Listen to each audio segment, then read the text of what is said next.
Hey friends, hope you're all doing well. We're doing okay too, just really tired since we've been working non-stop. We wanted to answer a question many of you ask: how does our publishing process work? Most of our audiobooks are first posted on Patreon as paid content. They stay behind a paywall for a few months. After that, they become free to access on Patreon forever. Then, a few weeks later, we upload them to other platforms like YouTube, Facebook, and Twitter, X. Lately, our community hasn't been growing much, and we could really use your help. Please share our site in your Facebook groups, Discord servers, Reddit threads, Twitter, X, or with any friends who might be interested. Every little bit helps and we really appreciate it. Thanks a lot for being with us and supporting what we do. Fate truly worked in mysterious ways. In the simulation, he had racked his brain, tried everything he could, and even had to play through a second time just to unlock the Ryko Cafe as a new scene. Yet in real life, all it took was casually agreeing to an invitation, and Ryko was unlocked just like that. Which meant, according to the simulation's logic, if he did absolutely nothing except accept Yamada's invitation, he could directly establish a connection with Nishikigichi's Zato. Upon realizing this, Minami found himself at a rare loss for words. So all that effort he put into tailing people, studying tailing techniques. What was the point of all that? He couldn't seriously have wanted to become a stalker of beautiful girls, right? Shaking his head, Minami continued walking forward. Taking out her phone, the short-haired girl with deep blue hair blinked expressionlessly. A small tear mole at the corner of her eye added a touch of lazy elegance to her charm. Sitting at the cafe's counter, she glanced at the message from Tokyo's #1 pretty boy, "On my way." Resting her cheek on her hand, she took a sip of her coffee. "How is it, ma'am?" the bespectacled female barista at the counter inquired. "It's good." Setting down her intricately carved coffee cup, Miss Yamada propped her chin up with the back of her hand and, in an almost professional critic's tone, remarked, "The initial taste is bitter, but it quickly gives way to a sweet aftertaste. The beans must be of high quality, and the hand drip technique is quite refined. Both the aroma and flavor are impeccable." Her usually lazy gaze sharpened as if she had seen through every secret hidden within the cup of coffee. "And then, since it's so good, would you mind paying your bill now? That'll be 1,500 yen, including your hand drip coffee and a leftover curry rice for takeaway." "Yamada Ryao? My friend is almost here." As if a little embarrassed, she withdrew her small hand and replied with a blank expression. "All right then." The Ryko barista, Mizuki Nakahara, let out a small sigh upon hearing the blue-haired girl's response. She hadn't expected to encounter a dine and dasher on her shift. And judging by the girl's attire, her outfit was made up of rare vintage pieces, the kind that were expensive simply by being hard to find. Someone like that couldn't possibly be unable to afford 1,500 yen, right? Mizuki didn't want to make things difficult for the girl, but Ryko was struggling financially, and 1,500 yen wasn't exactly a negligible sum. Just as she was thinking this, the bell at the entrance chimed. "Welcome, huh?" Mizuki started to greet the customer but froze in place the next second. No particular reason, just that the young man who had just stepped into the cafe was unreasonably good-looking. The way his eyes glanced over, there was a kind of pure, refreshing clarity to them that was hard to put into words. Even though he was wearing the simplest outfit, a white shirt and black casual pants, he still somehow exuded an effortlessly fresh and striking presence. However, in the next moment, clank. The sharp screech of a chair being pushed back abruptly shattered the serene atmosphere. At the same time, the cool and lazy blue-haired girl stood up and walked toward the young man. "Minami." The young man called Minami paused in surprise, his gaze briefly meeting Mizuki's. The blue-haired girl, now the center of attention, let her cold and languid expression melt away. She raised her head, her amber-colored eyes locking onto the black-haired youth in front of her, as if she had countless things to say. But in the end, all the unspoken emotions condensed into just one sentence: "Give me money. 1,500 yen." Her fair, delicate hand stretched out, her face dead serious. The black-haired youth. The moment she said it, he couldn't help but glance at the blue-haired girl in front of him, then at Mizuki, who was still frozen in shock. Seemingly realizing what had happened, the black-haired youth unhesitatingly walked up to Mizuki. But instead of paying the bill outright like Mizuki had expected, he grabbed the blue-haired girl by the back of her collar and lifted her up like a kitten. "How about you keep her here to wash dishes instead?" Huh? Mizuki's mouth opened in surprise, unable to process how things had escalated this way. "There's nothing to be confused about. This is the consequence of trying to dine and dash." Facing Mizuki Nakahara's stunned expression, Minami completely ignored Yamada's gaze. What kind of joke was this? 1,500 yen? If Yamada had even the slightest clue about his current financial situation, she wouldn't have had the face to say something like that. At this moment, Minami finally understood why, in his second playthrough of the Nishiki Chisato simulation, this option had appeared. The woman, Yamada Ryo, actually secretly took me out for a meal while I was researching music and film. I guess I should tie her up and correct her properly? Brutal Segs, Chap 76, so Yamada really had mooched a meal off him and never paid him back? Classic Yamada. What? Hearing Minami's words, Yamada Ryo blinked her cold eyes in surprise. She reached out with her small hand and tugged at his sleeve. Minami, do you really have to be this cruel? Though her expression remained indifferent, the way she tilted her head and gently pulled at his sleeve was undeniably adorable. If this were a typical anime or light novel protagonist, upon seeing the heroine act so pitifully, with such a soft voice, they would probably soften up and begrudgingly pay the bill. But a broke man like me is crueler than you think. Minami wasn't falling for it at all. Raising a beautiful girl's affection level? He needed to have enough money to keep himself fed first. Besides, after facing off against Yamada in the simulation so many times, he knew full well just how extravagant her spending habits were. Let me guess, originally, you had enough money to treat me to a meal, but then you passed by a nice music store, couldn't resist the temptation, and went in for a look. Minami. How did you know? Although Yamada's voice still sounded as composed as ever, the sudden rise in pitch completely gave away her inner turmoil. She genuinely hadn't expected Minami to figure it out so accurately. Your guardian spirit told me. Minami kept a straight face and continued his nonsense. Your guardian spirit tells you even things like this? Does that mean it also saw what kind of underwear I'm wearing today? Alright, that's enough of this conversation, Ms. Yamada. So, did you buy it or not? Cutting her off, Minami swiftly hoisted Yamada up by the waist and tucked her under his arm, preventing her from spouting any more nonsense. I bought it. A black, headless Ibanez electric bass. Cost me 520,000 yen, tax included. My father said I should properly thank you as a medium, so he gave me some extra allowance. Still expressionless, Yamada nodded and answered honestly while being held in his grip. TCH. Minami couldn't help but suck in a sharp breath. 520,000 yen. And that included a thank you payment from Yamada's father? Unable to hold back, Minami reached out and pinched Yamada's soft, pale cheek hard. Yamada's calm voice let out a monotone cry of pain. Minami, still expressionless, tightened his grip, refusing to let go until a red mark appeared on her cheek. At this moment, he truly felt that Yamada's father had a point. If you didn't have a degree from the University of Tokyo, a good job, or a solid family background, supporting this extravagant, reckless, blue-haired woman would be nearly impossible. With this thought, Minami spoke without hesitation. Miss Yamada, your guardian spirit just told me that you must start managing your spending more wisely from now on. But this time, the usually foolproof guardian spirit excuse didn't work. Yamada blinked her pretty eyes and exposed the lie without mercy. Minami, you're obviously making that up. TCH. Why did her IQ suddenly kick in at moments like these? Wasn't she easily fooled just a while ago? Minami realized that sometimes, there really was no way to deal with this self-absorbed, free-spirited woman.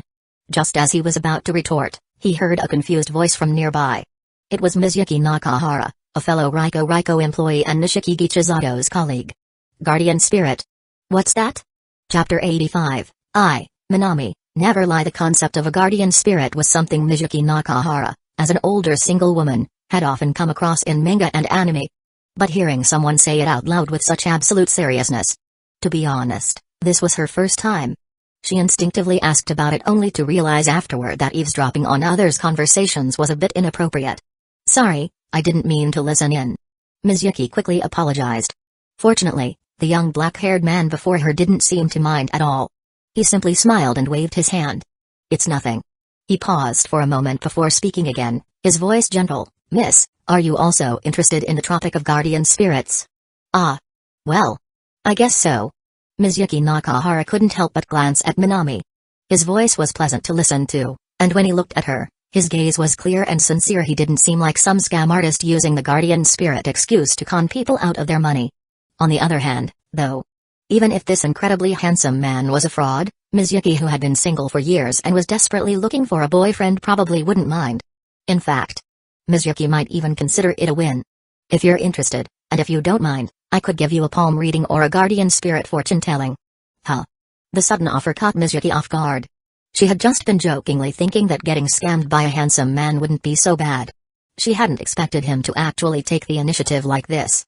Maybe sensing her hesitation, the young man simply chuckled and reassured her, don't worry, it's just a simple reading. No charge. I'm actually a very honest medium. Also, let's discuss this troublemaker's bill later, after the reading. He gestured toward Yamato Ryo, who was now sitting quietly like a well-behaved child. Alright then. Ms. Yuki glanced around Riko. The cafe was rather quiet today. Nishiki Gichizato and Inoue Takina were both out at an orphanage, taking care of the children, leaving only her and Mika, who was in the kitchen. With Riko's slow business, they hardly needed more staff on duty. With nothing better to do, Ms. Yuki hesitated for a moment before nodding. Alright then, I'll trouble you for a reading. Not at all. Consider it a small gesture of gratitude for taking care of this penniless troublemaker for so long. Now then, if you'll allow me, may I see your palm? Ms. Yuki hesitated for a second before extending her right hand, looking at the young man with curiosity. This was her first time having her palm read. Would he use some kind of special method? Bring out some mysterious tools? But soon, her expectations were completely shattered. The young man took out no tools. He didn't even touch her palm. He simply lowered his head and examined it seriously. Oh. I see. Alright, I understand everything now. He let out a sound of realization, as if something had just clicked for him. Ms. Yuki, however, was completely dumbfounded. That's it? You completely understand just from looking at my palm for 2 seconds? Wasn't this way too half-assed? Even those street fortune tellers who scammed people at stalls would at least put on a proper act. Just looking at her hand, what could he possibly understand? Just as Ms. Yuki was thinking this, the young man in front of her suddenly smiled warmly and spoke again. So, Ms. Nakahara, what would you like to ask me? Let me think. I'd like to know. Wait a second. Ms. Yuki froze mid-sentence, staring at the young man in shock. How do you know my name? The Riko uniform was styled after a traditional Ryokan, Japanese inn, and did not have a name tag. She also hadn't introduced herself at all. Yet, this man had directly guessed her surname Nakahara. Was it just a coincidence? But with the sheer number of Japanese surnames out there, that explanation felt far too weak. Ms. Yuki wasn't sure what to think. Still, as a rational, mature adult, she wasn't about to be easily deceived. As she was analyzing the situation, the young man sitting across the counter suddenly spoke again, almost as if he had seen straight through her thoughts. It's not a coincidence, Ms. Yuki Nakahara. Your palm has already told me everything about you. What? Ms. Yuki's eyebrows twitched. He got it right again. Not just her surname, he had even correctly stated her full name. But just a name? It wouldn't be that hard to find out, would it? Taking a deep breath, Ms. Yuki kept up her composure, maintaining the dignity of a mature woman. If he thought he could fool her that easily, he was in for a challenge. On the other side, Yamato Ryo remained expressionless. She, too, had once been as naive as Ms. Yuki was now. But later she had been completely crushed by Minami's gaze, which seemed to pierce through everything. Minami, on the other hand, didn't seem to mind Ms. Yuki's skeptical attitude at all. Instead, he simply flashed a faint, knowing smile. That confident, relaxed demeanor sent an unexpected chill down Ms. Yuki's spine. She suddenly felt as if, under his gaze, she had no secrets at all. Am I wrong? She cleared her throat. A name like mine, it's not that hard to look up if someone really wanted to. To her surprise, Minami nodded in agreement, as if he completely understood her reasoning. You're absolutely right, Ms. Nakahara. Names are indeed easy to obtain if one secretly pays attention. However, he paused and glanced at her palm again. As I said before, I have already understood everything. As he spoke, his gaze lowered once more to her hand. Almost instinctively, Ms. Yuki slightly pulled her hand back. Somehow, Ms. Yuki Nakahara had the eerie feeling that this young man had just read her entire life from the palm of her hand. But before she could fully withdraw her hand, Minami spoke again, his voice firm and resolute. I see. You were born on June 5, 1996. You're 27 years old. Blood type O. Though you seem reliable and carry yourself like an older sister figure, in reality, your favorite pastime is drinking at an izakaya called Dorisaki Brewery. Wait a second. Ms. Yuki's mouth fell open in disbelief, just as she was about to interrupt, but the young man continued, it seems you have a habit of getting drunk. Over the past year, you've had an astonishing 137 instances of intoxication. So far this year, you've vomited 78 times, 32 of which landed directly on this cafe's manager. You enjoy reading bridal magazines, and your most frequently spoken phrase is why aren't there any good men out there? So far, you've said this phrase approximately 3,651 times this year. Wait a minute, you have an unusual obsession with handsome young men. You regularly watch late-night Japanese idol dramas. On June 5th, your birthday, you stayed up until 2 a.m. watching The One Who Loved Me, him and her, while eating grilled squid tentacles and drinking shachu? Ms. Yuki Nakahara. Ms. Yuki's mouth hung open, The elegance and composure of a mature woman that she had been so determined to maintain? Completely shattered. Her mind was now filled with one singular thought: how the hell do you know all this? She couldn't hold it in anymore. She stood up from behind the counter, looking utterly dumbfounded, no, completely shell-shocked. Everything was revealed by your palm lines. Minami smiled politely. I've never heard of palm reading being able to reveal someone's hobbies, age, birth date, blood type, or even their kinks. Ms. Yuki snapped back. What kind of bullshit was this? He could tell all of this just from looking at her palm. She absolutely did not believe it. The 137 instances of getting drunk statistic, she wasn't sure whether that was accurate, but she did have a habit of drinking excessively, and if she counted up all the times, the number probably wasn't that far off. And the part about growing up on Riko's manager, Mika, also true. After all, Mika was the only adult man in Riko. She couldn't exactly drag Chisato or Takina, who were still minors, into an izakaya with her. Even the fact that she had a thing for pretty boys, despite being 27, and still watched romance dramas about young couples, he knew everything. Honestly, right now, Ms. Yuki just wanted to run home and check her room for hidden cameras. Otherwise, how could he possibly know all of this? He even knew exactly what she ate on June 5th. Don't overthink it, Ms. Nakahara. Seeing Ms. Yuki's face contorted in disbelief, Minami knew her mind was in turmoil. This was the perfect time to strike. If he played his cards right, he could completely win her over.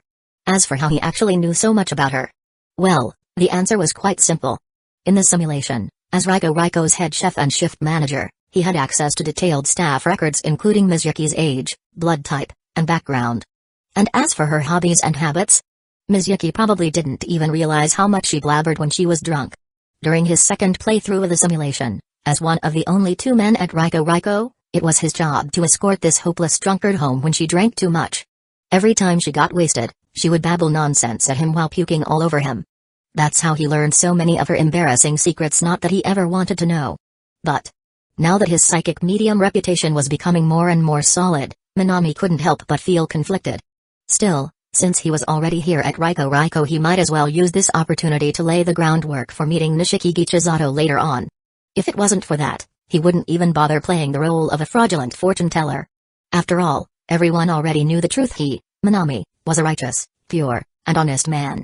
Your special trait, lying, has significantly increased. Your lying skill has leveled up. Current lying level, 3. Minami. Ignoring the blatant system notification that had just popped up, he turned back to Ms. Yuki, his voice calm and steady. Ms. Nakahara, you should be able to believe me now, right? Just moments ago, Ms. Yuki had been determined not to fall for any tricks. But now, she found herself at a loss for words. The problem was most of what he said was completely true. Some of the things he mentioned, she had even forgotten about herself.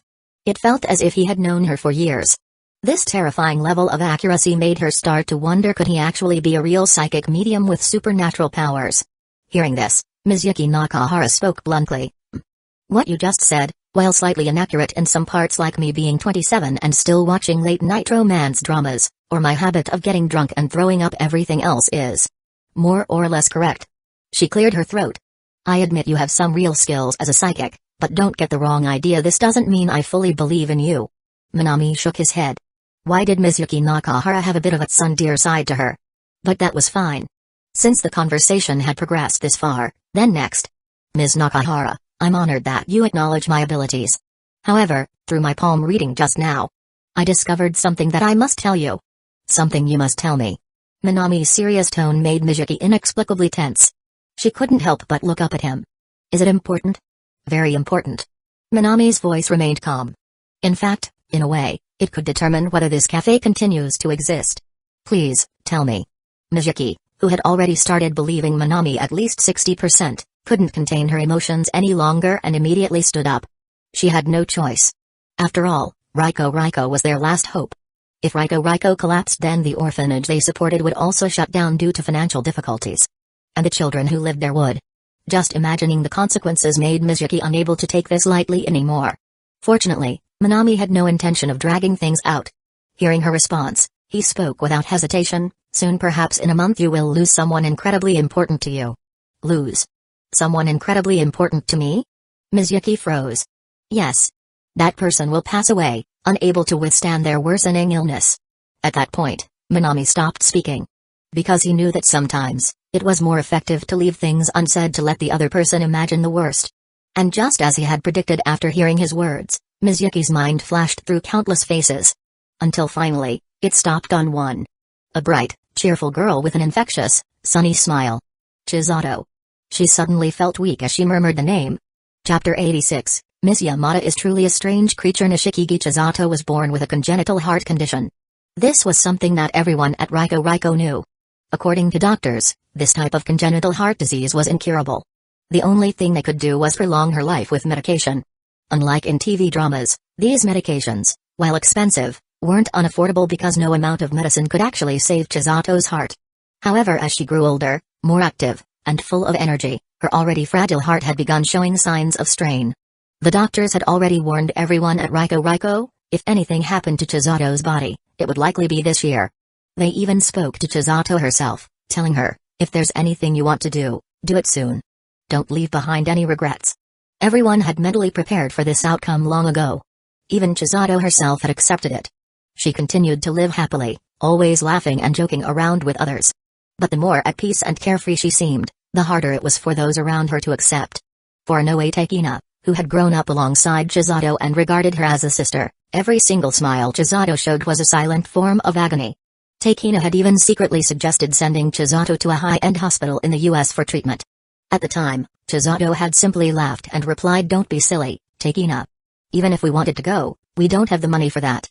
Her tone was helpless, yet completely calm. Yes. Just keeping Chisato on medication had already given Mika a massive headache, to the point that he had lost a lot of hair from stress. As for sending Chisato to an overseas hospital, that was completely impossible. Right now, the struggling, cash-strapped Riko simply didn't have the money for that. So, all they could do was watch Chisato. Watch her, and then be completely helpless. Do you have any way to save her? Miyuki asked Minami desperately. She often complained about Chisato, calling her an arrogant, reckless brat who didn't know her limits, but at the same time, Miyuki had also been infected by Chisato's overwhelming joy for life. They were companions, the kind of friends who constantly teased and bickered, but when it really mattered, would cherish and protect each other no matter what. There's no such thing as absolute certainty in this world. Even if I tell you I have a solution right now, wouldn't you still doubt me? Miyuki opened her mouth but didn't deny it. She wanted to believe him, but this was Chisato's life.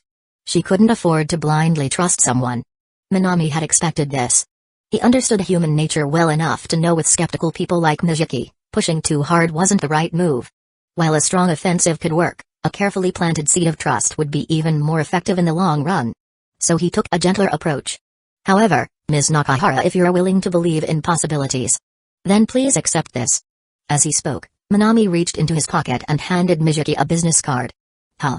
Seeing the business card being pulled out of Minami's pocket, even Miyuki Nakahara was momentarily stunned. So professional. He even has business cards?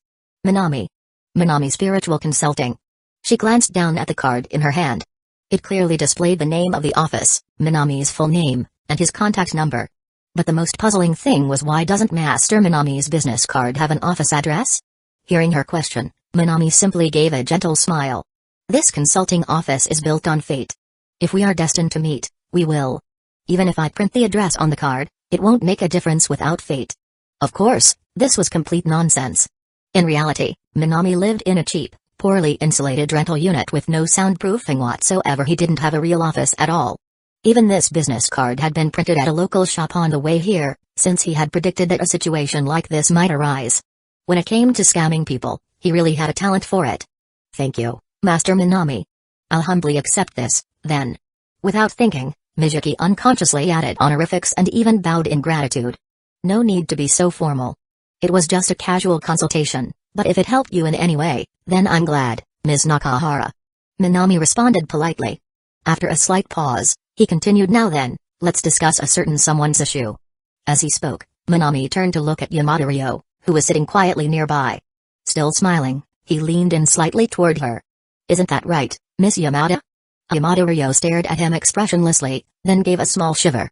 To her, Minami's smiling face right now looked like the devil himself. She opened her mouth, but then, as if she had suddenly come up with an idea, she quickly grabbed the half-empty coffee cup in front of her and presented it to him with great reverence. Please accept this. Haven't you already drunk from this? Minami sighed, shaking his head at her behavior. Offering someone a half-drunk coffee as a form of apology. How typical of Yamada Ryo. Forget it, I'm thirsty anyway. After having talked so much, Minami couldn't be bothered to nitpick, so he took the cup and drank the rest in one go. As she watched his throat move while drinking, Yamada Ryo suddenly touched her pink lips absent-mindedly, as if she had just realized something. So this is what an indirect kiss with a guy feels like? Interesting. But before she could dwell on it any longer, Minami spoke again. Now then, let's discuss how you're going to repay that 1,500 yen. Huh? Yamada's normally calm expression momentarily froze. Then, realizing she had fallen into a trap, she let out a dissatisfied yet still expressionless complaint. Minami, you already drank my coffee. I never said drinking your coffee meant I'd take your side or pay your bill. Minami shot her a glance, already having a plan in mind. Without hesitation, he picked up the brand new bass guitar that Yamada had just bought and handed it over to Ms. Yuki Nakahara. Ms. Nakahara, since Miss Yamada is currently unable to pay for her coffee and meal, let's have her temporarily pawn this as collateral. Huh? Wait, but Ms. Yuki hesitated, looking at the bass case in front of her. To be honest, after everything Minami had said, she was already debating whether or not she should even charge Yamada. After all, Minami had just given her an entire consultation for free. At this point, if she still insisted on collecting his friend's debt, she herself would start feeling guilty. No need to feel bad, Ms. Nakahara. It's only natural to pay back what you owe. If you don't mind, you can temporarily hold on to this bass as collateral. Even though Yamada Ryo was too free-spirited, Minami had ways to deal with her excessive freedom. After all, in every simulation, he had encountered Yamada countless times. Without hesitation, he lifted Yamada by the back of her collar and continued calmly, if she doesn't come back within 3 days to settle the bill, you can pawn the bass. I estimate it'll sell for around 200,000 to 300,000 yen. What do you mean 200,000 to 300,000 yen? That's an Ibanez black headless electric bass, and it's personally used by a bass beauty like me. Even as a second-hand item, it's worth at least 400,000 yen. For someone usually quiet and reserved, Yamada Ryo suddenly became extremely vocal when it came to musical instruments. Even in this situation, the moment she heard Minami devaluing her bass, she immediately launched into a passionate protest. Oh? Well, that makes things even better. Casually tucking Yamada under his arm as if she were an object, Minami turned to Mizuki. So if she doesn't pay within 3 days, you can pawn the bass for 400,000 yen instead. Are you sure this is okay? Unlike Minami's calm demeanor, Ms. Yuki Nakahara hesitated as she stared at the bass in front of her. A 400,000 yen bass just left here as collateral. Was this really okay? This is nothing at all. Still tucked under Minami's arm, Yamada Ryo's thought process was truly unique. It was her first time being this close to a guy, and she actually found the position quite amusing, so she didn't struggle. Instead, she spoke in an indifferent yet almost bragging tone, I have even better basses at home, is that so? Although Mizuki wasn't sure why Yamada suddenly started showing off her bass collection, she hesitated for a moment before nodding. Then I'll hold on to it for now. Sure. Under the watchful eyes of both Minami and Mizuki, Yamada nodded. Then, without a care, she casually added, in that case, I'll have another coffee. And a sirloin steak. Then she turned around Minami, what do you want to eat? Huh? Mizuki blinked in disbelief. What do you mean, huh? I just left a 400,000 yen bass as collateral, so it's only fair that I order more food, right? Or are you saying that's how you treat customers? Minami, don't hit me. That hurts. Yamada Ryo's tone was completely matter of fact, but before she could finish her sentence, she rubbed her head, looking expressionless as she calmly protested against Minami's head flick. There really was something strange about beautiful girls. Normally, when someone patted their own head after a cranium punch in anime, it would just look silly. But when Miss Yamada did it with her delicate white hands, all Minami saw was an adorably blank expression. Are you still hungry? For a brief moment, Minami's heart wavered. But then he saw this blue-haired woman turn to Mizuki with sparkling eyes, and immediately smacked her head again to shut her up. Yes. Yamada Ryo nodded calmly, even rubbing her stomach as a faint grumbling sound echoed. For some reason, she didn't mind Minami patting her head. It almost felt like they had known each other for a long time, to the point where words were unnecessary. Once this is settled, come to my place. I'll cook for you. You never got to try my hamburger steak last time, right? As always, Miss Yamada was brutally honest. Minami didn't push back this time, instead thinking for a moment before agreeing. Although he didn't want to get too close to Yamada like in the simulation, keeping too much distance wasn't good either.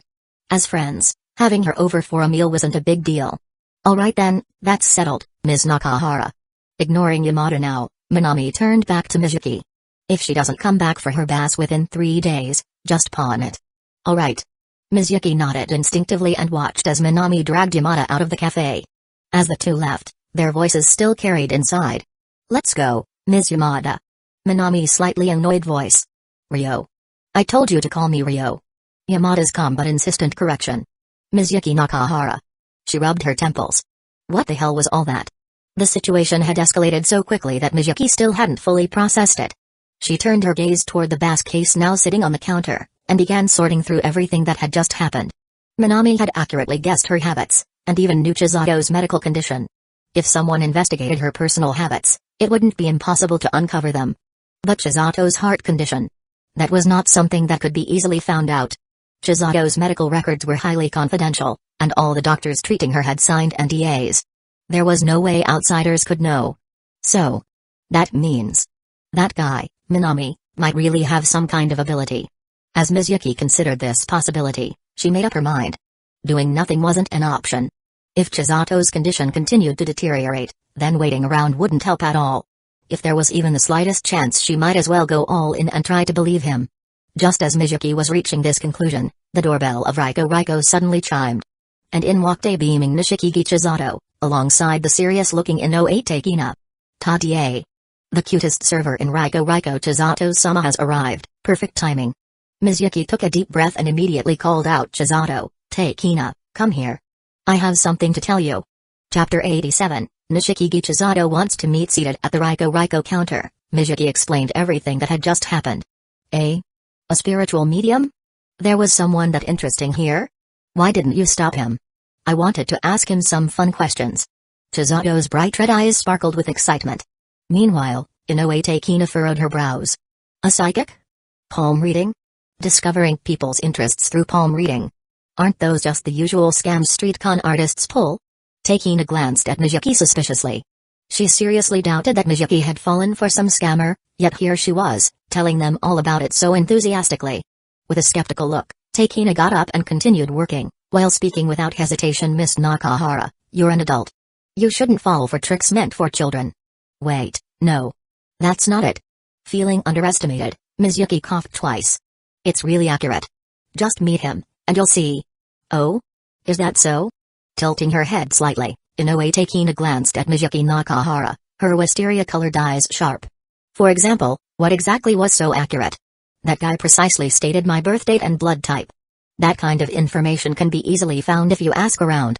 It wouldn't take much effort, right? Takina let out a small sigh. That's not all. He even knew which izakaya I frequent, and that I always throw up on the manager when I get drunk. You probably let that slip while drinking at the izakaya. Also, Mizuki, you might not realize this, but you have a habit of rambling nonsense when you're drunk. Leaning her face against her palm, Takina logically broke it down. You likely exposed those details yourself. You should cut back on the drinking. Yeah. Be more responsible, Mizuki. You're an adult, after all. At this point, Chizato grinned mischievously and chimed in. Hearing their comments, Mizuki's face twisted in disbelief. Wait a second, do you two really see me as that unreliable? A single woman in her late 20s, constantly looking for men, frequently getting drunk. Honestly, I'm more curious why you think we'd have a good impression of you. Takina's words struck Mizuki right in the heart. She clutched her chest dramatically, looking as though she had taken a critical hit. Takina, even if what you said is completely true, isn't that a bit too harsh? Before Takina could react, Chizato giggled mischievously, landing another blow. Mizuki could physically feel the pain at this point. But she had already thought about this thoroughly. And Chizato's congenital heart disease wasn't a joke. Taking a deep breath, Mizuki swallowed down her frustration and finally spoke. Instead of making fun of me, you two should seriously think about something. Especially you, Chizato. Recalling Minami's words, she turned toward Chizato. That guy said. Your heart only has 1 month left. Mizuki, even if you say you're joking right now, I'm still going to be mad. Takina immediately stopped working, her wisteria-colored eyes snapping toward Mizuki. Her words carried an almost tangible sharpness, laced with barely restrained anger. Chizato's heart condition was a topic no one at Riko liked to discuss. Especially in front of Chizato herself. It was beyond inappropriate. It was as cruel as telling a dying person the exact date of their death. Takina felt her heart ache just thinking about it. And besides, whenever Takina had asked Chisato about it, Chisato had always smiled confidently and reassured her, "I've got at least 3 or 4 months left, don't worry." But now, to suddenly hear that there was only 1 month left, it was too cruel. Too sudden. Takina gritted her teeth and spoke bluntly.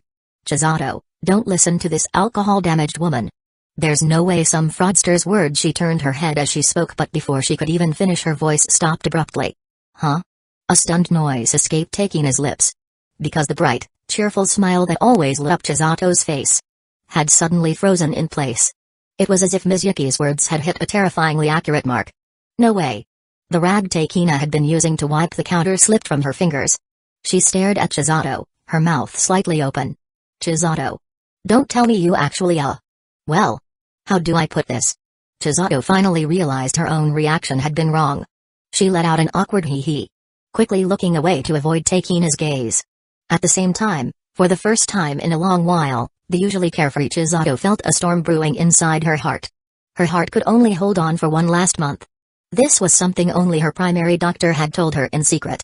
And for the sake of keeping her Riko companions from worrying, Chisato had never told anyone the exact timeline. To everyone else, she casually claimed she still had 3 to 4 months left, that there was still a chance for improvement. Even Mika, the man who had raised her, had been kept in the dark. At first, when Mizuki Nakahara brought it up, Chisato thought she was just joking. So she had casually played along with the conversation. But the moment she heard the exact deadline spoken aloud, she could no longer maintain her usual composure. "Chisato. Don't tell me you actually."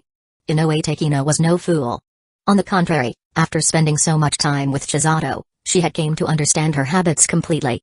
Now, seeing Chisato's uneasy expression, she knew for sure Mizuki's words were true. Ha.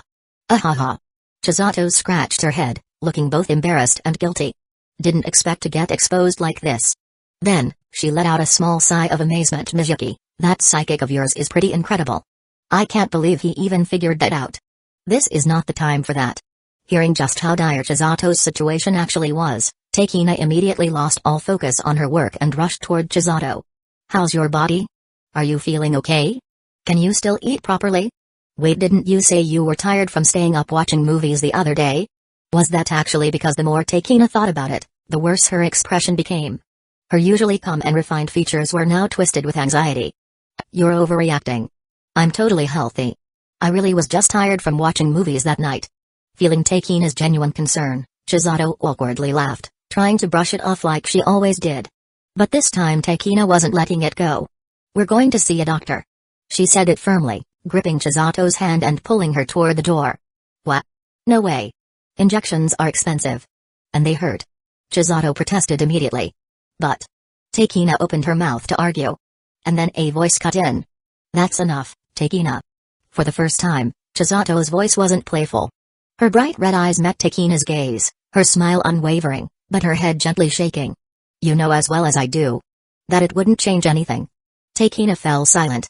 Her lips pressed together tightly, her expression pained and conflicted. Because she knew. She knew that at this point, the medication could only ease Chisato's condition. That was all it could do.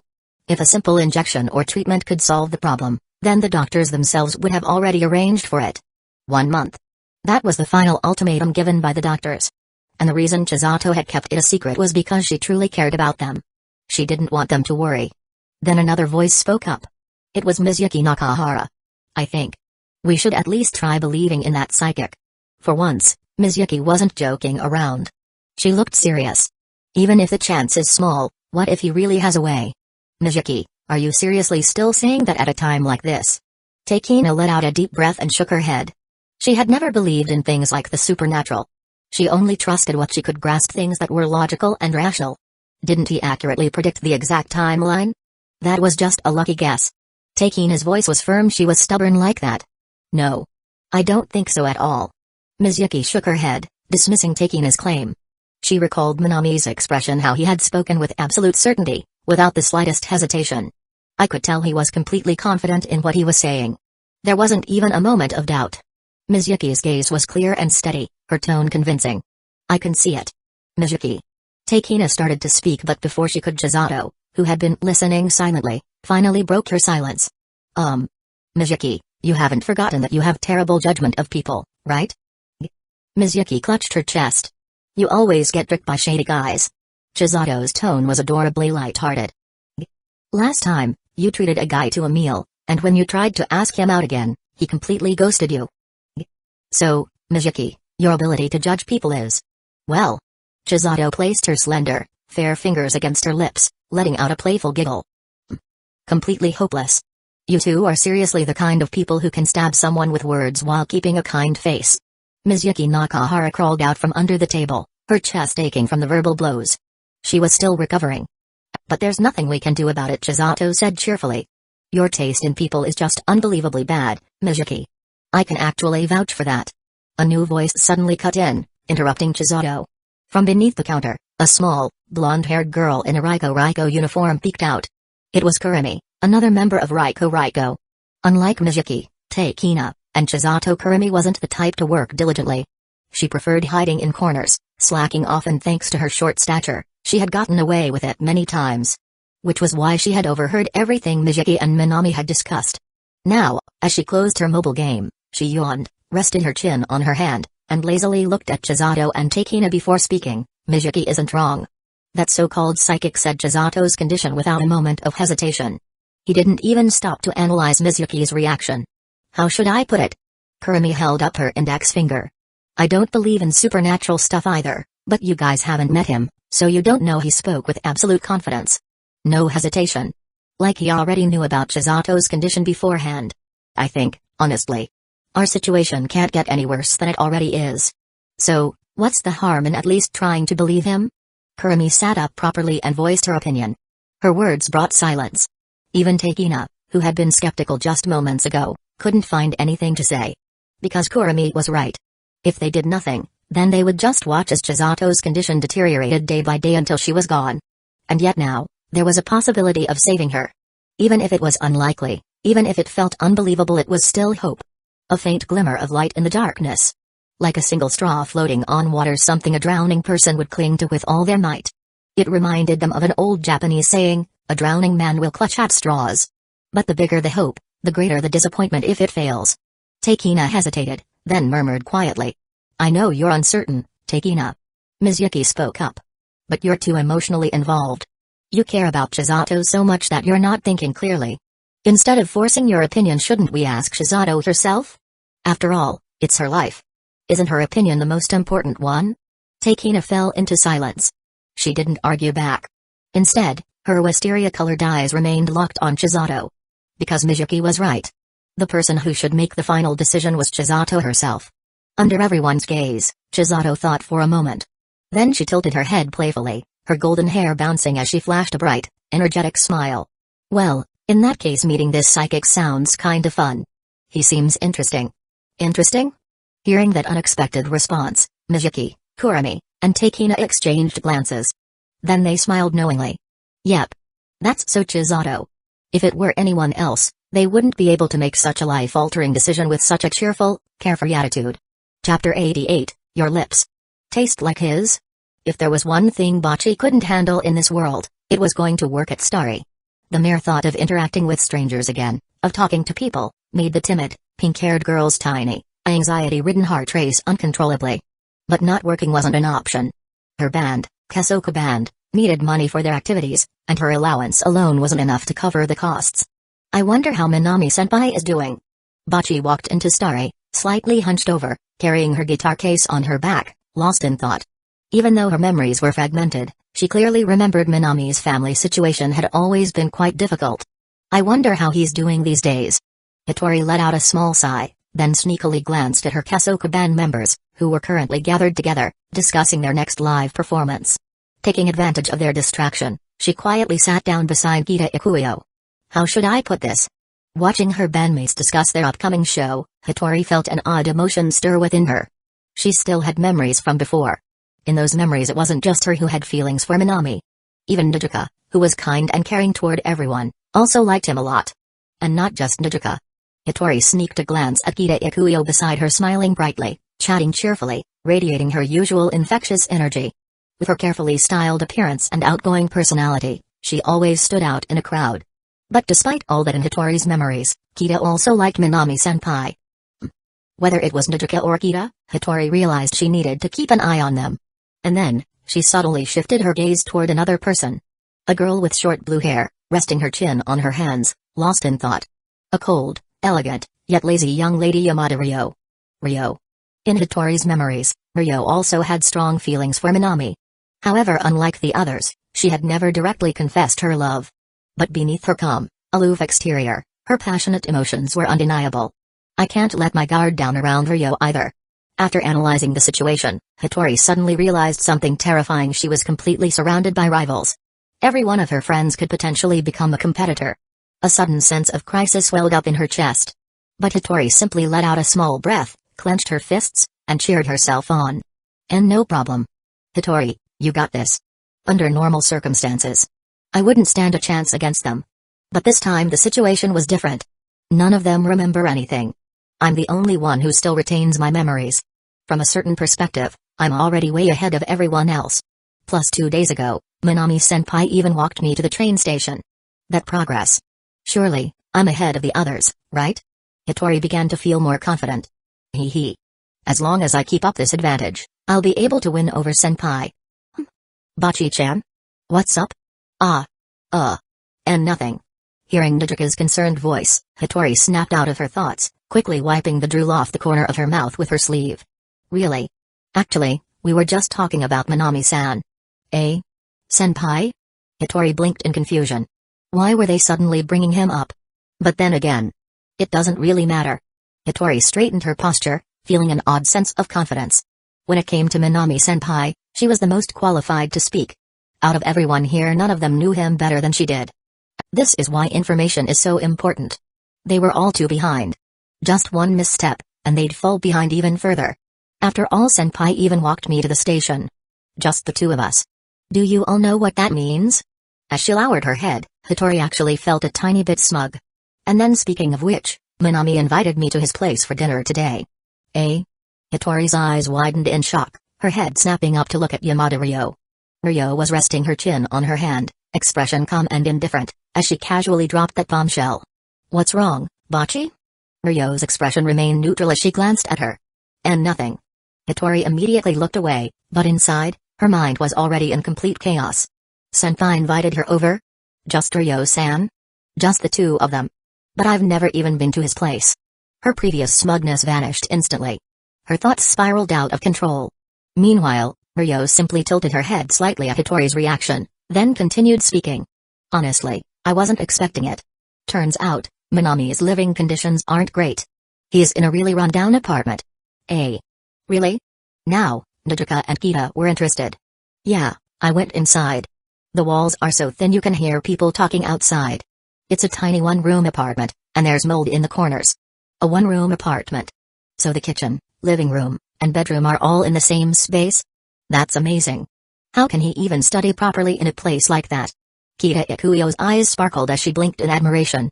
If it were her, there was no way she could focus on studying in a place like that. After all, when she read, she couldn't tolerate any noise at all. Even the slightest sound would completely distract her. Ryo-san. Why did you go to Minami-senpai's house? Gota Hitori, who had been quiet this whole time, finally mustered the courage to speak, raising her hand slightly. I was hungry. Minami said he'd make me food, so I went. Minami. Ryo-san. You call him so casually. Hitori's voice wavered with envy as she heard Ryo casually drop Minami's name over and over. She had thought she was the furthest ahead. She had thought she had already secured victory. Close. Is it? It feels pretty normal to me. Ryo rested her chin on her hand, replying indifferently. She was so matter-of-fact about it, Hitori couldn't even find the words to argue back. Just running to Minami-senpai whenever you're hungry. Ryo-san, you really need to work on that habit. Nijika leaned forward, poking Ryo's cheek. Eh? No. I also think this isn't good. That's just the two of you, alone. Even though I really trust Minami-senpai's character, there's always the risk of something happening. Especially since Ryo-senpai is so cute. Kita Ikuyo suddenly stood up, unable to contain herself. Alone with Ryo-senpai. So jealous. Wait. No. That's inappropriate. Is that so? I really don't think anything would happen. Ryo's tone remained calm and unshaken. That's not necessarily true. I mean, B-boys are dangerous creatures. If you're alone with one, something could totally happen. Ryo glanced at Hitori, who was now standing up nervously. She tilted her head slightly. Was Bocchi always this scared of guys? After thinking about it for a moment, Ryo shook her head and answered. I really don't think so. Minami would never do anything to me. Do you have proof? If you don't have proof, then maybe you should stop getting so close to Minami-senpai. Hitori mumbled hesitantly, her words stumbling over themselves. Why would I need proof just to be near him? Ryo was genuinely confused. Was Minami really that scary in Bocchi's eyes? She didn't understand Hitori's logic at all, but she still answered the question anyway. He drank from my coffee cup without even hesitating. Indirect kiss. The moment those words landed, Hitori's mouth fell open. Then, as if she had lost all her strength, she collapsed back into her seat with a thud. Not only had Ryo surpassed her progress, she had even achieved an indirect kiss, something Hitori never thought would be possible. This isn't right. Hitori had been with Minami-senpai first. She covered her face with her hands. It's over. Everything is over. She had such a strong hand, yet somehow, she had already lost. Meanwhile, sitting beside her, Kita Ikuyo's mouth was hanging open, her bright, cheerful face completely frozen in disbelief. What did Ryo-senpai just say? Indirect kiss? With a guy? Kita's mind couldn't process it. She instinctively jumped up, rushed to the vending machine outside, bought a random drink, and then ran straight back to Ryo. Yamada. Ryo tilted her head slightly. Here, drink this. Oh. Ryo took a sip. Then, Kita Ikuyo took the can back and gulped down a few large swigs herself. After finishing her drink, Kita let out a satisfied sigh. There. Now Ryo-senpai and I have shared an indirect kiss too. What kind of competition logic is that? Najika muttered in disbelief, watching her bandmate's absurd thought process unfold. That's nice. Bocchi sneaked a glance at the drink can. Her social anxiety immediately kicked in, and she began spiraling into her usual train of overthinking. Ryo-senpai and Minami-senpai had an indirect kiss today. That means, if I drink from that same can, wouldn't that count as an indirect kiss with senpai too? While Hitori was lost in thought, a voice suddenly snapped her back to reality. Bocchi? Eek? Are you okay? You look a little pale. I'm fine. What the heck was I just thinking? After hurriedly giving a short reply, Hitori clutched her head in shame. What kind of ridiculous logic was that? If I drink from the same can, it counts as an indirect kiss too? That's not how it works at all. She had already made up her mind before. She was going to win senpai over properly, through hard work and effort. Yet here she was, caught up in pointless fantasies again. No. No more distractions. Hitori shook herself out of it. I have to work hard. I need to change this about myself. Next time I see senpai, I'll greet him first. And for his name. I'll call him Minami-kun. Yes. That's what I used to call him in my memories, so it shouldn't sound weird. Yes. I can do this. Hitori clenched her small fists, her determined gaze hidden beneath her bangs. And then good afternoon, Gota-san. A familiar voice greeted her. Hitori froze. And then, a strange, meaningless sound escaped her mouth. Minami was standing right there, looking at her with a gentle smile. Say something. Hitori, say something. Look at him. Use a louder, more affectionate voice. Call him Minami-kuni. You got this. You can do this. And then hello. Minami-senpai. Hitori lowered her head, her voice small and timid. At that moment, the little version of her inside her head completely exploded. You idiot. You really are an idiot, Hitori Gota. You moron. You absolute fool. You're not even worthy of being a parasite. Senpai had greeted her first. She had a golden opportunity. Her inner world collapsed into chaos. Meanwhile, in the real world, time continued to move forward. Minami greeted each of her bandmates one by one, smiling as he always did. And then under Hitori's defeated gaze, she saw him approach Ijichi Sayaka, asking her for today's meal budget. Why does Sayaka-senpai cover his meal expenses again? Oh, right, Hitori remembered. As part of the deal for renting effects pedals and amplifiers, Minami was responsible for making lunch for Starry's staff. And Sayaka was the one paying for the ingredients. But none of that mattered right now. Hitori let out a deep sigh and mentally berated herself.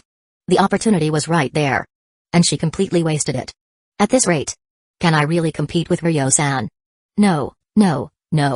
She wasn't even sure if she could become friends with Minami-kun in the first place.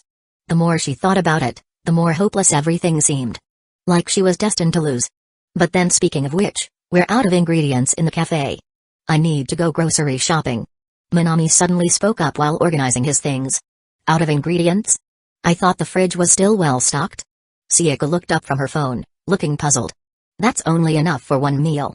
You just gave me the budget, so of course, I need to buy better ingredients. Then, Minami turned his gaze and looked directly at Hitori. Gota-san, can you come with me? I might need help carrying things.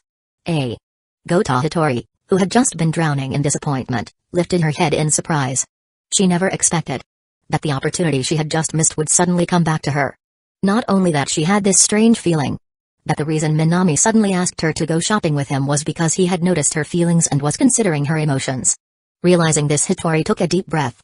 She buried all of her fears and hesitations, and, without a moment of doubt, stepped forward. Then, lightly nodding, she spoke. I understand.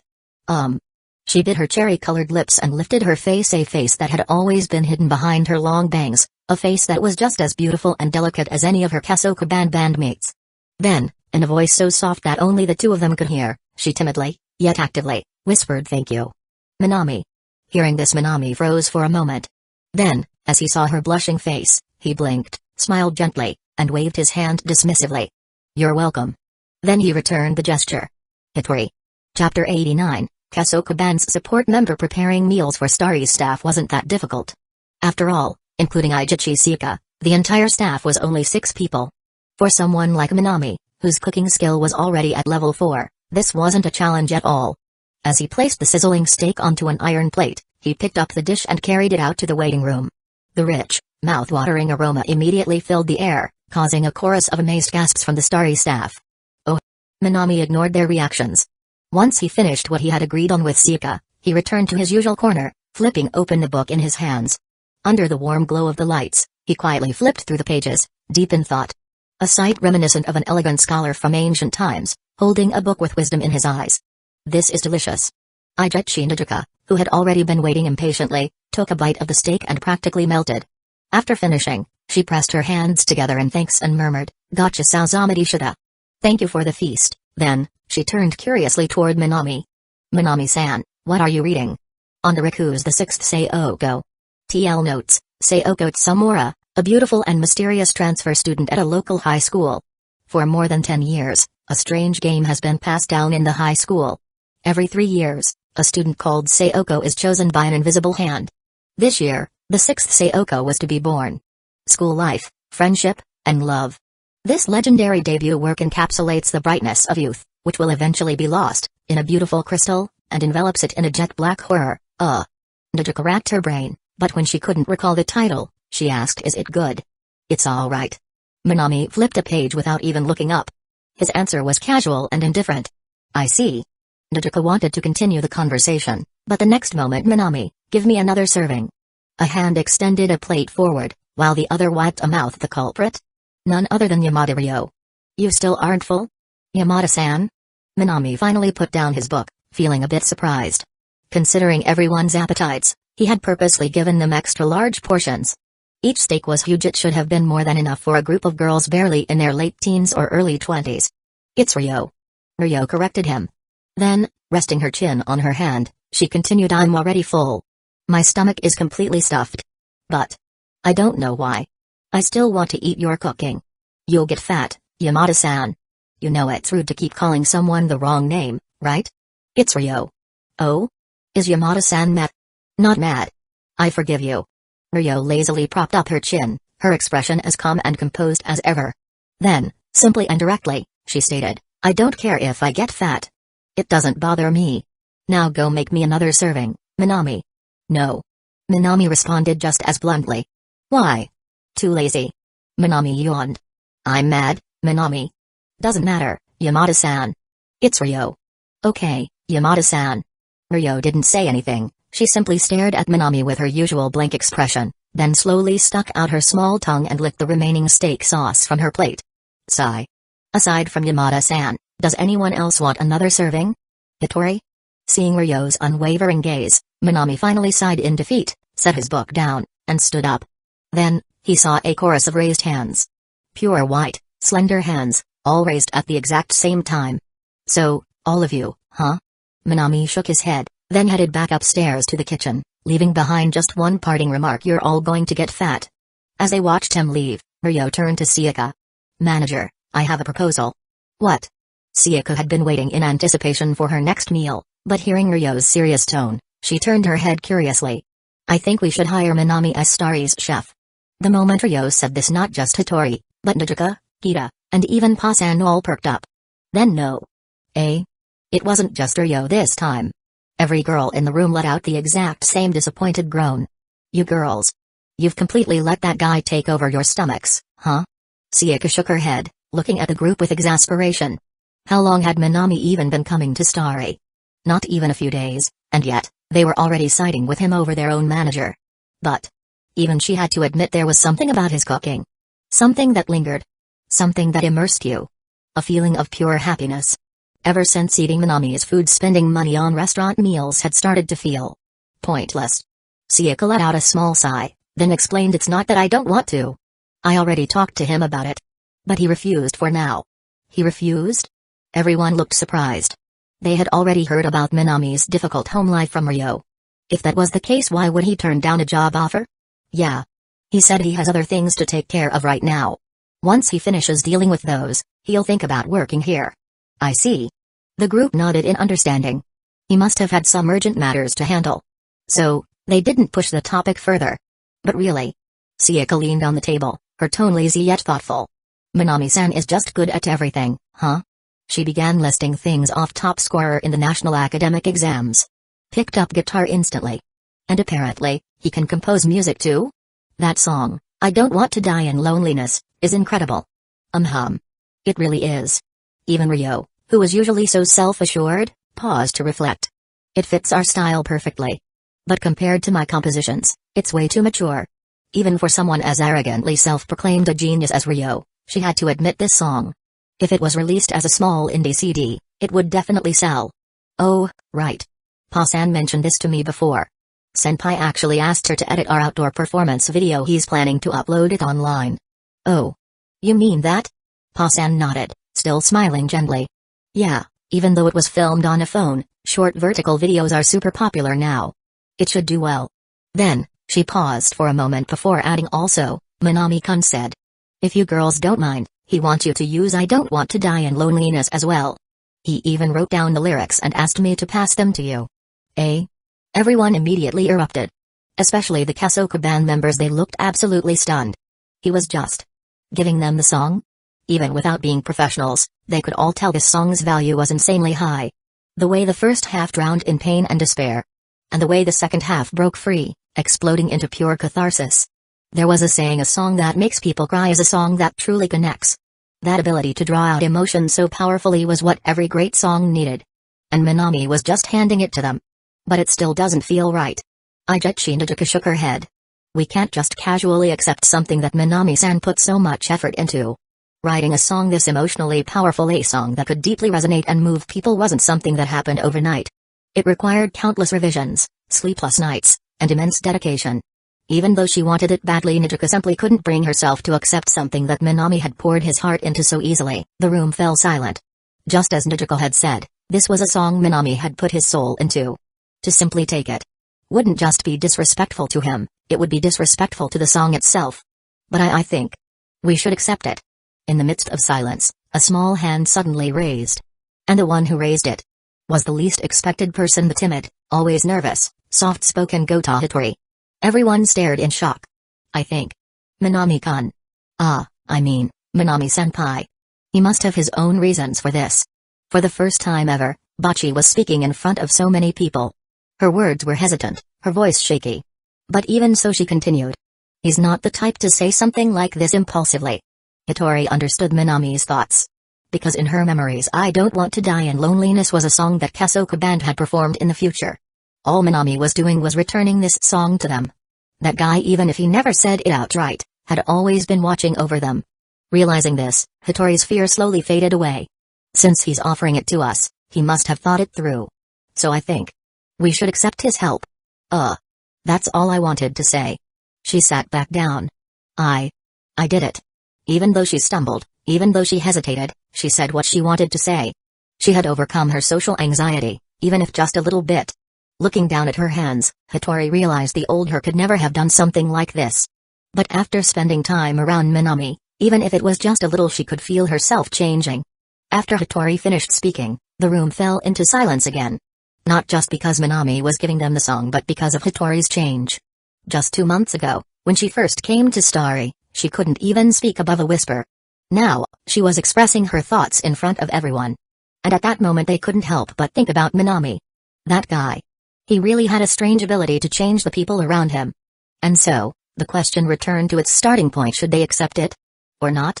Just as the others were about to voice their opinions, a calm voice interrupted them. There's nothing to hesitate about. This song wasn't originally mine.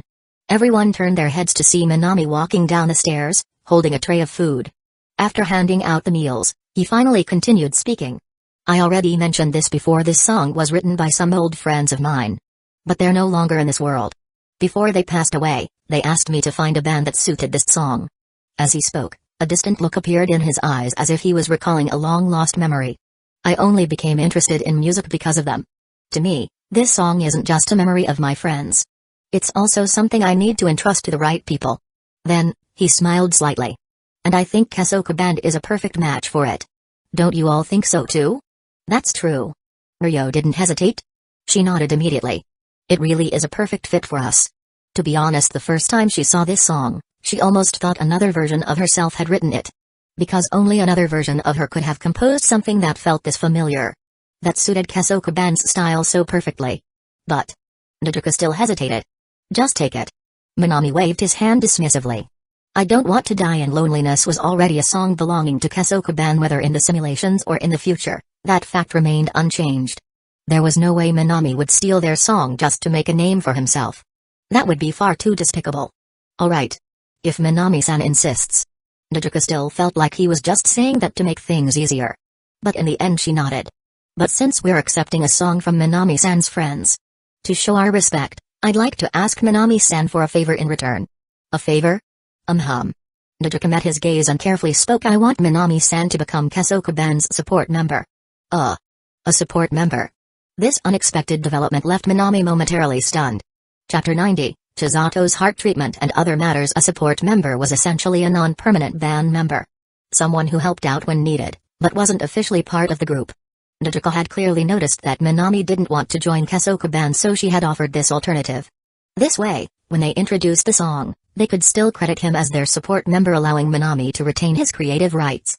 Hearing this, Minami looked at Nodoka for a long moment. He hadn't expected things to turn out this way. And judging by Nodoka's expression, if he refused, she likely wouldn't accept I Don't Want to Die in Loneliness. Minami shook his head. No wonder she was called Great Angel Nodoka in online forums and video essays. Even in this life, he could feel how much she truly cared for him. After thinking for a moment, he dropped the hesitation and nodded. Alright. That's great. Nodoka let out a breath of relief. Finally getting his agreement, she and Kita cheered together. Meanwhile, Ryo, who had been listening silently, was now seriously considering how much she could exploit Minami's new junior status. As for Gota Hattori, she couldn't stop glancing at Minami-kun.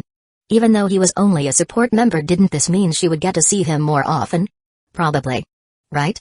I'm his senpai now, right? Since Minami-kun is in the band now, wouldn't it be totally normal to use my senpai privileges to ask him to spend more time with me? Alright? Hattori's blushing face peeked out from under her bangs. She started giggling to herself. Minami, completely unaware that two girls were already plotting their senpai privileges against him, would probably just laugh it off even if he did know. To him, being a support member was no big deal. At most, his name would just be attached to the band, and unlike Hattori, he wouldn't have to pay for venue fees. It didn't affect him much, so he figured he might as well accept. And besides, there was an advantage for him too. He glanced at the four girls of Kesoka Band. Right now, they were still inexperienced in rock music. But in the simulations they were on a whole different level. In the future, Hattori Gota would become Japan's top guitar queen. Any guitar model she played would sell out instantly. Yamada Ryo would become a true bass prodigy. Her cool, androgynous beauty and masterful bass skills would captivate both young and old fans alike. As for Kita Ikuyo and Eiichi Nodoka, there was no need to even explain. A drummer and a vocalist were irreplaceable in any band. Nodoka, the social genius, would become a drum legend. Kita, known for her unmatched talent in both singing and guitar, would grace the cover of Rock in Japan magazine. Even though their future nicknames were all incredibly cringe, it was still a fact that Kesoka Band would dominate Japan's music scene. By then there would be countless musicians begging to become their support member. But right now, Minami was getting in before they blew up. Being a support member, even if he wasn't official, came with a lot of perks. But before all that, since I'm a support member now, that means I have the right to upload content on Kesokuban's video channel, right? Minami asked bluntly. Yes. Monetizing online videos was one of his top priorities. Ever since buying a mini fridge, plus his habit of buying books, his savings had already dried up. Right now, he barely had 30,000 yen left. At Japan's cost of living, that was just enough to survive the rest of the month if he was extremely frugal.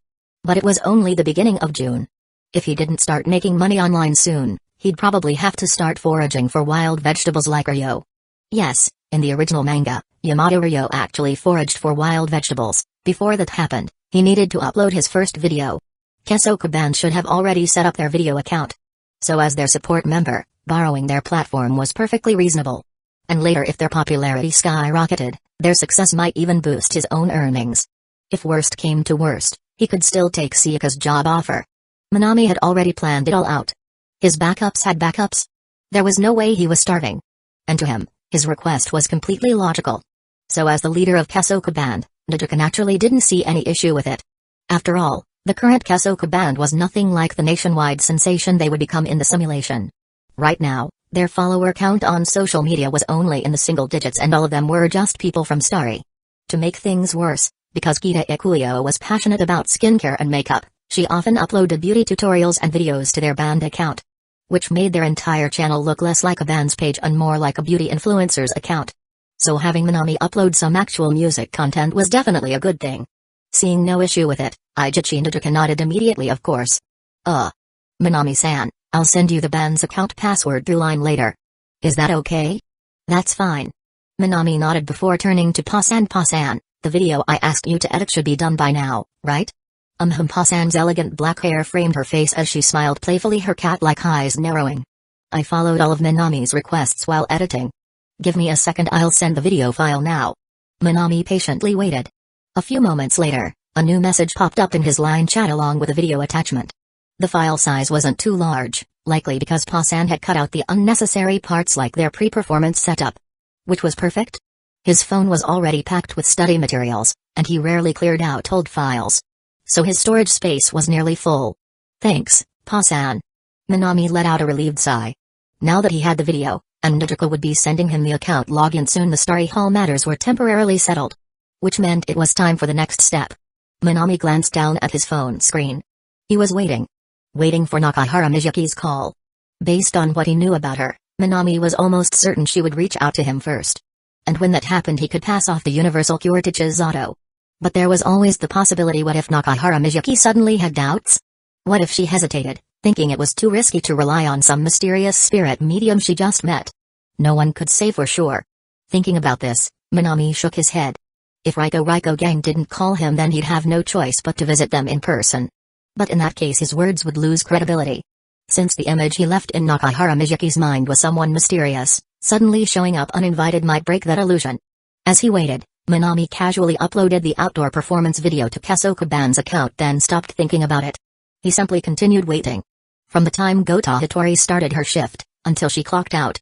From hanging out with the band, until he finally returned home alone. Yet, even as the night dragged on, his phone remained silent. Staring at the unchanged screen, Minami sighed. So in the end, words alone weren't enough to earn someone's trust, huh? Placing his phone on the table, he began thinking about what to say tomorrow when he visited Riko in person. And as if responding to his thoughts, the sudden ringing sound echoed through the quiet room. On his screen, a number without a contact name was displayed. It wasn't from Hitori or any Kesokuban members. And it definitely wasn't from a Japanese phone carrier. However, for Minami, who had experienced simulated memories, this string of numbers was actually not unfamiliar. It was none other than the phone number of Mizuki Nakahara from Lycura's Recoil. It's finally here. Minami let out a sigh of relief. He hadn't expected Mizuki Nakahara to remain this patient. But considering that this matter concerned Shizato Nishikigi's body, it was completely reasonable for the members of Lycura's Recoil to proceed with caution. The call had finally arrived. Yet, contrary to his earlier anxiety, Minami no longer felt as impatient. First, he stood up, walked over to the sink, poured himself a glass of water, and gulped it down. Once he felt that enough time had passed, He acted as if he hadn't been deliberately waiting for the call, picked up his phone, and answered, "Hello? This is Minami's spiritual mediation office." Minami's voice was calm and gentle, transmitted through the phone's speaker for all the members of Lycoris Recoil to hear. Huh. Hearing the voice, Chisato Nishikigi, who was sitting near the phone, blinked in surprise. "What's wrong, Chisato?" Takina Inoue was listening intently to the conversation when she heard Chisato's reaction and couldn't help but turn back to look at her. "Ah. Nothing. It's just that this voice sounds kind of familiar." Chisato tilted her head slightly, lost in thought, looking somewhat adorable. Moreover, the name Minami reminded her of a song she had heard during an outdoor concert. The song "I Don't Want to Die in Loneliness," a melody filled with despair and heartbreak, yet ultimately finding hope, had really resonated with her. Even now, trapped in such a dire situation, she felt an inexplicable connection to that song. Just as she was about to say something, Mizuyuki Nakahara raised a finger to her lips and shot a glance at Chisato, who had been about to speak. The latter stuck out her tongue playfully in response and made a funny face, causing Mizuyuki to shake her head helplessly. "I'm still talking here." Clearing her throat, she then spoke into the phone. "Sorry about that, Master Minami, we had a little situation just now." "It's fine, Ms. Nakahara." The young man's calm voice came through from the other end, as if he had already anticipated this. "I imagine that sitting next to you right now are the other members of Lycoris Recoil. Correct?" Cough, cough, cough. Mizuyuki Nakahara coughed several times upon being called out so directly. Then she turned back to look at Takina and the others, lowering her voice. "Well? Amazing, right? He hasn't even met you guys, yet he already knows you're here." Chisato's voice already gave it away just now. Kurami, who was lounging at the Lycoris Recoil bar counter, casually playing on her phone, voiced her opinion. But as soon as she said that, the voice from the other end of the call spoke again. "That's true. I already heard Miss Chisato Nishikigi's voice earlier. But, Kurami, I also know that right now, you're lying at the bar counter playing on your phone." "Eh?" At these words, Kurami, who had been lazing around with a tired expression just moments ago, widened her eyes in shock. Takina even ran outside to double-check that there was no one spying on them from outside. Kurami's eyes widened further in disbelief. Although they had already learned about Minami's abilities from Mizuyuki Nakahara, experiencing it firsthand was something else entirely. To confirm someone's identity from afar, even knowing that Chisato was the one who had spoken earlier? This was beyond the realm of an ordinary spiritual medium. Even Takina, who was a staunch atheist, couldn't help but question whether the world truly harbored abilities beyond human understanding. As the majority of Lycoris Recoil fell into a stunned silence, unsure of what to say next, one person, however, was an exception. Chisato Nishikigi, her eyes sparkling with excitement, reached for the phone and cheerfully spoke up. "Is that Minami-san? So Minami-san also works as a spiritual medium? That's so interesting." She greeted him with enthusiasm. "I was worried you were some kind of weirdo, but turns out you're Minami-san." "It's me, Chisato. You remember, right? The really cute girl you met after your outdoor performance." Her voice was filled with excitement. Meanwhile, on the other end of the line, Minami could only shake his head helplessly. He had deliberately lowered his voice. Even Takina hadn't noticed anything off. Yet his attempt to remain mysterious was completely foiled by this perceptive young girl. Chapter 91, The Universal Cure. Minami had actually anticipated the possibility of his voice being recognized. After all, in the simulation, Chisato Nishikigi had already demonstrated her keen perception. He had deliberately altered his tone to avoid detection. Yet even so, his little tricks were still no match for the sharp intuition of Miss Nishikigi. "It's me, Miss Nishikigi." Since he had already been exposed, there was no need to keep up the act. Hiding and pretending would only arouse more suspicion, and besides, Minami was never fond of concealing his identity. "I knew it." On the other end of the phone, Chisato Nishikigi sounded unusually excited. "I knew it. Your voice really does sound just like his." She wanted to keep talking, but Minami smiled and interrupted her. "Let's put that aside for now. Listen to me, Chisato-san." Chisato immediately quieted down, tilting her head attentively, looking a little adorable. "I wasn't joking about treating your heart condition. I actually have a way." Minami spoke calmly. Redeeming the universal cure wasn't an issue. 900 affection points were valuable, but they weren't worth more than a human life. However, before he went through with it, he had to confirm one thing. Would Chisato actually believe him? If he exchanged the universal cure, only for her to doubt it, and throw it away without using it, that would be a complete waste of his 900 affection points. But from Chisato's perspective, she had already been given a death sentence by her doctors. She had been told her congenital heart disease was untreatable. Asking her to believe that there was some miraculous cure. Wouldn't that be even harder?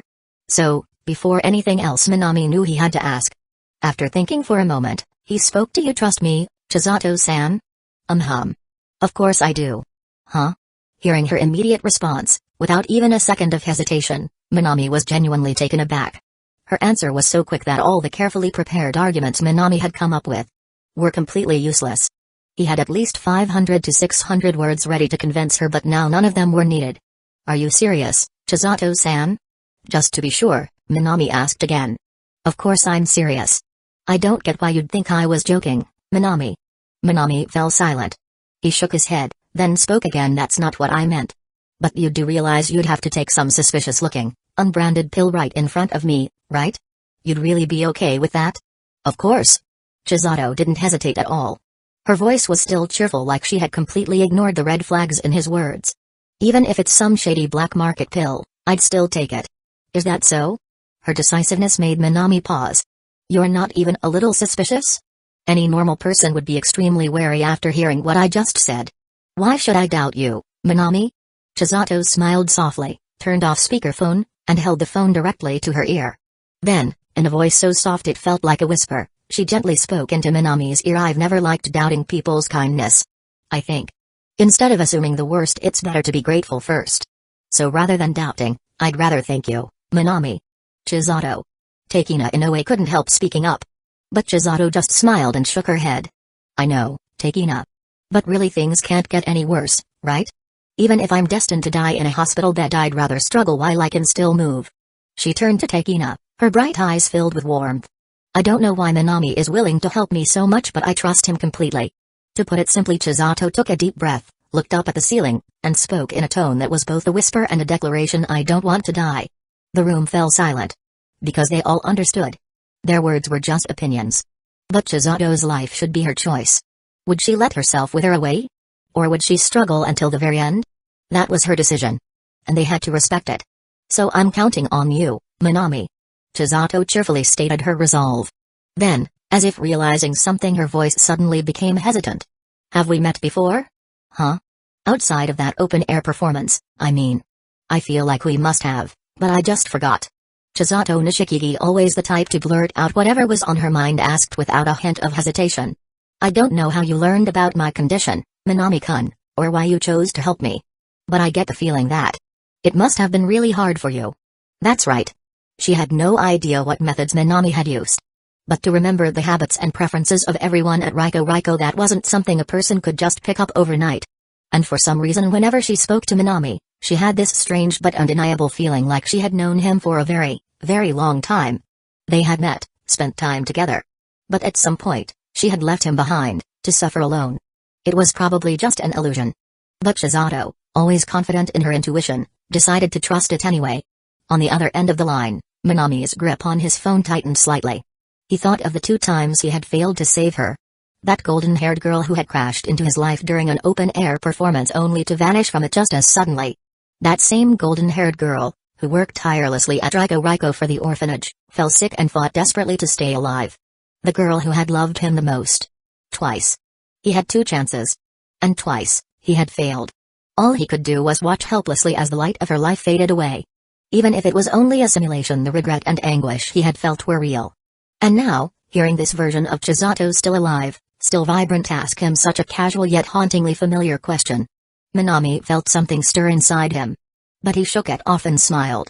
No, outside of that open-air performance, I don't think we've met before, Chisato-san. He could have told her everything.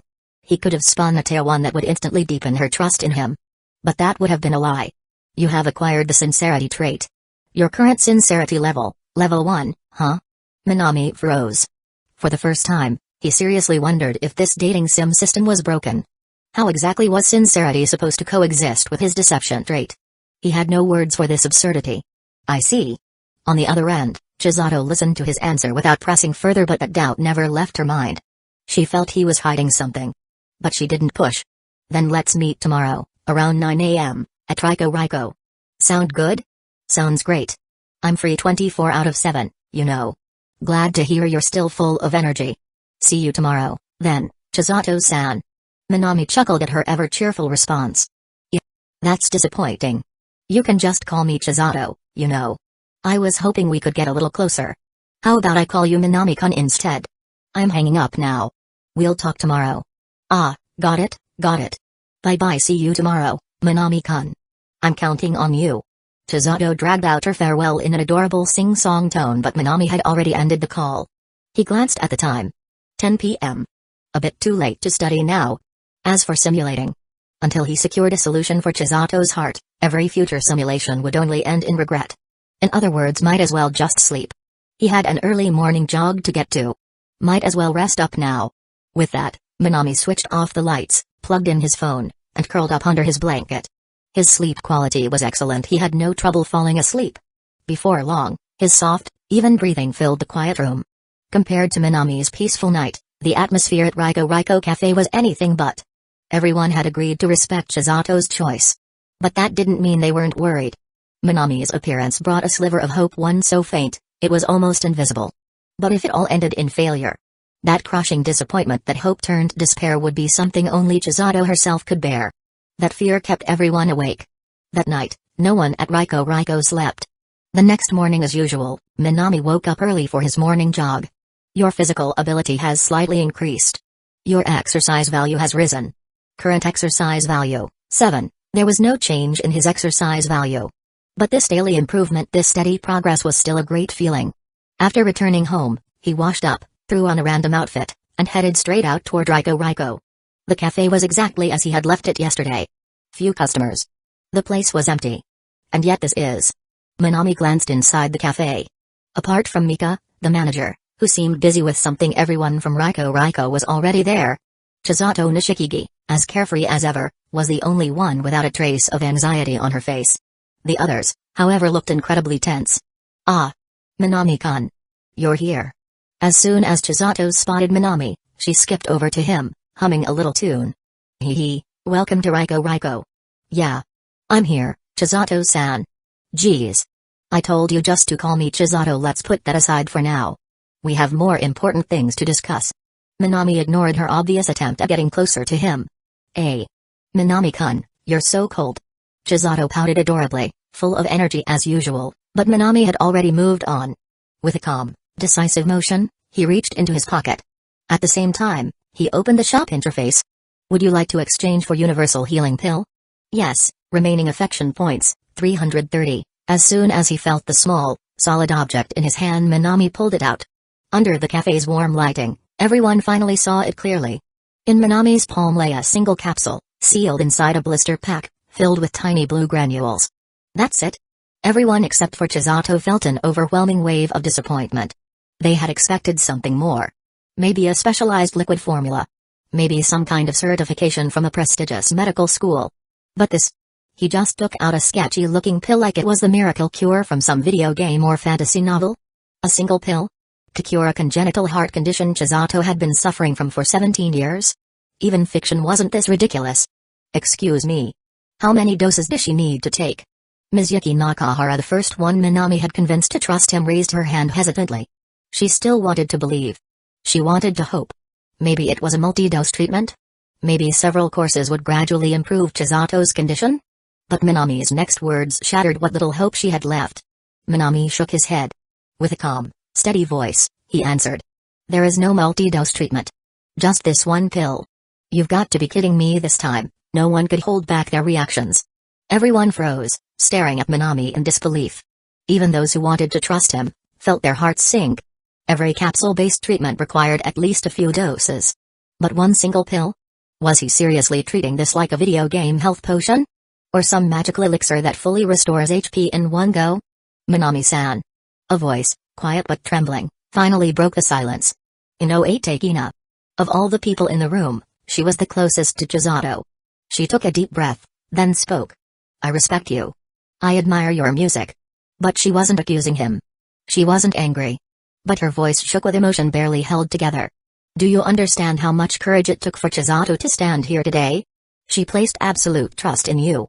And yet you expect us to believe that one pill can cure a disease that has tormented her for 17 years? This is just too. Her voice broke. She couldn't finish. That feeling, the feeling of hoping too much, only to have that hope crushed, was something no words could describe. Would you trust him? Would you place everything your entire life on a single, mysterious capsule? Just one pill? Only those who have personally experienced it could truly understand. But at that moment, Minami ignored Takina Inoue's trembling voice. He only looked seriously at Chisato Nishikigi and asked, "Chisato-san, will you take it? Or not?" Yes. Would she take it? Or not? She had to give an answer. And just as Minami voiced the question, Chisato moved. She walked up to Minami, then spoke. "Minami-kun, I told you yesterday, didn't I? I'm entrusting this to you." Unlike everyone else, whose faces were filled with doubt and anxiety, Chisato looked up at Minami with a bright, determined expression. "I meant every word." She took the capsule from Minami's hand without a second of hesitation. Then she swiftly unwrapped it from its blister pack and swallowed it. Without water. Without hesitation.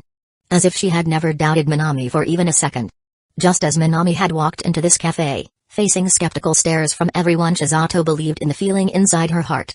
She believed that Minami wasn't the type of person who would joke about her life-threatening illness. He had laid out his sincerity. And she, in turn, would respond with trust. Gulp. Her throat moved. The capsule was gone. By the time everyone reacted, Chisato had already swallowed it. She had chosen to believe in him.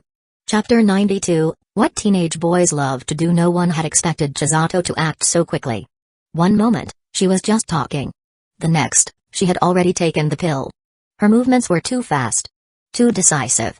Even if someone wanted to stop her, they couldn't. Even Minami hadn't expected this. But then he remembered who was standing in front of him. Minami shook his head. Of course. This is Chisato Nishikigi.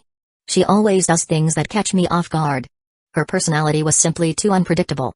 Trying to anticipate her was like trying to catch the wind. Still, Minami looked up at the floating game interface. It had just updated the description of the Universal Healing Pill. Universal Healing Pill, 900 affection points, effect, cures any theoretically incurable injury or disease. Reaction varies based on the severity of the illness or injury. Minami clicked his tongue in irritation. Damn game system. Why didn't you tell me this before I bought it? But there was no point complaining now. He looked at Chisato, then stepped forward to ask. This pill causes different reactions depending on the person. How do you feel? How do I feel? Chisato blinked, then looked at her own hand, as if trying to sense any changes. But nothing much, really. Her body felt the same. If she had to describe any changes, maybe my chest feels a bit tight? Chisato tilted her head in thought, then, without hesitation, she reached up and massaged her own chest. Her fingers pressed against her left side where her heart was. Of course, because of her movements, her already ample figure was, well, very noticeable. Chisato. What are you doing in front of a guy? Takina snapped. She rushed forward and grabbed Chisato's hand, stopping her from going any further. Huh? It's no big deal, right? It's just Minami-kun. Chisato pouted, looking a little annoyed. Minami didn't respond. He just stared at her silently. Besides the tightness, do you feel anything else? Takina held Chisato's wrist firmly, preventing her from moving freely, as she asked with concern. Not really. Chisato kept massaging her chest with her other hand. It's just a bit tight. But maybe that's just because of the medicine. Also, I feel kinda sleepy. She yawned, then rubbed her own shoulder lazily. If you're feeling sleepy, then you should go back to the dorm and rest. We can cover your shift today. Seeing that Chisato didn't seem to be in any real distress, Takina finally relaxed. There was no rush to check if the pill had worked. The most important thing was that she wasn't in pain. For now, that was enough. At that moment, Chisato Nishikigi turned her head toward Minami Shaoji. Seeing the thoughtful expression on his face, she bowed slightly and spoke in gratitude. Minami-san, thank you for making the trip here today. Even if that capsule didn't seem effective, Minami had still come all this way for Chisato. Of course, she had to express her thanks. But Minami only shook his head. Then, after another glance at Chisato, he said, if you're feeling fine, that's great. I actually need to head out for something. Would you mind walking with me? There's something I'd like to talk to you about. A simple invitation. Yet, for the first time, the usually carefree and cheerful Chisato hesitated. Her lips parted slightly. Well, if you really don't want to, it's fine. You don't have to force yourself, Chisato-san. That line was basically forcing her to go. Chisato let out a defeated sigh. Minami-kun, sometimes you can be really mean. I don't understand what you mean, Chisato-san. Minami's expression remained calm. But those words made Chisato glare at him. Fine, fine. I get it. I'll walk you there, okay? Happy now? With an exaggerated sigh, She stood up and walked to Minami's side. "I'll be in your care, then." Minami nodded, then turned to face the rest of the Riko Cafe staff, giving them a small nod of acknowledgement before walking away. Without any hesitation, Chisato followed right behind him. The moment they left the cafe, Minami spoke. "Still holding up?" "Eh? Holding up what?" Chisato tilted her head, confused. It was obvious she had no idea what he was talking about. But Minami simply said, "You can drop the act now." At those words, Chisato's cheerful expression froze slightly. She blinked. Then, after a few seconds, the smile on her face gradually faded. And then her right hand clenched tightly over her left chest. In Minami's unwavering gaze, Chisato could no longer keep standing. Her legs gave out. She collapsed to the ground, one hand gripping her chest, her mouth open, breathing ragged, struggling to take in air. "So you were forcing yourself through the side effects." Minami let out a soft sigh. Then, he extended a hand toward her. "What are you?" "I'll carry you to the hospital. I'll find a taxi ahead." Minami's voice was steady with no hesitation. Before Chisato could protest, he had already pulled her up and, with practiced ease, lifted her onto his back. Just earlier, Minami had already noticed it. Chisato's voice was slightly rushed. The tone wasn't like her usual self. She had been forcing herself to sound normal. She didn't want to worry anyone in the cafe, so she pretended everything was fine. "But Minami-kun, how did you know?" Because she had been picked up, her body shifted slightly forward, and instinctively, her arms wrapped around Minami's neck. As she gasped for air, she still managed to whisper, "I thought I hit it really well." Yes. She had been so sure. Even Takina, who had been with her every day, hadn't noticed a thing. Yet Minami saw right through her instantly. "How do I put it?" As he carried her, Minami spoke casually. "Let's just say I've been through this before." Because he had been through it. In the second simulation, he had already grown used to Chisato's perfectly faked smiles. But this time, he wouldn't fail again. Even when she was suffering, Chisato Nishikigi always endured it alone, and Minami Shaoji knew this better than anyone. "You have experience?" Chisato rested against Minami's shoulder, looking at his handsome side profile. And somehow, she still managed to let out a soft laugh. "Hee hee. I knew it. Minami-kun, we must have met somewhere before, right?" "Why do you say that?" "Just a feeling." Chisato closed her eyes, as the tightness in her chest grew stronger. Then, she leaned in close to Minami's ear, whispering in a soft, sleepy voice, "I just feel like I've seen you before. Like we crossed paths somewhere. Met somewhere." And more than that, she felt like she had wronged Minami before. Like she had hurt him. Like she had once left him behind alone, in pain. "It's just your imagination." Minami kept running toward the street, never once looking back. "Hee hee. If you say so. Then I'll just pretend it's my imagination." The effect of the miracle pill was getting stronger. Chisato instinctively tightened her grip around Minami's neck. "Hey, Minami-kun. If my heart really gets better, wanna try dating? I feel like we'd make a great couple. You do realize you've only known me for 2 days, right?" "Hee hee. But I believe in love at first sight, you know." Chisato hugged him tighter. There was just something about being carried like this, something that made her not want to let go. "We can talk about that after you're fully recovered. So if I get better, you'll date me?" Even in her weak state, Chisato's eyes lit up. She forced herself to open them, staring at Minami with wide, sparkling eyes. Those soft, pleading eyes, enough to make any man hesitate. And then no. Minami's answer was as merciless as ever. "Huh? Isn't his the part where the male lead says yes to the dying girl's last wish?" Somehow, she found the strength to poke Minami's cheek in protest. This man was way too cold-hearted. "You're not going to die. I trust my medicine." He was confident in the miracle pill from his love simulator system. It would fix Chisato's heart. "And besides, I don't make promises lightly. Meeting someone, getting to know them, dating them, those things are serious. They shouldn't be taken as a joke. If someone gives you their heart, you can't just treat it like a game. That kind of person would just be trash. But if you just said yes, you could date a beautiful girl like me and do all the fun things that guys your age love to do." Chisato pouted. Then lightly bonked her head against his back. "Minami-kun, do you even realize how your words make me feel?" "How do they make you feel?" "Here, I'll tell you." She moved closer to his ear, lowered her voice, then whispered with a playful giggle, "They make me think that you're really, really cute. And that I like you even more now, hee hee hee." Then, she leaned back slightly and grinned. "Come on, Minami-kun. Date me. I just know dating you will be so much fun." Minami fell silent. Honestly, he could never understand Chisato's chaotic thought process. Ignoring her teasing, Minami finally reached the street and flagged down a taxi. After placing Chisato inside, he got in himself. The hospital where she always got her checkups? Minami had been there many times in his simulations. He gave the address to the driver without hesitation. Then, he turned to Chisato. Her body was weak from the pill's side effects. Getting into the taxi had exhausted her even more. She looked like she was about to fall asleep. Are we at the hospital yet, Minami-kun? Her small hand reached for his, her voice barely more than a murmur. We're here. Go ahead and sleep. Minami sighed and gently ran his fingers through her golden hair. His movements were too practiced, the result of countless attempts in his simulations. Chisato melted under his touch. Her body felt warm and relaxed. Her small fingers squeezed his hand a little tighter, like she never wanted to let go. And just like that she fell into a deep sleep. Chisato dreamed of many things. But one part annoyed her the most. Because in her dream there were other women trying to take Minami from her. A pink-haired girl. She looked shy and easy to tease. And a blue-haired girl. With a lazy, carefree voice. The problem was they were just as pretty as her.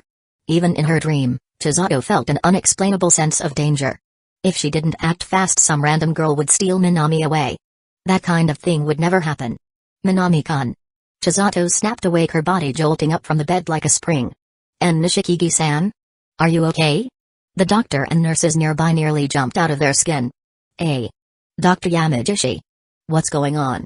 TL notes, Yamagishi is a side character in the original anime series, Lycoris Recoil.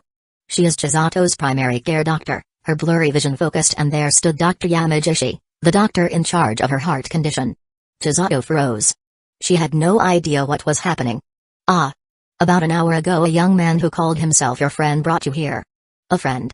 A young man? Who brought her here? Chisato immediately thought of Minami Shaoji. That damn guy, the one who almost got stolen by other girls in her dream.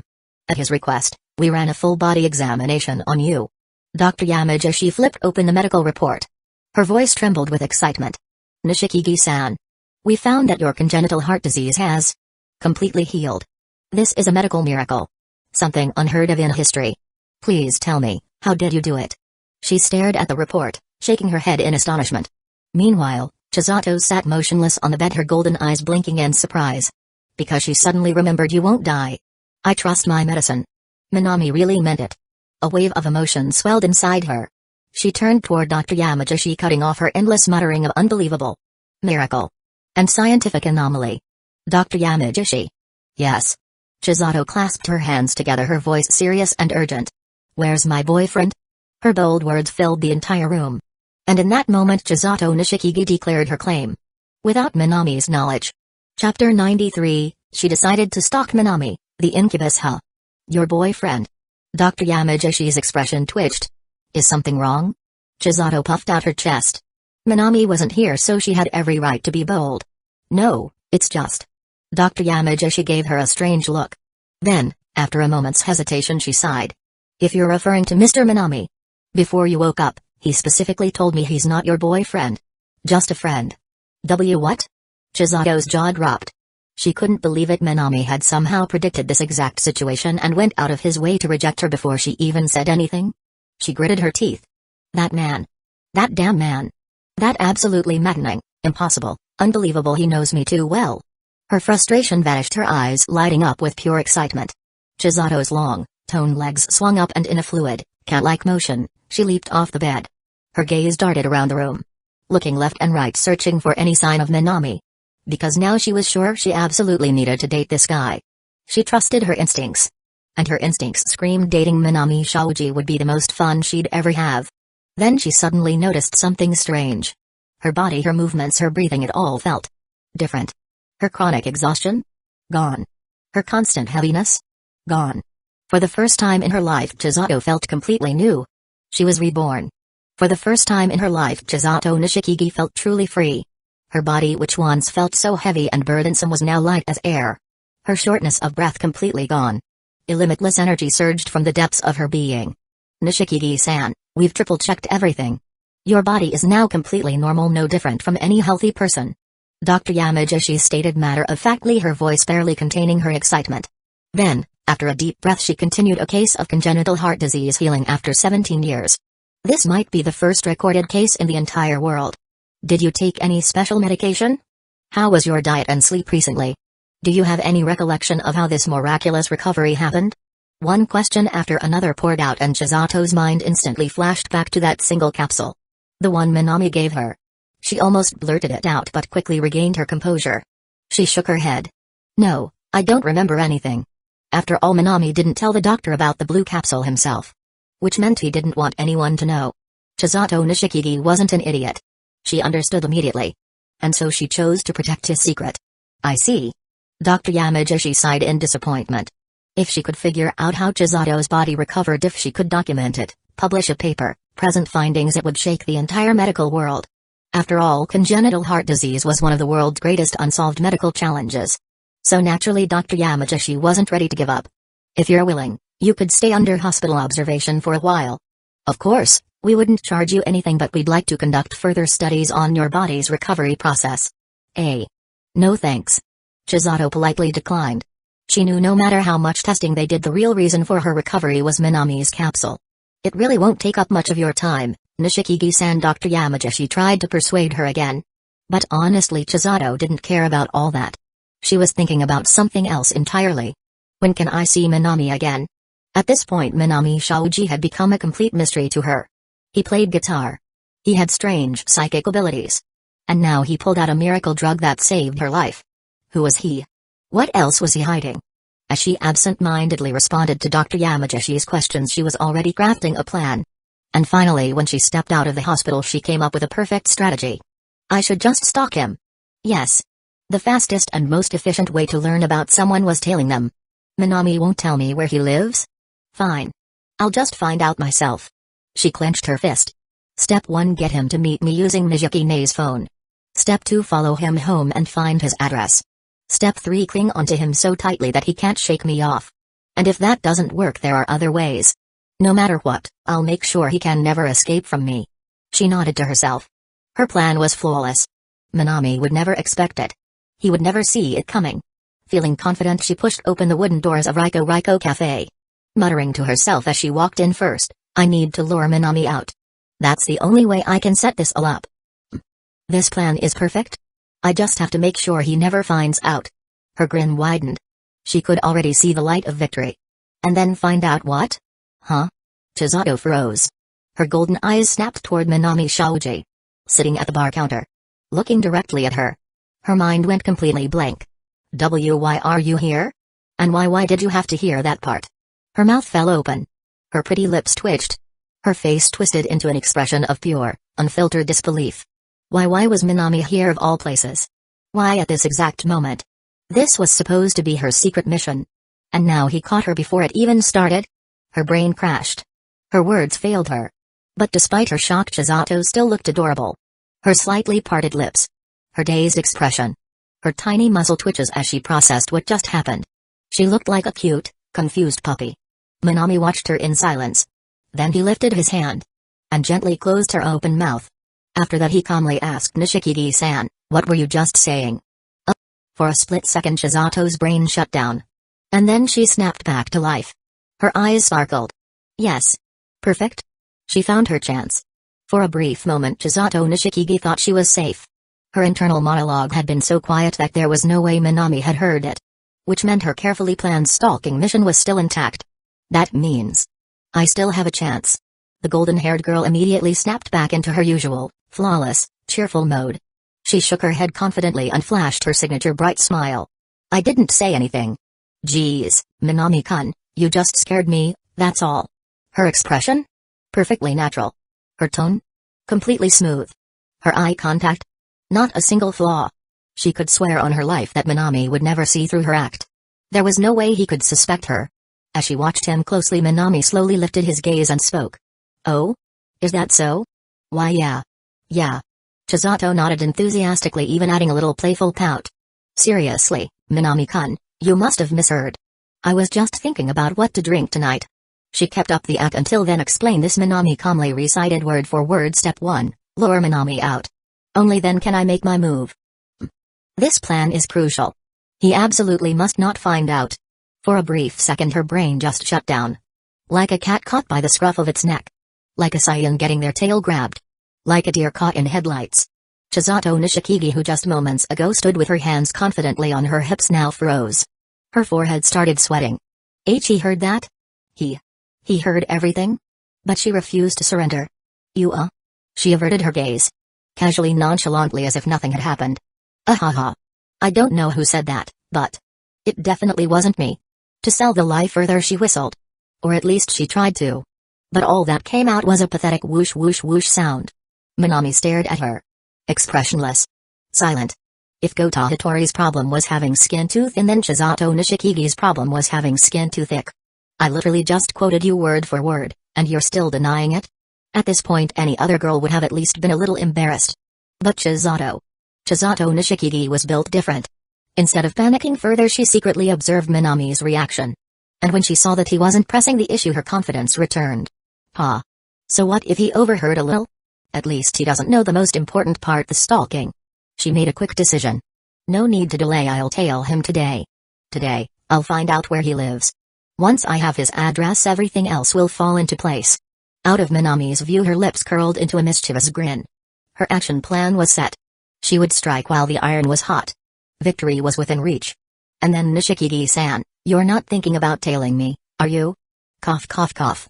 Chisato choked on air. Her eyes widened in pure shock.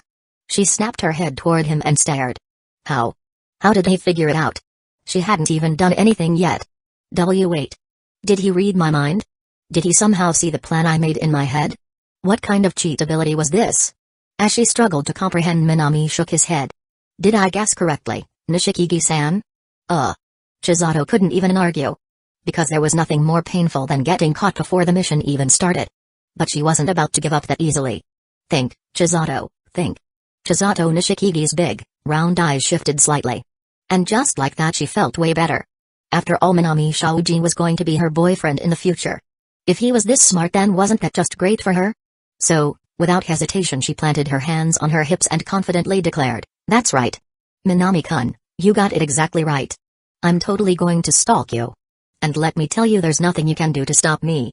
I'm gonna dig up all your personal info. Minami blinked slowly. And just stared at her. To be fair, he had already expected this. But even with that expectation, he still found himself speechless. She's a social terrorist. Who the hell tells their stalking target I am going to stalk you? Like, out loud. You do realize stalking is illegal, right, Nishikigi-san? Minami raised an eyebrow. Yeah, I know. And you also know that following a healthy young man around is something a respectable young lady shouldn't be doing, right? Yeah, I know that too. Then, can you not stalk me? Nope. Chisato Nishikigi vigorously shook her head. Minami sighed. Clearly, logic wasn't going to work here. Fine. You don't need to stalk me. If there's something you want to know, just ask me directly. As long as it's not too personal, I'll answer. Really? Of course. I'd rather you ask me straight up than have a girl wandering around at night, doing something as reckless as tailing a guy. Despite Tokyo being relatively safe, that didn't mean it was completely crime-free. Especially at night where drunkards and vagrants roamed. Minami, as a guy, could manage. But Chisato, a cute girl like her, was practically a walking magnet for trouble. Chisato blinked. She immediately caught the meaning behind his words. Then she grinned mischievously. Minami-kun. Are you worried about me? You can interpret it that way. Minami answered calmly. Now that he thought about it, the only person who knew his home address in Tokyo was Yamada Ryo. But in the grand scheme of things, that was a trivial matter. What mattered more was the real reason he had come to Riko. Without hesitation, he held out his hand. Chisato tilted her head. Curious. What's this? What do you think? Your taxi fare to the hospital was 18,000 yen. Since you're fine now, Riko should pay me back. Chisato dragged out the syllable. She had totally not expected this. Minami hadn't stayed at Riko to wait for her. Or for any sentimental reason. No. He was literally just here to collect his 18,000 yen. This guy. She was genuinely confused. This was the same guy who had given her a miracle cure for free. Now he was hassling her over a mere 18,000 yen? The contrast was insane. Was he generous or was he cheap? Chapter 94, An Omelette Rice. Soaked in a beautiful girl's sweat. For Riko, 18,000 yen wasn't huge, but it wasn't small either. As a Riko employee, Chisato definitely couldn't just take money from the register to pay him back. But at the same time, she couldn't not pay. So will 5,000 yen do? Minami looked at the bills she handed over. Then he looked at her. This is only 5,000 yen. It's all I have left. Chizato's voice got small. Her big, shiny eyes blinked up at him. She even looked a little pitiful. This woman. She knew exactly how to use her cuteness. She angled her face slightly upward so that when she looked up at him she'd instantly trigger a man's protective instincts. But hand over your wallet. You. Chisato let out a dramatic groan and clutched her pathetically thin wallet. Like a mother protecting her newborn. Hurry up. Minami urged. Minami-kun, you're totally the type who would shamelessly take his wife's money to go play pachinko. Chisato muttered as she reluctantly handed him her wallet. Pachinko was one of Japan's most infamous gambling games. People bought metal balls for 20 yen each and used them to play for prizes. Of course most people lost. Which is why pachinko was mostly filled with deadbeat gamblers. Yeah, you're probably right. Minami nodded without hesitation. Minami couldn't even be bothered to argue. Taking her wallet he counted the money while continuing, Nishikigi-san, you should never fall for a guy like me, the kind of man who'd emotionlessly take his wife's money to go play pachinko. It's fine. All the money I earn is yours, Minami-kun. Whether you spend it on pachinko or whatever else, I don't mind at all. Chisato rested her chin on her hands, watching Minami carefully count her money. Then she giggled. Even the way you count money is handsome. As expected of the man I set my sights on. Minami glanced at her sideways. Is that so? Well, since Nishikigi-san is so willing from now on, just talking to me will require a 2,000 yen friendship fee per month. Even as he said this Minami paused. He couldn't help but wonder, am I going too far? After all, charging someone 2,000 yen a month just to be friends, even for Nishikigi Chisato, what a bargain. I'll pay. A shocked exclamation. Then smack. 2 crisp, fresh 1,000 yen bills landed in his hand. Minami blinked. And looked up.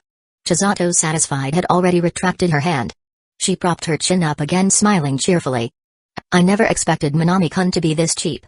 She sighed, then raised her index finger and thumb, making a tiny pinch gesture. Actually, I still have a little bit of secret savings. Can I add more money and upgrade our relationship from friends straight to boyfriend and girlfriend? Then she pulled out her phone, opened the calculator app, and began tapping on the screen. A friendship fee is 2,000 yen per month. Then a boyfriend fee should be about 12,000 yen per month, right? Minami-kun, does that sound reasonable? Minami stared. You don't think there's something seriously wrong with buying a boyfriend with money? Rent a boyfriend, this girl. Her thought process was so far removed from normality it was like she lived in a parallel dimension. Minami sighed. Also, isn't the usual reaction to despise a deadbeat husband who blows money on pachinko? But instead of the expected reaction, Chisato looked at him like he was crazy. Minami-kun, what nonsense are you talking about? How could I ever despise you? Minami speechless. Besides, Minami-kun, maybe you don't understand, even if a relationship starts from money, it's still a real relationship. Chisato tilted her head. Her bright, lively eyes filled with determination. For me, this is just the first step. I don't care if it's twisted or weird, I'm going to get you to be my boyfriend, no matter what. Yes. A preemptive strike. Who cares if the method is unorthodox? Who cares if it's questionable? The only thing that matters is securing Minami Shaoji as her boyfriend. No matter the cost. She was willing to use any method to achieve that goal. So, Minami-kun, what do you think? Shall we upgrade the service a little? Chisato rubbed her hands together excitedly. No. Minami, expressionless, refused. Yeah. Chisato dragged out the sound in protest. Won't you reconsider? The price is totally negotiable. This isn't a flea market. I'm not haggling with you over relationship fees. Minami sighed. Honestly, Chisato Nishikigi's determination and execution speed were terrifying. So Minami finally used his data scanner. Target, Chisato Nishikigi. Appearance, 8 athleticism, 8 academics, 6 special traits, optimism level 5, reflexes level 5, action taking level 5, execution ability level 5, social skills level 4, cooking level 1, current impression of the host, irreplaceable, romantic feelings, emerging genuine admiration system evaluation, she is utterly captivated by you. Every action and word of yours draws her in deeper. If you choose to respond, her naturally cheerful and passionate nature will return your feelings tenfold. You may not see her as your one and only. But to her, you are everything. Minami glanced at the data panel. Then he glanced at Chisato, who was staring openly at his face. Level 5 in action taking and execution. Level 4 in social skills? What kind of social monster is this? And her execution ability and action taking were insanely high. Literally, the moment she thinks of something, she'll immediately do it without hesitation. No wonder she had zero hesitation when taking the universal cure pill. Minami sighed. As expected of the strongest Lycoris in the original Lycoris recoil plot. Even if she was born this way, her innate ability to take action. Even Minami himself couldn't match it. Only problem was that insane action-taking ability was clearly being used in all the wrong places. As he felt Chisato curiously press her soft hand against his chest, Minami frowned. What are you doing? I'm just checking if Minami-kun has muscles. Caught red-handed, Chisato was completely unashamed. Not only did she not blush, she even tried to pull up his shirt to take a peek. Minami grabbed her wrist. Stopped her. Then without hesitation he returned her pathetic, empty wallet. The 2,000 yen you just gave me, I'll count it toward your debt. Including the initial 5,000 yen, you still owe me 11,000 yen, Nishikigi-san. Wasn't that my friendship fee? Chisato tilted her head. Confused. I'm not so broke that I need to charge people for friendship. Minami smacked her lightly on the head. Honestly, if this were Yamada-san, she probably would have taken the 2,000 yen without hesitation and fully expected him to keep paying her. But Minami wasn't that kind of person. Besides 2,000 yen? I'm not that cheap. That's true. Chisato nodded in agreement. If 2,000 yen was all it took to buy Minami Shoji, she'd empty her entire savings and buy a whole litter of him. Minami glanced around. The Raiko was completely empty. Then he turned back to Chisato. If Nishikigi-san is feeling fine now, then I don't really have a reason to stay here any longer. He thought for a moment. Then he warned her, Inoue-san and Kurumi went out for supplies. For now, only Nakahara-san is in the shop. Mijiki, but when I arrived earlier, I saw her looking for hangover medicine. I have no idea where she disappeared to now. Which means right now, you're the only person left in Raiko. As he said this, Minami glanced at Chisato again. Are you sure you're okay? After all, today was a weekend. For the food and beverage industry, weekends were the busiest time. Raiko wasn't a big cafe, but it was fully equipped.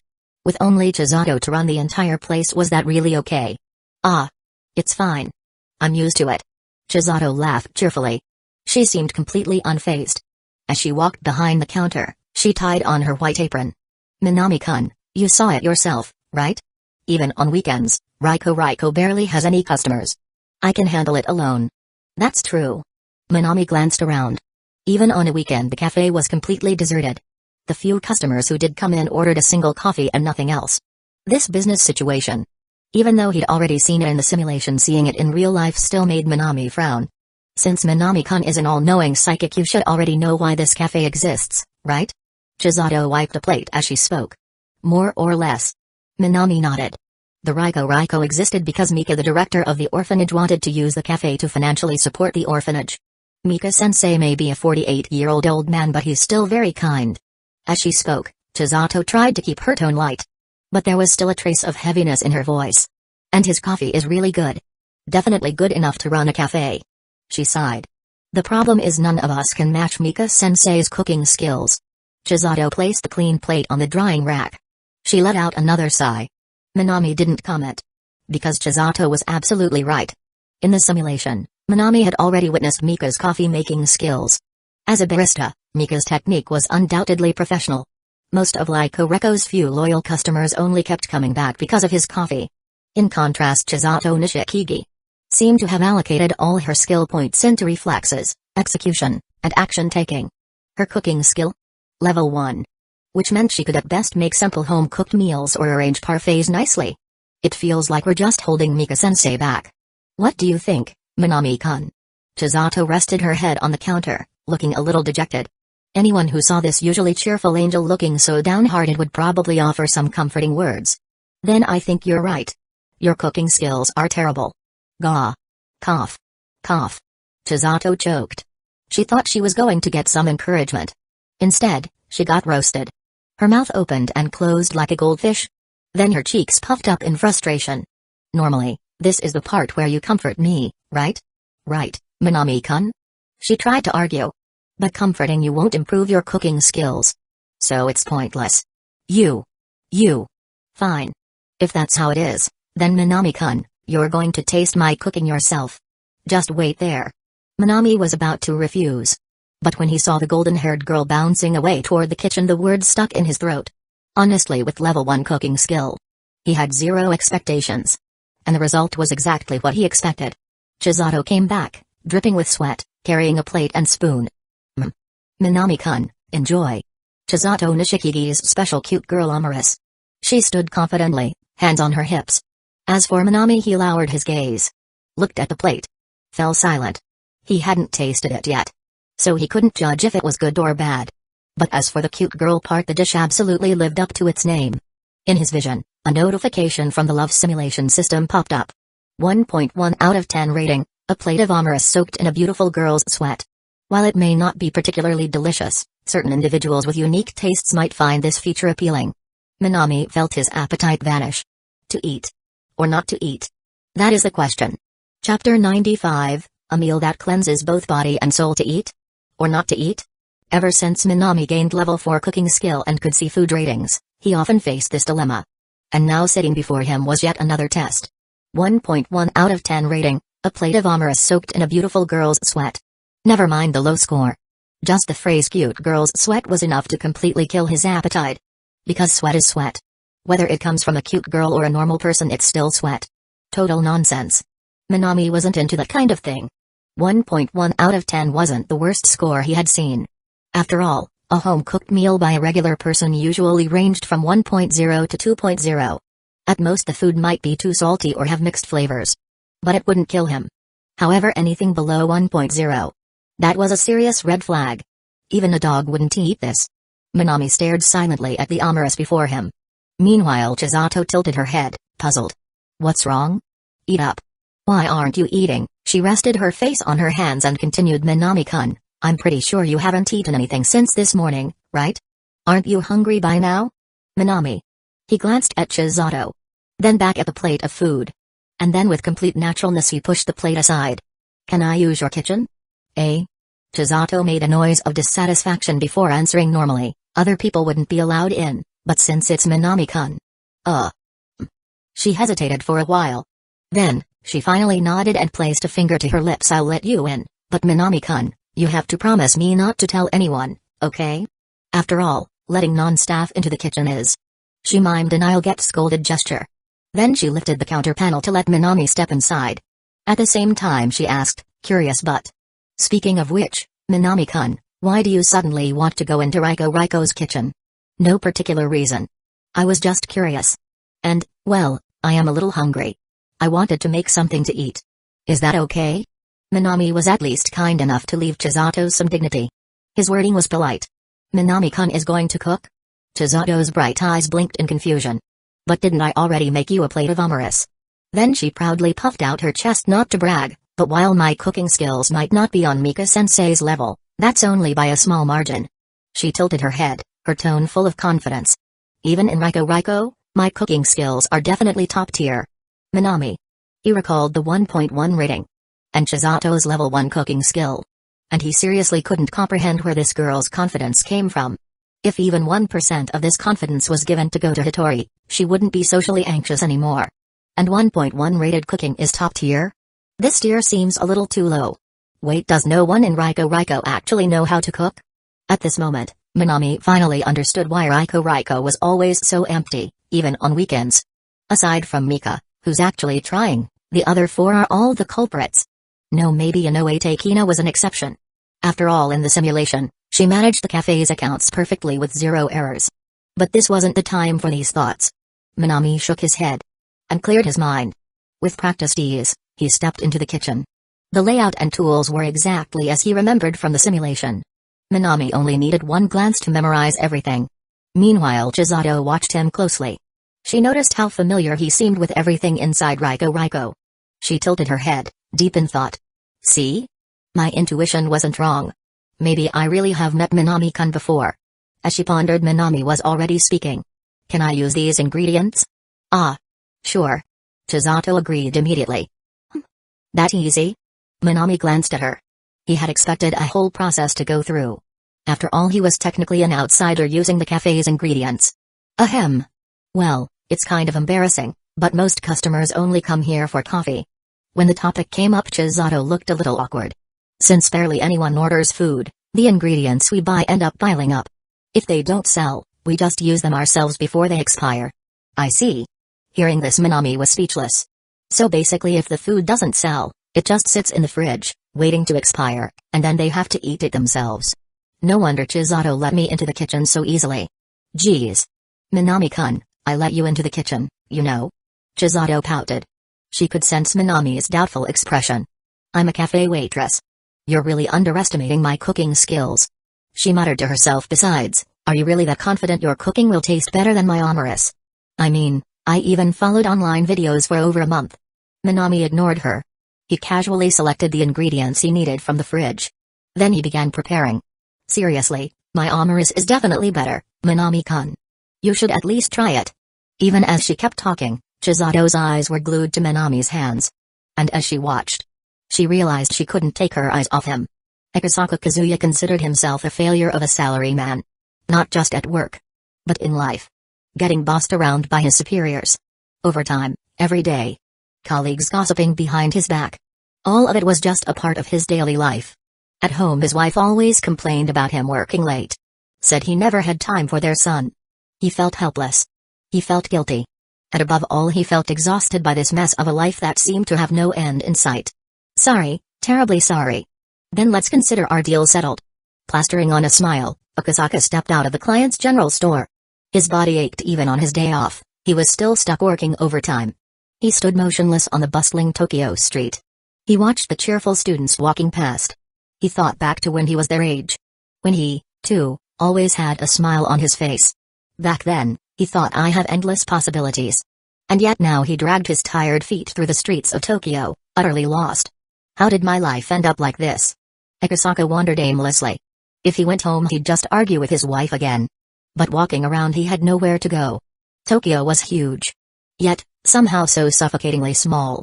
And so, he walked. Without purpose. Without direction. Until his stomach growled, and his legs felt weak. At least. I can still feel hunger. Akasaka let out a self-deprecating chuckle. Over the years he had started to feel like a machine. Completely numb. But in Tokyo there were countless people just like him. He came to a halt. His eyes scanned the area. He just needed somewhere to eat. Anywhere would do. And then an irresistible aroma wafted through the air, stopping him in his tracks. What is that? He turned his head, and not far away, he spotted a small yet elegantly decorated cafe. It wasn't a place he recognized. But that scent. That damn scent wouldn't let him go. And so after a moment of hesitation he stepped forward and pushed open the door. Welcome, sir. Right this way. A cheerful voice rang out. Akasaka looked up and was momentarily stunned. The one greeting him wasn't the kind of staff he expected at a cafe. It was a radiant, blonde-haired girl. Full of energy. He was momentarily caught off guard. But since he was already inside he didn't back away. Instead, he bowed his head slightly. Sorry for the intrusion. And then he followed the golden-haired girl to his seat. Here's a warm towel for you. Thank you. Akasaka Kazuya, a failure in both work and life. Yet, he still carried himself with dignity. Even in front of this young waitress, he remained polite and well-mannered. But while he was simply being courteous, Chisato's mindset was completely different. Because Akasaka wasn't one of their usual customers. If she could keep him coming back, maybe Riko wouldn't feel so empty all the time. She had to seize this chance. And so she beamed with 110% enthusiasm. Sir, what would you like to eat today? Akasaka glanced up at the wooden menu board hanging above the counter. He didn't see anything he particularly wanted. So, he decided to ask directly, what's currently being made in the kitchen? Just give me the same dish. And for the sides, let the chef decide. A reasonable order. At any restaurant, this would be a perfectly normal request. But as soon as he said it, the blonde girl in front of him, her expression stiffened. Because she never expected this. This rare, potential regular had specifically ordered the food that Minami Shaoji was cooking in the kitchen. But that was a meal Minami Shaoji had made for himself. Strictly speaking, it wasn't even on Riko's menu. A special dish that wasn't for sale. So, what now? Just as Chisato was scrambling for an answer, no problem, sir. Your order will be ready shortly. Minami spoke smoothly. Then he added, calmly, however, I must inform you our pricing is a bit on the higher side. A standard meal set here costs approximately 6,888 yen. 6,888? Minami, you mmph. Before Chisato could finish yelling, Minami swiftly covered her mouth. Nearly 7,000 yen. For a single meal set? Akasaka Kazuya hesitated. That price was insane. For that much money he could go to an izakaya, eat as much as he wanted, and still have change left over. And yet just as he was about to refuse. That scent. That damn scent. It drifted in from the kitchen, seeping into his nose, creeping into his brain. His lips parted, ready to say, "No, thanks." But then, almost like a spell, "All right. I'll take it. Please, chef. I leave it in your hands." And the moment the words left his mouth, Akasaka Kazuya regretted it. Damn it. Why did I just agree to that? MMPH. Chisato froze. Her eyes widened. He actually bought it? She stood there completely dumbfounded. 6,888 yen. Just like that, a single sale. Like a zombie, she let Minami drag her away. Like a zombie, she let Minami shove a tray into her hands. Like a zombie, she placed the food on the table. She was so stunned she even forgot to say please enjoy. Akasaka Kazuya, however, didn't notice. He had just dropped nearly 7,000 yen. He needed to see what he had just paid for. His stomach rumbled. So he lowered his gaze and examined the meal. Crystal clear shrimp rolls topped with delicate shreds of seaweed. Soy glazed tofu shimmering with a perfect golden brown hue. But above all, the dish that truly caught his eye. The okazuke. Tea-soaked rice bowl, topped with dried bonito flakes and fresh scallions. The broth creamy and rich. Nestled beneath a delicate cut of Arctic surf clam. Small. Refined. And strangely beautiful. This was a coffee shop meal? Akasaka's heart take over his lost 7,000 yen began to fade. And the scent awoke something primal inside of him. He picked up the bowl, scooped up a spoonful of broth, and took a sip. Then he froze. Akasaka Kazuya froze in place. A flavor indescribable. The instant the umami-rich broth touched his tongue, Akasaka felt warmth bloom inside his chest. A warmth he hadn't felt in years. This wasn't just delicious. This was healing. A warmth that soothed. A richness that lingered. It wasn't just his tired body that felt lighter, it was his soul. His boss's constant pressure. His wife's anger and resentment. The life he had once thought was beyond saving. All of it seemed insignificant. For the first time in years, Akasaka Kazuya felt like fighting again. For his job. For his family. For himself. A tiny, flickering flame lit inside his once exhausted heart. His eyes closed. A single tear escaped down his cheek. And across the table Chisato stared at him. Mouth slightly open. A little confused. It's just food, you know. Why the hell is he crying? Chapter 96, which timeline is this? Chisato never imagined something like this would happen. A customer came in for a meal, and as he ate, tears welled up in his eyes. His expression was serene, as if his entire being had been purified at this very moment. Eating a meal. Could it really be this emotional? Had he gone that long without eating? Chisato scrutinized the man in front of her, Akasaka Kazuya. Then, a thought suddenly struck her. Could it be was he crying because he spent 7,000 yen on a meal, only to find that Minami's cooking was just average, and now he was so heartbroken that he was shaking? Honestly, that actually made a lot of sense. If she had spent 7,000 yen on a bowl of okazuke, she might have also ended up teary-eyed, heart aching so much that she couldn't even breathe. With this in mind, Chisato opened her mouth to speak. "Sir, you, Akasaka Kazuya." Akasaka Kazuya didn't reply. He was still completely immersed in the deepest layers of his emotions, a profound sense of warmth and happiness. So instead of responding, he simply waved a hand, signaling for Chisato to let it go. Then, he lowered his head and continued eating in silence. At this moment, he finally appreciated just how peaceful the atmosphere at Riko was. It allowed him to savor his meal quietly. He picked up a shrimp roll and took a bite. The shrimp inside was incredibly fresh. And beneath the crispy outer layer, there were delicately seasoned crab roe bits mixed in. That soft, rich texture made him let out a deep sigh of satisfaction. It felt like every bit of pent-up frustration and negativity he had carried for years was released in that single breath. He recalled the carefree joy of his childhood. The boundless confidence of his youth. The disappointment and despair of his middle-aged life. Eating with an almost reverent devotion, feeling a storm of emotions rising within him, Akasaka Kazuya began to reflect. How did I end up like this? Was it because of my family? Or the pressures of my job? Maybe both. But more than anything, it was my own cowardice and weakness that left me stuck like this. Too afraid to take a step forward. Too scared to resist. Under Chisato's watchful gaze, he stood up and bowed deeply. His sudden gesture threw Chisato completely off guard. Thank you. Truly incredible cooking, from an incredible chef. Eh? Chisato's mouth fell open. Wait, what? We're just talking about a meal here. Is a deep bow really necessary? Was it really that good? She had been working in this cafe for over 6 months, but she couldn't make sense of this at all. Sure, she had seen customers enjoying their food before. But a customer bowing to her after a meal? This was a first. And the most baffling part, Chizato's gaze landed on the 10,000 yen bill sitting on the table. She opened her mouth, about to call out, "Wait. Sir. I still need to give you change." "It's fine. I'll be back." The man chuckled lightheartedly and turned to leave. Huh? What was that supposed to mean? He'll be back? Wait, what does that have to do with giving him change? Chisato was completely lost. Her pink lips parted, calling out a few more times, but getting no response. In the end, she could only watch his figure disappear from view. What the heck was that all about? She glanced down at the money in her hands. Sure, she was happy that Riko had made some extra cash today. But that entire situation was just way too bizarre. Still, if he left behind 10,000 yen, that must mean he was satisfied with the food. Chisato pocketed the money, her curiosity toward Minami's cooking growing stronger. After all, that was a meal worth 10,000 yen, yet the guy didn't even feel like he had been ripped off. What kind of taste? Especially since she had been standing right at the counter, she could smell the incredible aroma wafting from the kitchen. And since she hadn't eaten since breakfast, the temptation was overwhelming.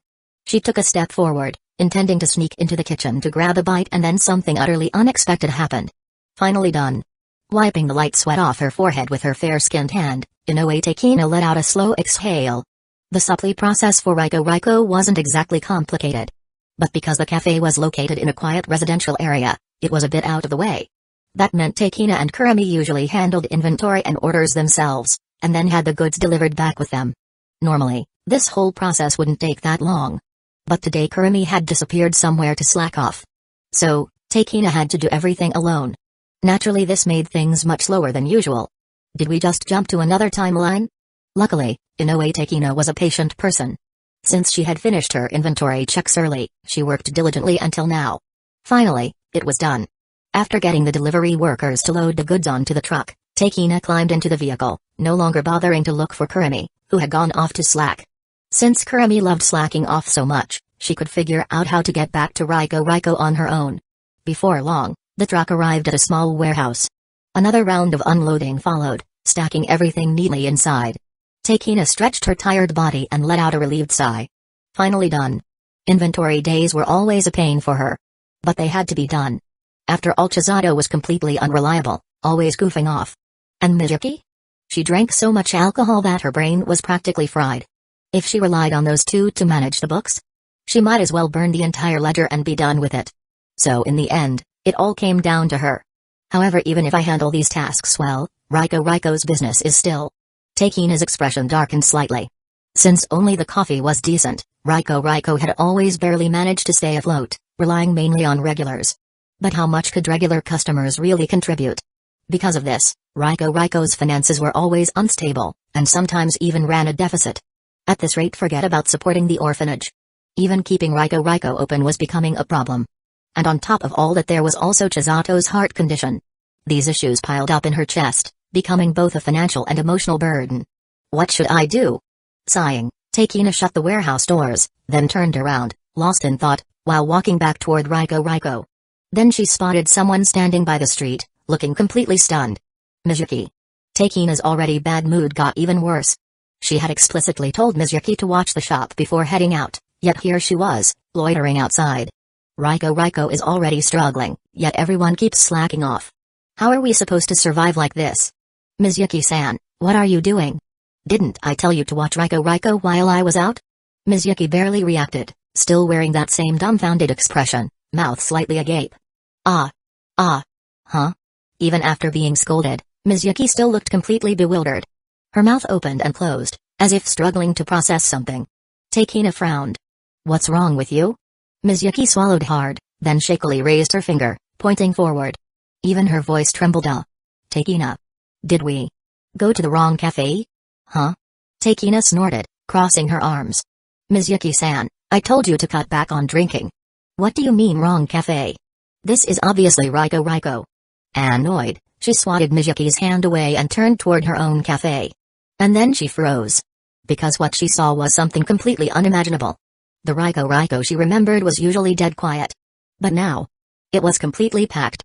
There was even a long line stretching out the door. It was an unprecedented sight. From inside, she could hear Chizato's panicked voice. Table 2 set meal. Here's your hot towel. Ice water is over there. Sorry, it's so crowded. Could you repeat your order one more time? Takina and Mizuki exchanged looks, then rubbed their eyes, trying to confirm they weren't hallucinating. Their expressions were frozen in shock. Especially Takina, as she knew very well what kind of cafe Riko was. Forget a waiting line even on weekends, the place rarely filled up completely. At most, business would be slightly better than usual. But on regular days? The situation was so dismal that Takina would rather not even think about it. Yet right now, before her eyes, the cafe was overflowing with customers. This defied all logic. If not for the familiar Riko sign hanging at the entrance, Takina might have questioned whether this was even the same cafe. Is this really Riko? She muttered uncertainly. You're asking me? Mizuki was just as clueless. She had only stepped out for a bit to buy some hangover medicine, wanting to sober up before work. But when she came back, Riko was completely unrecognizable. For a brief moment she seriously considered the possibility that she had somehow gained the ability to jump between timelines. Did we just enter a world where Riko is actually successful? But then Takina? Mizuki-san? A cheerful, familiar voice rang out. The two women turned their heads. They saw Chisato running toward them, her face filled with urgency. Chisato? Takina's mind was still foggy. She subconsciously murmured, Chisato. Weren't you supposed to be resting in the dorm? Huh? Resting? Chisato blinked. Riko is this busy. How could I possibly rest? But... Chisato, your heart condition. Takina's voice softened with concern. After all, Chisato had a congenital heart disease. She wasn't supposed to overexert herself. However, My heart condition? Oh, that's been cured already. What? Chisato's nonchalant response left Takina and Mizuki completely stunned. They stared at each other, now fully convinced something completely insane was happening. Especially Mizuki. Ever since Minami fooled her into believing in supernatural abilities, she had been somewhat open to the idea of the impossible. But seeing Riko packed with customers and hearing Chisato say her heart disease was cured? It was too much. She turned to Takina and asked, did we really just jump timelines? Takina wanted to refute it. But with everything happening before her eyes, she couldn't make sense of anything anymore. Before they could discuss it further, Chisato grabbed both of them by the wrists. No time for this. We're swamped. Come help already. And just like that, the two completely bewildered women were dragged into the chaos of rush hour. Riko. Chapter 97, How do I even lose this simulation? What the hell happened? Who am I? Where am I? A question straight from the depths of their souls surged forth. In a way, Takina and Nakahara Mizuki completely failed to grasp the situation in front of them. But soon they wouldn't even have the time to process these questions. And the reason was simple: busy. Too busy. So busy that they wished they had a third arm to help. From the moment Riko first opened until yesterday, Takina and Mizuki had never experienced this kind of overwhelming chaos. The moment they delivered a dish, thinking they could catch their breath the next second, they were clearing another table. At the same time they had to rush to the front and greet the incoming customers. Riko had always maintained a quiet atmosphere, so they never had that many tables. Yet somehow it was this hectic? Takina and Mizuki felt like their limbs were going to dislocate. But despite the insanity, the results were incredibly rewarding. The WA-style uniforms at Riko had a large pocket on the right side. It was specifically designed to make handling payments more convenient for the waitstaff. At first, both Chisato and Takina had laughed at it, saying, as if we'd ever fill this up. But now Takina felt it. She was suffering but also thriving. That once empty, pitiful pocket was now completely stuffed. In fact, it was so full that it was starting to overflow. Money. All of it was money. Takina had never seen this much cash in one place before. That once cold, composed, and expressionless face now lit up with a radiant, angelic smile. At this moment these customers were no longer just people. They were walking bundles of cash. That day Riko kept working non-stop until 8 p.m. before finally closing. After escorting the last customers out, they flipped the sign to closed. And then staring at the insane number flashing on the cash register, Takina and Mizuki couldn't even close their mouths in shock. If the old Riko's revenue was like a small trickling stream, then today's revenue was like a roaring, unstoppable river, crashing through dams. They couldn't even compare the two. In just one day they had made more money than they had in an entire month. Takina and Mizuki turned their heads looking at Minami Shaoji, who had now removed his chef's hat and coat. He sat at the counter, resting his chin in one hand, casually sipping the tea that Chisato had poured for him. His other hand scrolled through his phone. His face? Not a single trace of exhaustion. Even though they had all worked like dogs for hours, and even they, as frontline service workers, were completely wiped out, the man who had cooked the entire day looked completely fine. Was this guy even human? Takina and Mizuki exchanged silent, bewildered glances. They wanted to say something, but in the next second Minami downed the last sip of his tea, stood up, and approached them. Then, in a calm voice, he spoke, "I'll take 20% of today's revenue."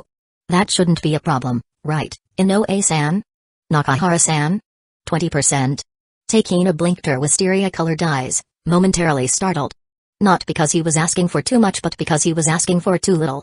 After working all afternoon, it was crystal clear to them that Raiko's insane success today was because of Minami's cooking.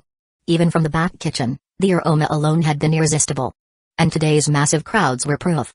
Customers lined up outside. Even after they ran out of indoor seating, they had set up extra tables in the courtyard. But even with such a makeshift setup, the customers never stopped coming. Raiko had never seen anything like this before. Minami's cooking skills were on a completely different level. If they could somehow keep him here. 20% seems too low, doesn't it? Takina parted her lips, voicing her honest opinion. But she hesitated, before adding, Raiko still belongs to Mika-sensei. He's been busy lately, but shouldn't you discuss the profit split with him when he gets back? Takina was a serious person, but she wasn't stupid. A short-term gain wasn't worth losing a golden goose. If keeping Minami around meant long-term stability, then why haggle over a temporary percentage? But Minami seemed to have already anticipated this. He simply smiled and waved his hand. No need. He glanced at Chisato, then back at them. I already spoke to Chisato. I'll just take 20% for today. Besides, don't get your hopes up. I'm not going to be here forever. I still have my own coursework to focus on. Coursework? Takina tilted her head slightly, surprised. In a way, Takina couldn't help but glance at Minami Shaoji after hearing those words. Yeah. I'm around the same age as you, and Chizato's 17. Huh? 17? Not only was Takina surprised, but even Nakahara Mizuki, the 27-year-old single woman, also turned to stare in disbelief. It was no wonder. Minami Shaoji spoke with a level of maturity that was hard to describe. His work ethic was efficient, he never wasted time, and he was keenly perceptive of others. That sense of calm professionalism made it far too easy to forget his actual age. There's nothing shocking about it. Minami glanced at the time before continuing, I'll be taking my leave for today. If I have time next weekend, I'll stop by again. Hopefully, I can finally meet Raiko's owner then. This was his second visit, yet he still hadn't met Mika, Raiko's actual owner. That was a bit of a shame. Even outside of the simulations, Minami was genuinely curious about the real-life Mika. But it was already late, and judging by Takina's words, Mika probably wouldn't arrive until even later. And waiting that long wasn't really worth it. So, he decided to let it go for now and head home instead. Minami picked up his agreed-upon 20% share of Raiko's earnings. As he felt the thick stack of bills in his hands, satisfaction washed over him. A quick count revealed a total of 200,000 yen. And that was only 20% of the profits. Minami let out a deep breath. Sure, this amount was partly thanks to his high pricing and level 4 cooking skills, but the real game-changer was the happy cooking technique he had inherited from Gota Hitori. It added a special happiness effect to his dishes. For many big city residents who lived materially abundant yet emotionally unfulfilled lives, that happiness was something money couldn't normally buy. Minami silently thanked Bachi in his heart. Then, he walked up to Chisato. Seeing Minami approach her on his own, Chisato tilted her head. Then, her expression instantly brightened. Wait, don't tell me. Did you finally realize my amazing qualities after working with me all day? So now you're here to kneel down and propose? Chisato continued excitedly without waiting for a response. No need to kneel, Shaoji-kun. I'll say yes right now. Of course, we're still too young to actually get married, so let's just get engaged for now. Don't worry, I can be patient. She chattered on enthusiastically, her mood soaring. Minami could only shake his head and say, what are you even talking about? Chisato, I'm just here to remind you of something. Huh? Chisato's face filled with question marks. Yeah. Minami gave her a side glance and continued, even though I took 20% of Raiko's revenue as my pay, you still owe me 11,000 yen for the taxi fare. Chisato froze. Meanwhile, Takina and Mizuki were also stunned. 11,000 yen? Wait, didn't he just make over 200,000 yen? Then why was he still chasing after that tiny 11,000 yen debt? If he needed money that badly, wouldn't it be easier to just work part-time at Raiko after class? That would earn him way more. Takina and Mizuki couldn't understand his logic. But Minami didn't care about what they thought. A debt was a debt.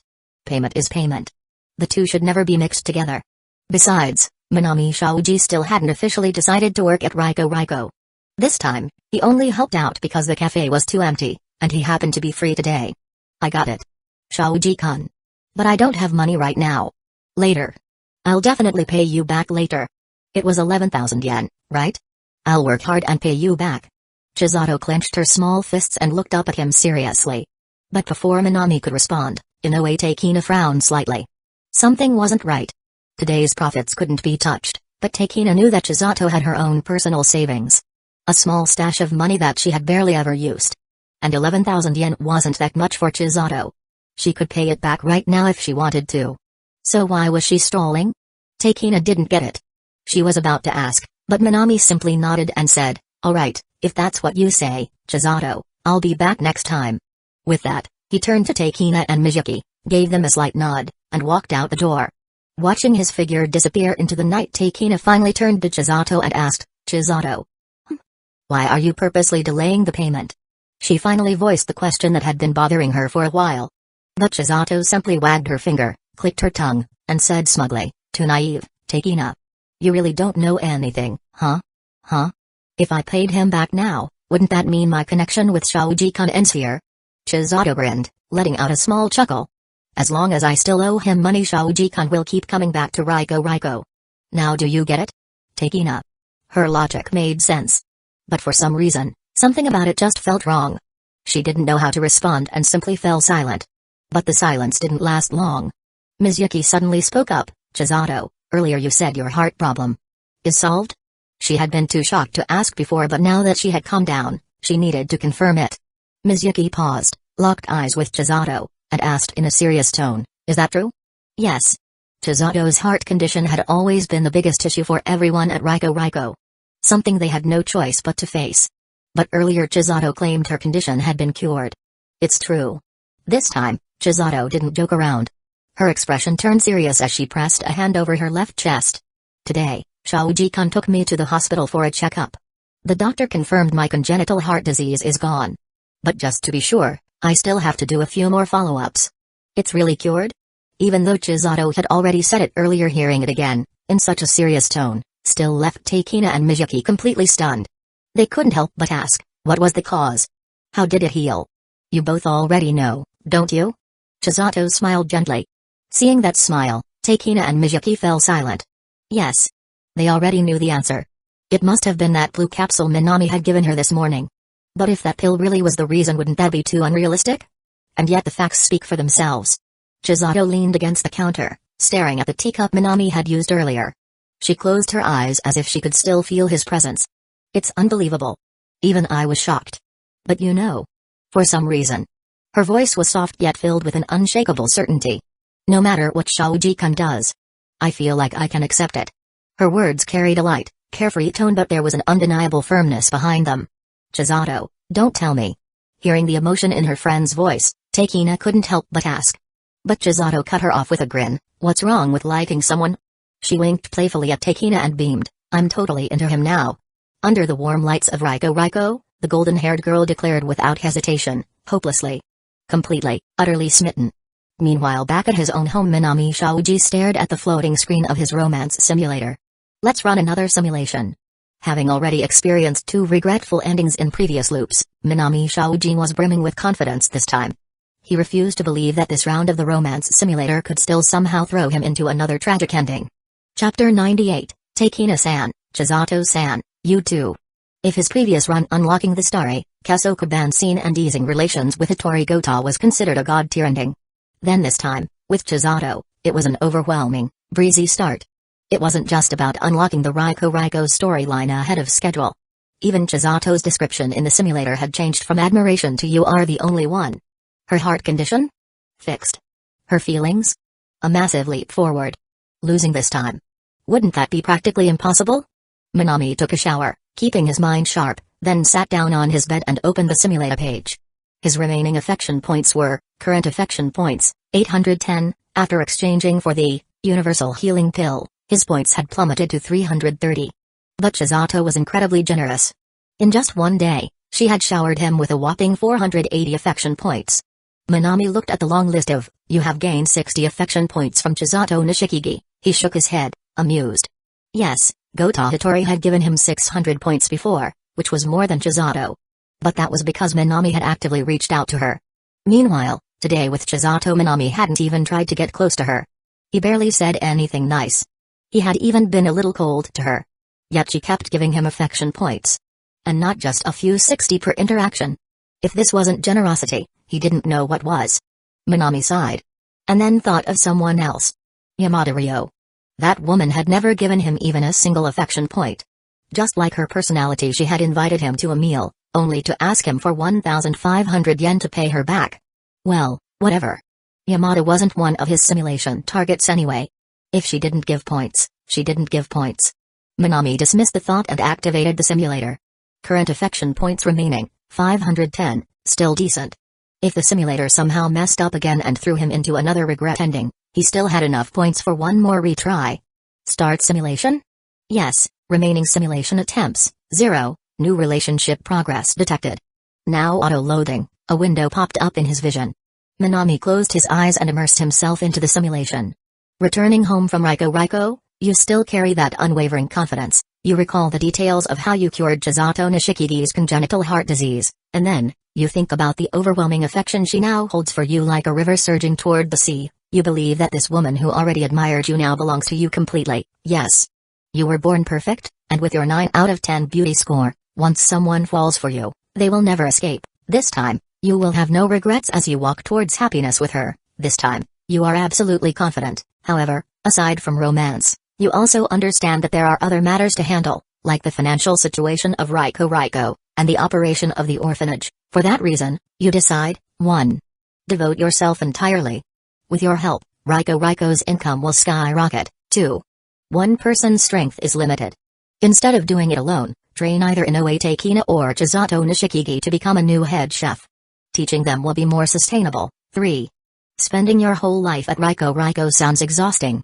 Maybe Yamada Ryo isn't bad after all? If not, there's always Gota Hattori, the sheltered hospital heiress and the socially anxious guitarist. The soft life route is tempting. 4.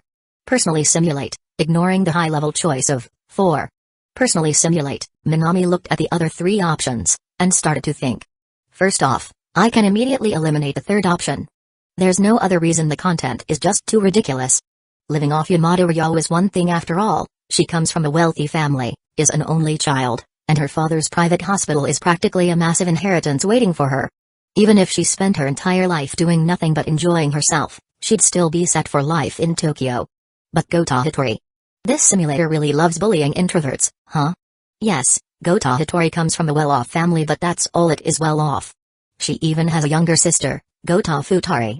And while Hattori has immense potential as a guitarist, that's all it is, potential.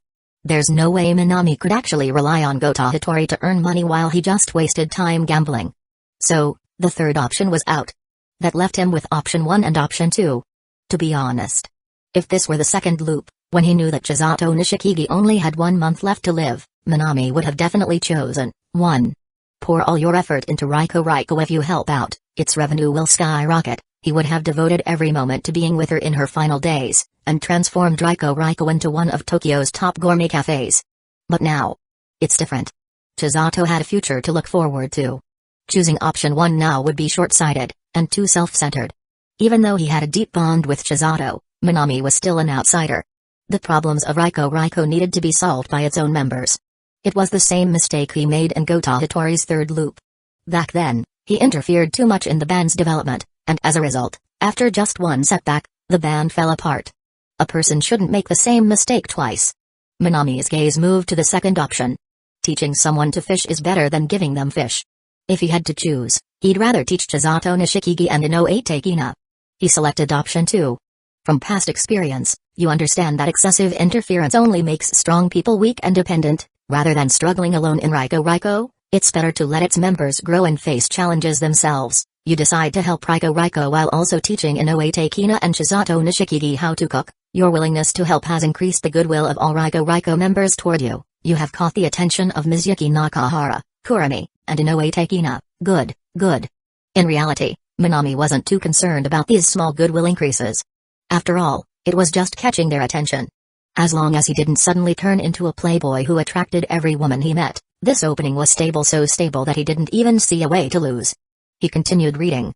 The selected Inoue Takina and Chisato Nishikigi begin their cooking lessons under your guidance. You never show any frustration during the lessons, and Chisato, who already harbors deep feelings for you, grows even fonder of you. However, compared to the lively and energetic Chisato who dislikes the dull atmosphere of a kitchen, Inoue Takina takes the lessons much more seriously. She asks you numerous questions. You always respond patiently, explaining in detail, without cutting corners. Your serious and dedicated demeanor moves Inoue Takina, who has a naturally diligent personality. Inoue Takina's affection toward you has increased. Additionally, she is amazed by your deep knowledge of cooking. She begins interacting with you more frequently, often seeking you out even during your breaks, carrying thick cookbooks, tilting her elegant and refined face up to ask for guidance. At this point, it's no longer just about learning. She seems to genuinely enjoy spending time with you. She starts secretly watching you at work. When she sees you tired, she quietly brings you tea, gently urging you to rest. She silently tidies up the kitchen mess left behind, trying to share your burden as much as possible.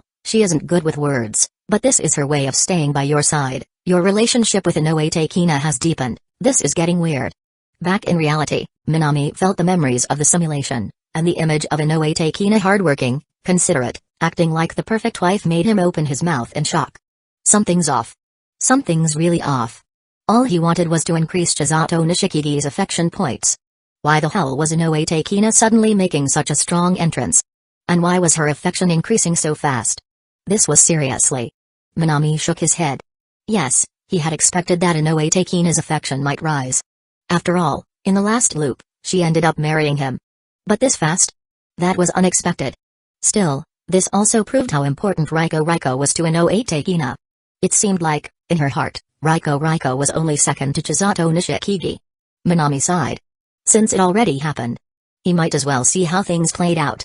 You quickly realize that the lively and cheerful Chisato Nishikigi is not suited for a chef's job, so, you move her back to the front as a waitress and begin carefully teaching Inoue Takina, who remains by your side. From basic cooking principles to the finer details of seasoning and flavors, you guide her with patience, repeating demonstrations when necessary, teaching her hands-on. Under your instruction, Inoue Takina's cooking skills improve rapidly. As her skills grow, she becomes more convinced by your words, and your bond with her deepens. When you place your hand on her head, something she usually never allows, she only glares at you briefly.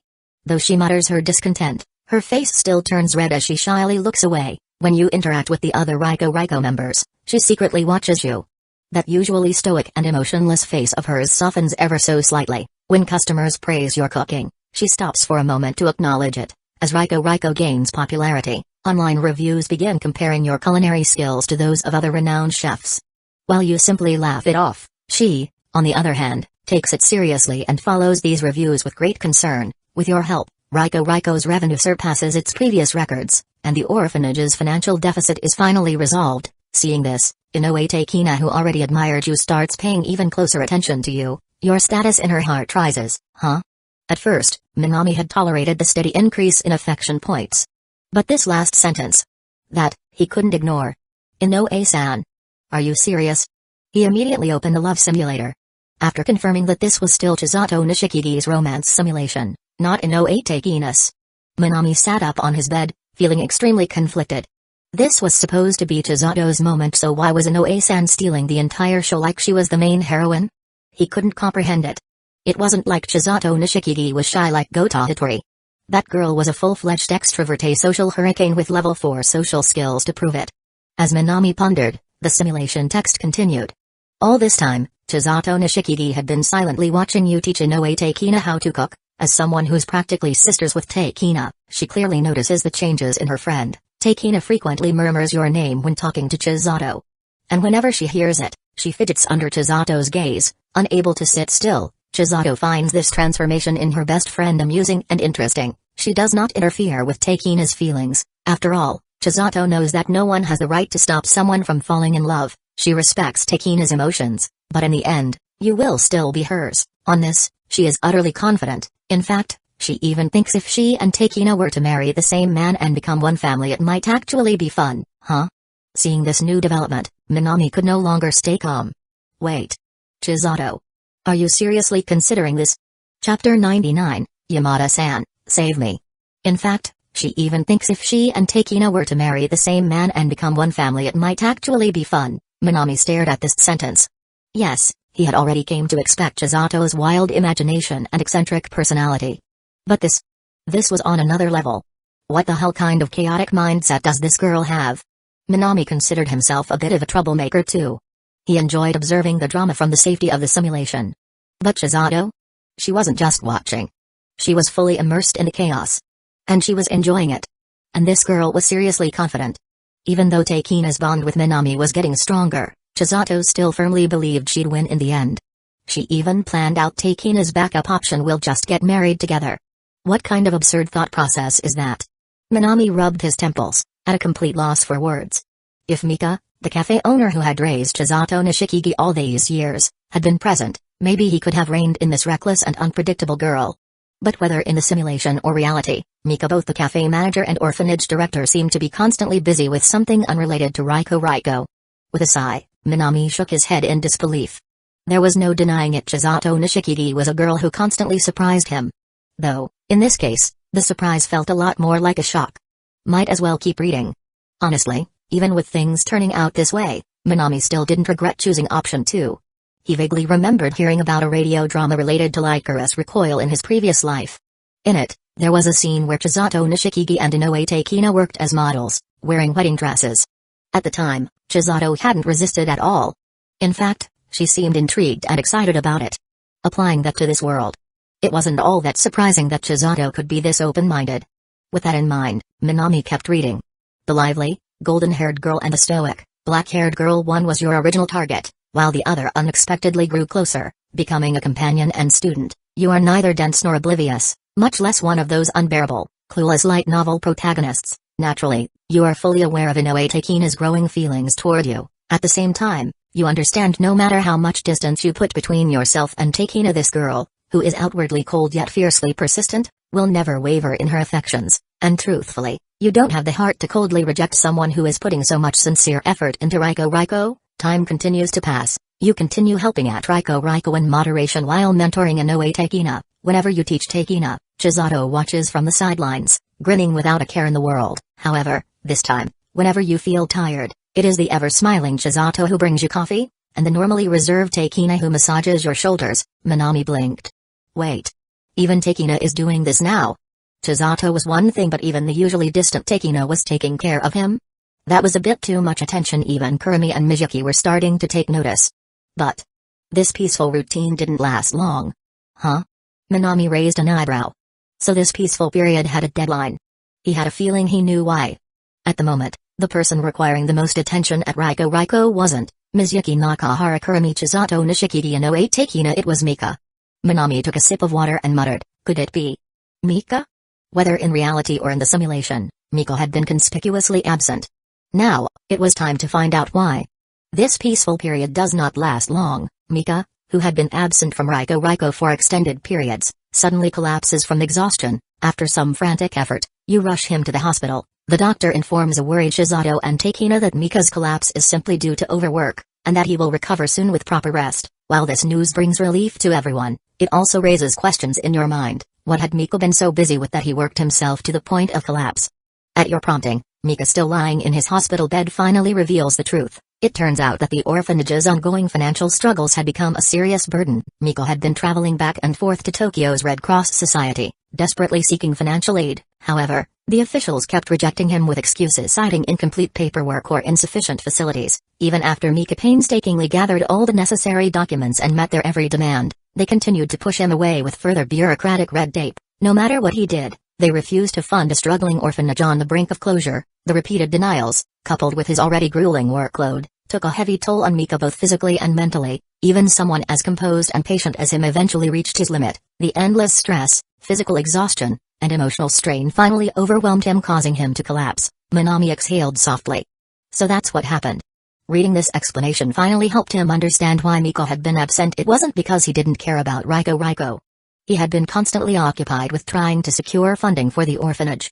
But this raised a new question. If this was happening, then why didn't Mika collapse in the previous timeline? Minami brushed his bangs back, the slight sting on his forehead helping to sharpen his focus. After a few seconds, he figured it out. In the previous timeline, Minami had spent most of his time working at Riko himself.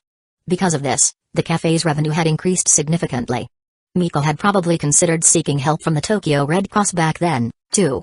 But since Minami was around, Riko was generating enough money, and Miko likely decided it wasn't necessary. However, this time was different. Since Minami had been focusing on training Takina, Riko's profits weren't as overwhelmingly high. Mika naturally had to look for other financial solutions. Thus, he pushed himself too hard. And collapsed. So that's why he went to the Red Cross. With a nod, Minami pieced everything together. It made sense. From a business perspective, the Tokyo Red Cross wouldn't bother helping a small, unprofitable orphanage. They wouldn't gain fame or financial benefits from funding Mika's institution, so they simply didn't care. Now that he understood the situation, Minami continued reading. It is now clear Tokyo's Red Cross has no intention of helping. Naturally, Chisato Nishikigi, Inoue Takina, and the other Riko members were deeply displeased. However, they couldn't deny that if they could secure financial aid from the Tokyo Red Cross, it would significantly improve the orphanage's living conditions. While they grumbled among themselves, Yu fell into deep thought. After all, obtaining this nearly free money would greatly benefit the orphanage. You decided to. Option 1. You heard that the current president of the Tokyo Red Cross is a woman in her 30s who has a thing for handsome young men. Perhaps, with a bit of your incubus charm, you could easily take care of this issue. Option 2. Tokyo's most beautiful young man will never lower himself to a woman in her 30s. If he's going to be a freeloader, he'd rather live off Ijichi Sekai and Pasan at the club, anything but an older woman. Option 3. Yamada-san, save me. Option 4. Personally simulate? Minami blinked at the choices and then fell into a long silence. Somewhere along the way, this dating simulator had clearly gone off the rails. By all means, he was a perfectly normal, physically and mentally healthy, upright, and morally sound young man. And yet, this simulation was shoving him onto the path of an incubus? What the hell was this? Minami scoffed in disdain. He had no interest in that kind of life. His goal was a perfectly normal, happy, and wholesome future. And yet, this devious simulator was clearly trying to drag his righteous, honest, and principled self down a very questionable path. Not happening. Minami decisively dismissed the first two choices. The first option was obviously asking him to flirt his way into securing funds from the Tokyo Red Cross president. Given his looks and charisma, he had no doubt he could pull it off. But the method? Yeah. No thanks. The second option wasn't any better.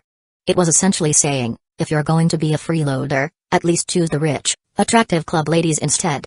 Sure, he had the ability to mooch with dignity. And honestly, the experience might not be bad. But the orphanage's funding was a long-term issue, not a one-time cash grab. Besides, both Ijichi Seika and Pasan had always treated him well. He wasn't about to take advantage of them like that. That left only one option. With a deep sigh, Minami resigned himself to the inevitable. He slowly turned his gaze toward the third option. Yamada-san, save me, Minami exhaled sharply, at a complete loss for words. Yamada-san. Always reliable, huh? No matter the situation, her name always seemed to appear somewhere. That said, this time, he did actually need her help.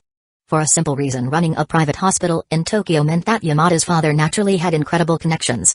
The Tokyo Red Cross frequently interacted with medical institutions, and a single favor from Yamada's father could easily unlock those funds. Besides, Yamada-san had once mentioned that her father greatly appreciated Minami. After all, it was Minami who helped diagnose his early-stage lung disease. Asking for a small favor like this shouldn't be an issue. Being rich really does solve everything, huh? Minami couldn't help but reflect on Yamada's absurd wealth and connections as he selected option 3. Selling your body to the Tokyo Red Cross president is out of the question. Living off Seika-san and Pa-san? That's just being a parasite unacceptable. You turn your gaze toward Yamada-san, the elegant, aloof, and ever-indebted blue-haired young lady. If you could gain the support of her family, securing funding from the Tokyo Red Cross would be effortless. Fortunately, you had already helped Yamada's father before, leaving him with a very positive impression of you. Furthermore, Yamada Ryo herself seems quite interested in you. With these two factors combined, asking her for help should be no problem. To ensure success, you arrange a meeting with Yamada-san, preparing a meal so delicious that it would leave her speechless. Faced with your gourmet offensive, Yamada Ryo doesn't last a single second before surrendering, immediately diving into the meal. She has always adored your culinary skills, enjoys the atmosphere of being alone with you, and finds your witty remarks amusing enough to draw a rare smile from her usually cool and languid face. So when you made your request, She didn't even hesitate before nodding in agreement. However, in return, she proposed a condition. She wanted a 1-month unlimited meal voucher for Riko. This wasn't a particularly difficult request, and after a moment of thought, you agreed. Before leaving, she tilted her head slightly and held out her arms toward you. You understood the message instantly. Though you hesitated for a moment, you still naturally reached out and embraced her slender frame. Satisfied, she turned and left. Man. The simulated me really has the potential to be a full-time freeloader off women, huh? Minami sighed as the simulated memories surfaced. In his mind, he could clearly recall Yamada Ryo's face, her usual cool and emotionless expression subtly melting into amusement as she accepted the small gift he gave her. This time, he had completely relied on Yamada to clear this financial hurdle. If he hadn't met her earlier, he might have actually had to sacrifice himself a little to get those funds. With a sigh, he walked over to a mirror, gazing at his own sharp, well-defined features under the soft lighting. His brows furrowed as he harshly reprimanded himself. Minami. How could you let yourself become a man who lives off women? The self-loathing was real. But, considering that this was part of his charm stat, he reluctantly accepted it. Sigh. Good-looking people had their own troubles, too. Even if he didn't actively seek a sugar mama, they still tried to force-feed him the soft life. What a pain. And then, your narcissism rate has slightly increased. Current level 3? Minami blinked. Alright. That's enough nonsense. Shaking his head, he ignored the notification. After all, he was 100% sure that the simulator was malfunctioning, mixing up confidence and narcissism way too often. For now, it was better to just focus on the simulation's progress. He let his consciousness sink back into the flow of the simulated timeline. Everything that followed unfolded smoothly. Yamada's father, who already had a favorable impression of you, found your request incredibly simple and agreed immediately, with just a small show of interest from him. The Tokyo Red Cross immediately called Mika's phone and sent a confirmation text about the grant approval. Seeing the incoming transaction notification so effortlessly secured, everyone was left in awe. Mika had exhausted himself jumping through bureaucratic hoops, worn down his body, and still failed to secure the funds. Yet, with a mere gesture from Yamada's father, the Tokyo Red Cross bent over backward to comply. In the end, it only reinforced a bitter truth: this world is anything but fair. Your continuous efforts to support Riko, your constant consideration for them. They had all noticed. Mika, the 47-year-old head of Riko, openly wept for the first time in front of everyone. With the Red Cross's financial aid secured, even if Riko struggled in the future and eventually closed, the children at the orphanage would still be well fed, well cared for, and safe. But Mika wasn't the only one grateful. Kurami, who usually loved slacking off and playing games, never skipped work on days you were present. Mizuki, who often drowned her frustrations in alcohol and complained about not finding a good man, began cutting back on drinking.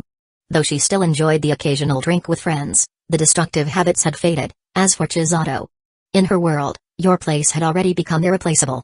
If you told her tomorrow that the sun rises from the west, she'd probably believe you without question. Meanwhile, Takina's respect for you deepened with every lesson you gave her. More and more, the usually reserved girl began shyly asking questions like, do you prefer girls with black hair? Your bonds with them all grew stronger. Gradually, you became a true family member of Riko. Though the cafe continued running as usual, the stress and sense of urgency had completely vanished. Without the orphanage's financial burden, Chisato and Takina could finally start thinking about their own futures. Minami exhaled in relief as he read through this portion of the simulation. This was the right path. After all, Riko wasn't originally created just to run a cafe. Its real purpose was to generate funds for the orphanage. But in reality, it had also become a cage that locked Chisato and Takina's futures in place. Unlike the original Icarus Recoil anime, where they were fully fledged agents. In this world, both of them had dropped out of school after their first year of high school to work at Riko full-time. Now that the orphanage's financial struggles were resolved, and Riko was no longer in crisis, it was time for them to think about their own futures. Because at the end of the day, a person's life shouldn't be shackled to a single cafe forever. That applied to both Chisato and Takina. Minami focused and continued reading further. For Takina and Chisato, words like future, dreams, and tomorrow had always felt like unattainable luxuries. They had devoted themselves entirely to serving Riko. And because of Chisato's heart condition, they had never dared to think about the future because they had never been able to see one. More than once, they had imagined what life would have been like if they had never met you. Perhaps Chisato would have succumbed to her heart disease, leaving Takina and the rest of Riko to struggle on, burdened by mounting bills and overwhelming pressure. The orphanage they had fought so hard to protect would have likely shut down due to Riko's continuous financial losses. In the end, They would have lost everything if they had never met you. That's probably how things would have turned out. So now, as they stood at the crossroads of their future, they found themselves hesitating, unsure of what path to take. Almost instinctively, their eyes turned to you, perhaps because women are naturally more emotional, or maybe because you had become the most important person in their lives. They both found themselves wanting to rely on you, and not just that. If they had to make a choice about their future, they would rather walk forward alongside you. That night, as you were preparing to leave for home after your shift, they stopped you and invited you to their dorm. The simulated memory flashed through Minami's mind. It was around 9:00 p.m. Finally finished with work, Minami was resting with his eyes closed, leaning back on a bench. Not far away, Takina and Chisato hesitated, casting uncertain glances at him. They weren't sure how to start. They weren't sure what to say. Just as they were struggling to find the words, "Do you need something?" Hearing him take the initiative to speak, the two girls opened their mouths slightly, then sighed helplessly. He really was impossible to keep secrets from. They couldn't help but think there's no one else who understands us as well as he does. With that thought, they finally gathered their courage. "Minami-kun, can you come to our dorm for a bit? There's something really important we want to discuss with you." Their tone was firm, unshakable. "It's now 9:00 p.m., and the two of them have invited you over." You hesitate. After all, Riko's dormitory is strictly for women, with only 2 units per floor. No matter how you look at it, a guy entering their dorm at this hour doesn't seem appropriate. However, this is the first time they've ever asked something of you. After a brief moment of thought, you nod and agree. The walk from Riko to the dorm doesn't take long. You enter, go up the stairs, and arrive at their second-floor apartment. They turn on the lights, and you, unbothered by formalities, find a place to sit on the couch. What you didn't expect was that, as soon as you sat down, Chisato and Takina immediately sat down as well, one on your left, one on your right. 2 distinct yet equally pleasant fragrances filled your senses. It caught you off guard. Frowning, you stood up and moved to a different seat, but they didn't hesitate when you changed seats. They followed, sitting beside you again. This happened several times. Eventually, finding the whole process too tedious, the golden-haired girl let out a cheeky giggle and, without hesitation, grabbed your left hand. Seeing her do this, the black-haired girl hesitated for a moment. But in the end, she also reached out and took your right hand. "You two better actually have something important to discuss with me." Back in reality, Minami read this line and seriously questioned the true purpose of this meeting. It was 9:00 p.m. 2 girls inviting a perfectly sane and rational guy to their dorm, claiming they wanted to talk about something important. Be honest. It was just as suspicious as when guys in high school told girls, "Hey, wanna come over to my place? I have a cat that can do backflips." Everyone knew what that meant. At this point, their intentions were as clear as day. But, considering that Takina, who was normally so serious, was involved, Chisato probably wouldn't try anything weird in the simulation. With that thought, Minami relaxed a little and continued reading. Held captive by 2 soft, delicate girls, you initially thought that, with your 7-point physical stat, escaping would be easy. However, after several attempts, you realized that all of them had ended in failure. It was only then that you noticed not only did Chisato have an 8-point physical stat, but Takina's was also close to 7. Realizing that escaping was pointless, you stopped struggling and simply looked at them. At the same time, bright red eyes like flickering flames and quiet, violet-tinted irises stared back at you in silence. You locked eyes with them, but despite the ambiguity of the situation, you trusted that neither girl would ever hurt you. In the simulation, the memory rippled like waves across an ocean.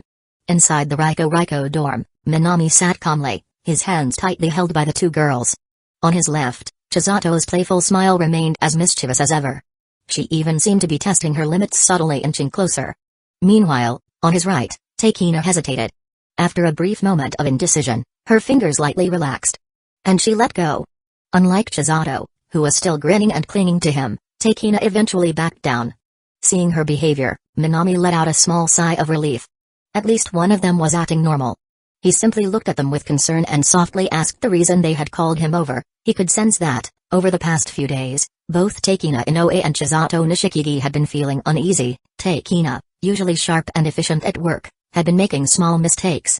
Meanwhile, Chisato, always full of energy and smiles, would sometimes sit in a corner, resting her face in her hands, letting out soft sighs. They would often glance at him from the side, as if wanting to say something, but in the end, they never spoke. Hearing Minami's steady voice, the 2 girls who had just been quite assertive began to soften. After a moment of hesitation and contemplation, they finally told him the real reason they had called him over. The issue that had been troubling them these past few days was actually quite simple. Before resolving the financial crisis of the orphanage, they had never thought about what would happen after leaving Riko, but now that the crisis had been successfully resolved, Riko's existence was no longer so crucial. And without Riko, what should they do with their futures? They had no answer, only endless uncertainty. Your sudden presence had been like a dam holding back a raging flood, giving them stability, but it also left them feeling lost about what came next. And this time, just as you had always done, they hoped you would draw close to them, bring them warmth, help them figure things out, and make a decision on their behalf. They would not doubt your judgment, nor would they oppose it. Unknowingly, you had become an irreplaceable part of their world. It was a truly remarkable thing, an experience unlike any other, and even more astonishing was how much they trusted someone who had only recently entered their lives. This is a decision with long-term consequences. Oh? Reading this sentence, Minami's real-world self suddenly became more attentive. A decision with long-term consequences, huh? Chapter 100, a route where they both get married?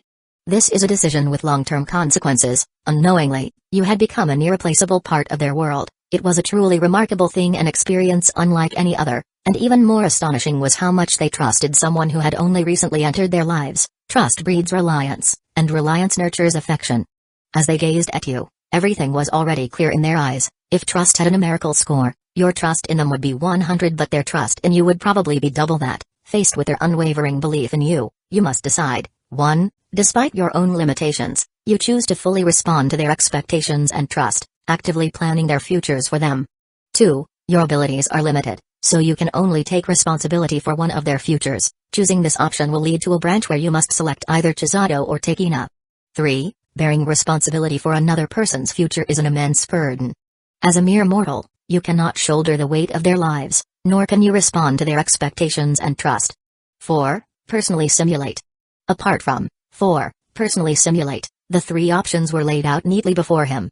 And this time none of them were ridiculous. Minami Shaoji studied the options carefully, deep in thought. Since this was a long-term impact choice, he couldn't afford to be careless. 1. Despite your own limitations, you choose to fully respond to their expectations and trust, actively planning their futures for them. Honestly, this option pretty much reflected his actual thoughts. Even if he was intelligent, even if he had once ranked first in the national academic aptitude tests, it was impossible for him to perfectly plan a flawless future for them. The future is unpredictable, plans can never keep up with change. Trying to dictate someone else's future was pure fantasy. If he chose this option, it might immediately raise Tekina and Chizato's affection levels. But the higher the expectations, the greater the disappointment. If he failed to fulfill those expectations, it wouldn't just be a small mistake, it would mean ruining Tekina and Chizato's futures. That was deeply irresponsible. Even if they wouldn't blame him, he would likely blame himself. So that raises the question, was the second option any better? Minami looked at option 2. 2. Your abilities are limited, so you can only take responsibility for one of their futures. Choosing this option will lead to a branch where you must select either Chisato or Tekina. This time, the second option even had a dedicated branching choice. If he picked this, he would have to choose between Chisato and Tekina. And that alone was enough for Minami Shaoji to shake his head. His goal this time was a happy ending. So then what was a happy ending? At the very least, for Chisato Nishikigi, happiness isn't just about securing her own future, it's also about ensuring her best friend and family, Tekina, finds happiness too. Choosing one meant abandoning the other. And Chizato's bond with Tekina was closer than siblings. If he abandoned one of them, the other's heart would never be at ease. Even if they eventually got married, had kids, and grew old together, looking back at that decision would only bring regret. Minami let out a quiet sigh and turned to option 3. So, was the third option any better? Bearing responsibility for someone else's future is an immense burden. As a mere mortal, you cannot shoulder the weight of their lives, nor can you respond to their expectations and trust. Hearing this, Minami Shaoji shook his head. This option also had problems. It was too pessimistic. Just because carrying the future of two young women was difficult, should he refuse to respond to their expectations and simply give up? In other words, all three choices before Minami Shaoji had issues. What he had to do now was to choose the one with the least problems. He thought carefully. Again. And again. But he couldn't decide. Because all three options seemed equally flawed. How could he pick the right choice, the one leading to a truly happy ending? He pondered. And then he stopped this pointless train of thought. The future itself is full of uncertainty. The possible outcomes of each option were just as unpredictable. Since that was the case, why not simply follow his heart? With that thought, Minami Shaoji raised his hand and chose the third option. Bearing responsibility for someone else's future is an immense burden. As a mere mortal, you cannot shoulder the weight of their lives, nor can you respond to their expectations and trust. As mentioned before, choosing this option was essentially refusing to act a passive stance that might seem overly negative. But in reality, if this choice were placed in Minami Shaoji's real hands, he was almost certain he would still pick it. Because, just as the option described, bearing responsibility for someone else's future is an immense burden. Even he could not carry the weight of an entire life. And if he recklessly chose option 1 or option 2, it would just be irresponsible toward both Chisato Nishikigi and Takina Inoue. Their lives. Their futures should be decided by them. Minami Shaoji calmly whispered to himself. Yes. He wasn't a god. He couldn't make choices on behalf of others. And he certainly couldn't always be right. What he considered the right choice, would it really be right for Chisato and Takina? Every person is different. After all, the road to the future is long. The road ahead is long.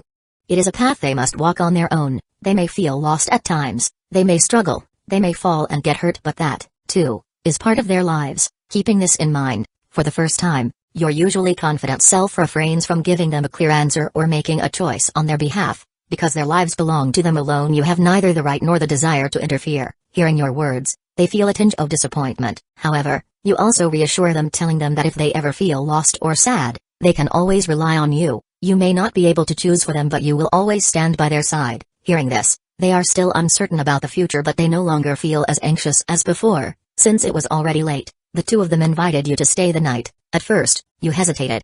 A man staying overnight in a girl's dormitory was hardly appropriate. You got up to leave, but Chisato had already prepared everything, reassuring you that you could take her bed while she stayed with Takina. Their enthusiasm and warmth were difficult to refuse.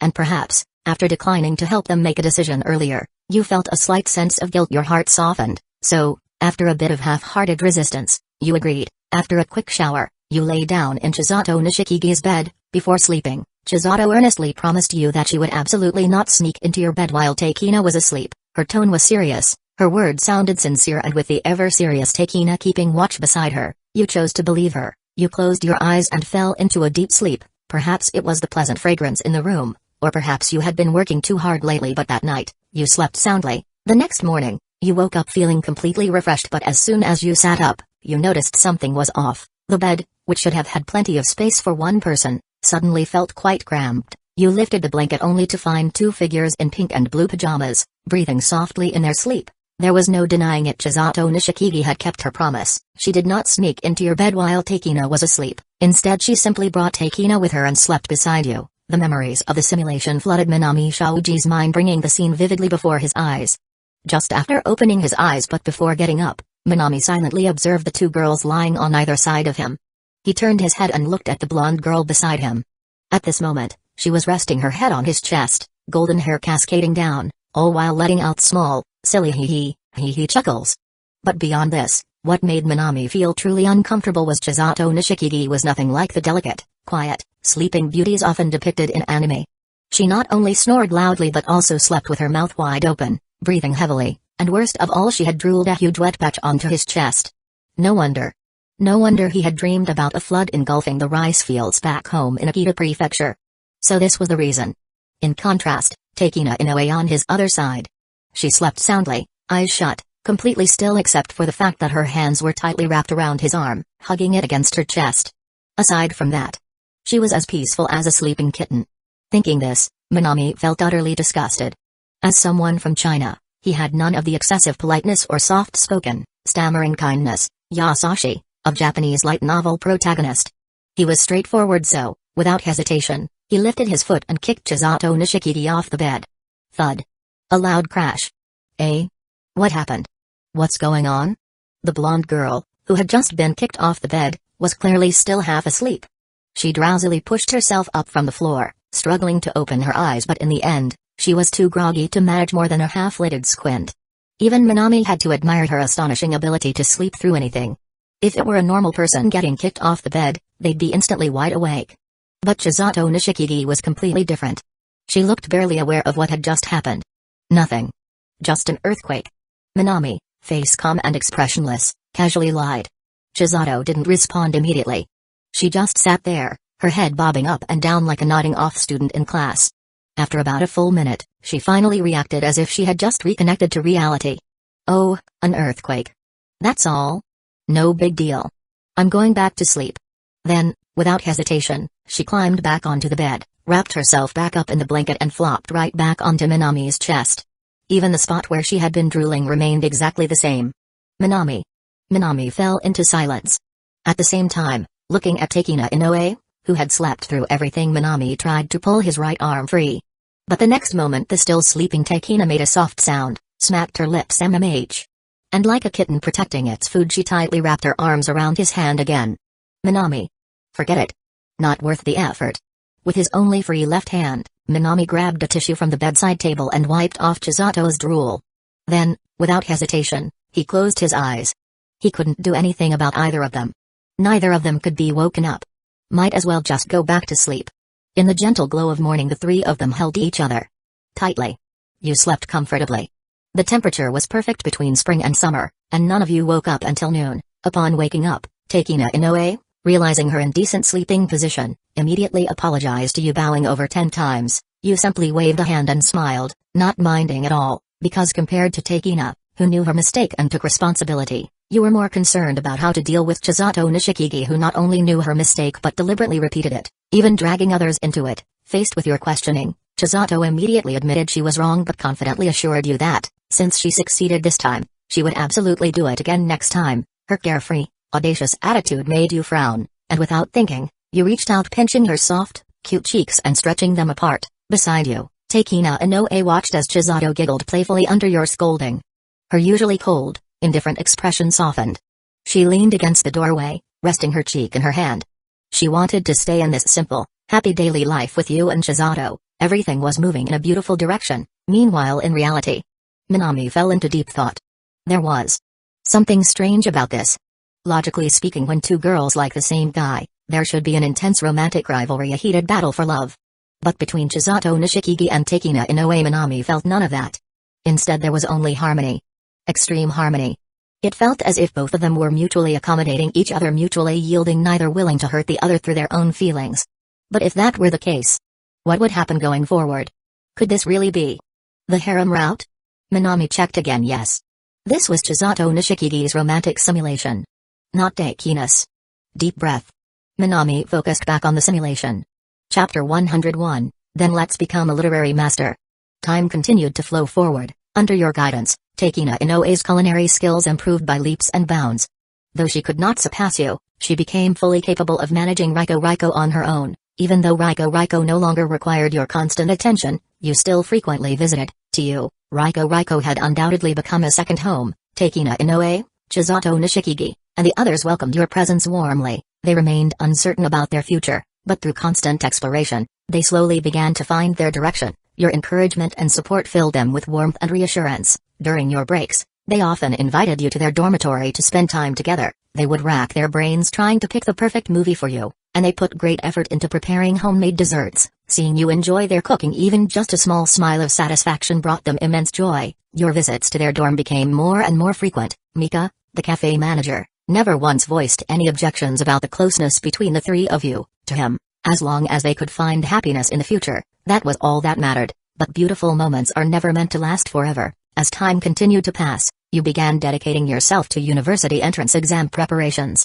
For several months, you gradually reduced your visits to Raiko. Your presence there grew increasingly rare. During this time, the ever-lively Chisato Nishikigi seemed uncharacteristically subdued, as if someone had clipped her wings. Takina Inoue, who was usually so precise and focused in the kitchen, often found herself staring blankly at the chef's uniform you had once worn. Rather than fading with time, their longing for you only deepened as the days went by. On nights when she missed you the most, Chisato would pick up her phone, eager to call you, but just as her fingers hovered over the screen, she would hesitate and put it down. Takina, though she never expressed it out loud, secretly went to the nearest shrine and bought multiple academic success amamori, good luck charms. She carefully packaged them before discreetly slipping them into your mailbox. They both wanted you to focus on your studies without any distractions. Every occasional video call from you would light up their faces with happiness. Just being able to see you and hear your voice was enough to make them feel at ease. At the same time, for you stuck in a monotonous and exhausting cycle of studying, they became the only bright spot in your gray,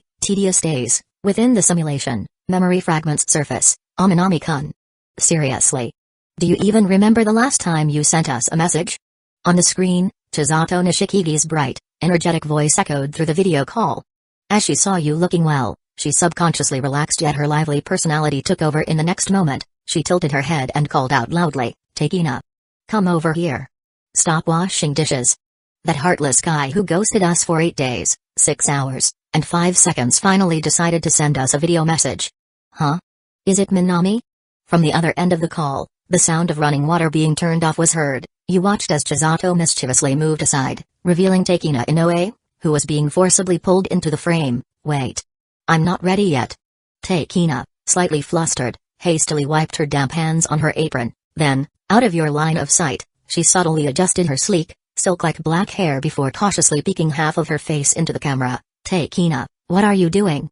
Chisato giggled teasingly. "Your face is so close to the camera. Your nostrils look huge." "Shut up.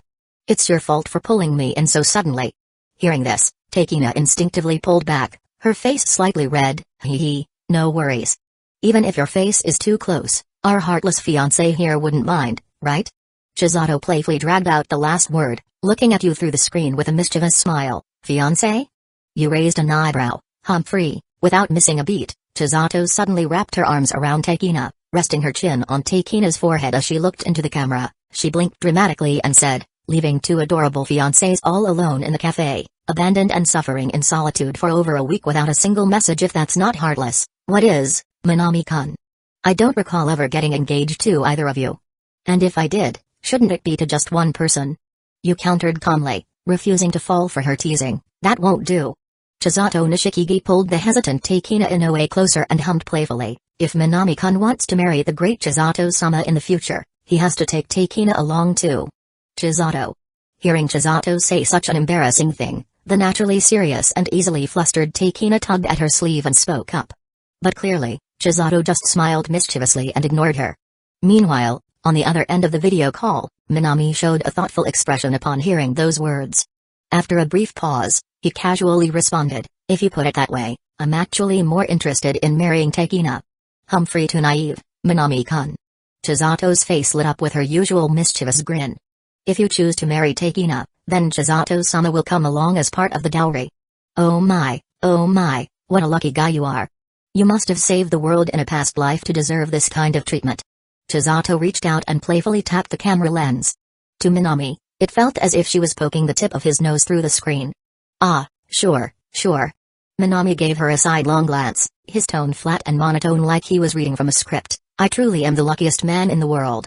It was already late at night, but their conversation showed no signs of ending. He talked with them for hours, the overly carefree and playful Chisato, and the serious yet somewhat cold Takina. Both brought him a unique kind of joy. During their chat, the ever-free-spirited Chisato shared many of the things she wanted to do in the future. But the thing she wanted most: "I want to find happiness together with Minami-kun and Takina." Her voice in the video remained as playful and light-hearted as ever.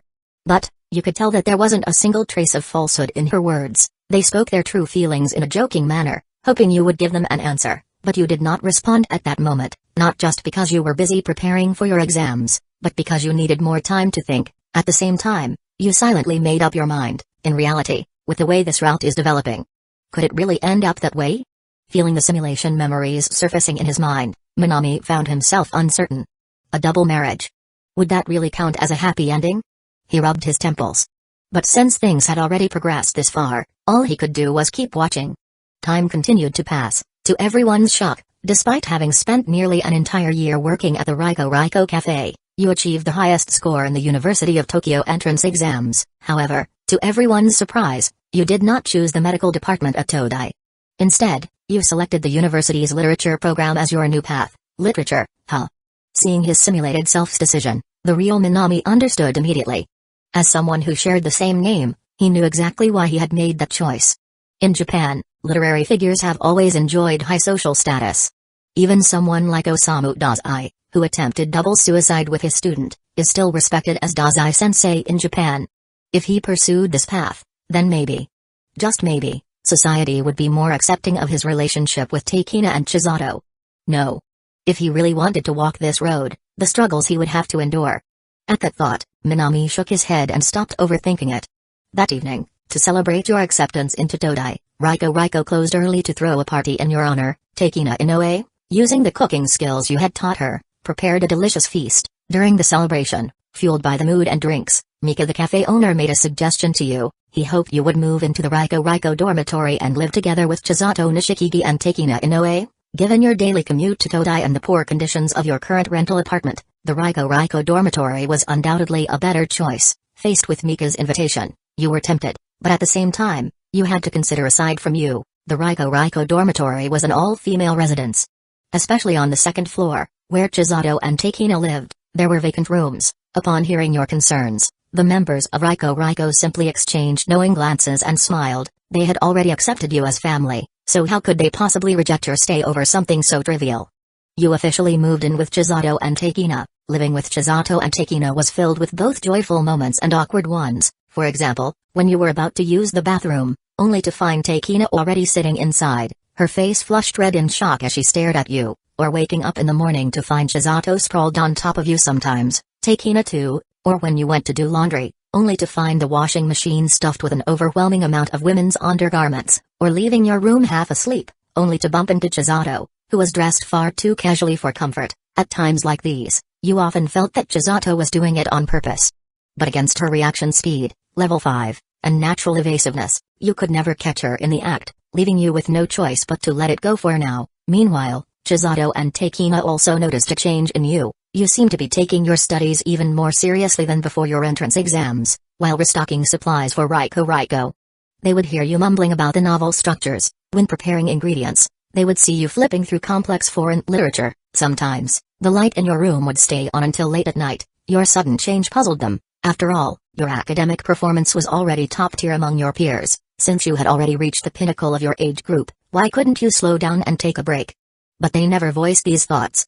Instead, they silently chose to support you. They would often struggle to carry your sleeping figure from the desk to your bed, carefully removing your outer jacket and tucking you in only to end up drenched in sweat from the effort. They would also stay up late to prepare nourishing soups for you, ensuring you took care of your health. No matter how late you worked, whenever you stepped out of your room, their figures would always be there. In the long, moonless nights, there were no stars, only them by your side. You took everything to heart. You remembered every single moment. Hard work always pays off for ordinary people, and even more so for geniuses. Your naturally exceptional academic talent was pushed to its limits through sheer effort, but you knew that if you were to walk this path, one that society could not accept alongside them, you would have to work harder than anyone else. Your academic proficiency soared, reaching a value of 9. Neither coursework challenges nor difficult questions from literature professors could stump you. The following year, under the pen name Chisato Takina, you published a short detective novel, The Doll, in one of Tokyo's most prestigious pulp fiction magazines. With the help of the publisher's marketing, The Doll achieved impressive success. That same June, you wrote and published Café No. 3 in the renowned literary magazine Shinsho, a work of Mono no Aware, The Pathos of Things. In it, you delicately depicted the story of a young man from the countryside who arrived in Tokyo, dazzled by its fleeting beauty, and accidentally met and fell in love with two girls, Chiko and Tako, in a deeply moving tale of love and sorrow. That year, books written under the name Chisato Takina saw soaring sales. In your third year, you became the first student at the University of Tokyo to skip a grade and earn a master's degree in literature. During this time, you continued to publish works under the pen name Chisato Takina in the Tokyo literary scene. Every time you released a new piece, its distinct style would astonish readers. Countless people sought to befriend you, a young man who had already achieved such literary success at such a young age, because you were not only young and accomplished but also exceptionally handsome among your peers. Numerous prestigious families in Tokyo extended marriage proposals to you, but you declined them all with polite indifference. Your heart had long since been equally divided between two people. No other woman could ever catch your attention. Your journey could not stop here. You had to aim even higher. Only by striving for greater heights could you be worthy of their unwavering devotion. Chapter 102. Everything seemed to be spiraling toward disaster. Your steps never faltered, not just for yourself, but for them as well. 1 year after obtaining your master's degree in literature, you poured your heart and soul into creating a full-length popular fiction novel, Traversing, which was published in the prestigious Tokyo literary magazine Nichigun. In this work, you depicted the story of a Chinese youth whose soul is transported into the body of a rural Japanese teenager, writing with an almost autobiographical sense of immersion. The protagonist's humorous self-obsession, paired with a casual and accessible storytelling style, made your novel widely popular among young readers. That same year, Traversing was awarded Most Popular Novel of the Year and won first place in the Japan Booksellers Award. Solidifying its status as a national bestseller, Traversing received high praise from Japan's renowned literary magazine Shinsho, with its witty, humorous prose and a narrative that feels strikingly real. Traversing showcases a boundless imagination and an effortlessly versatile writing style.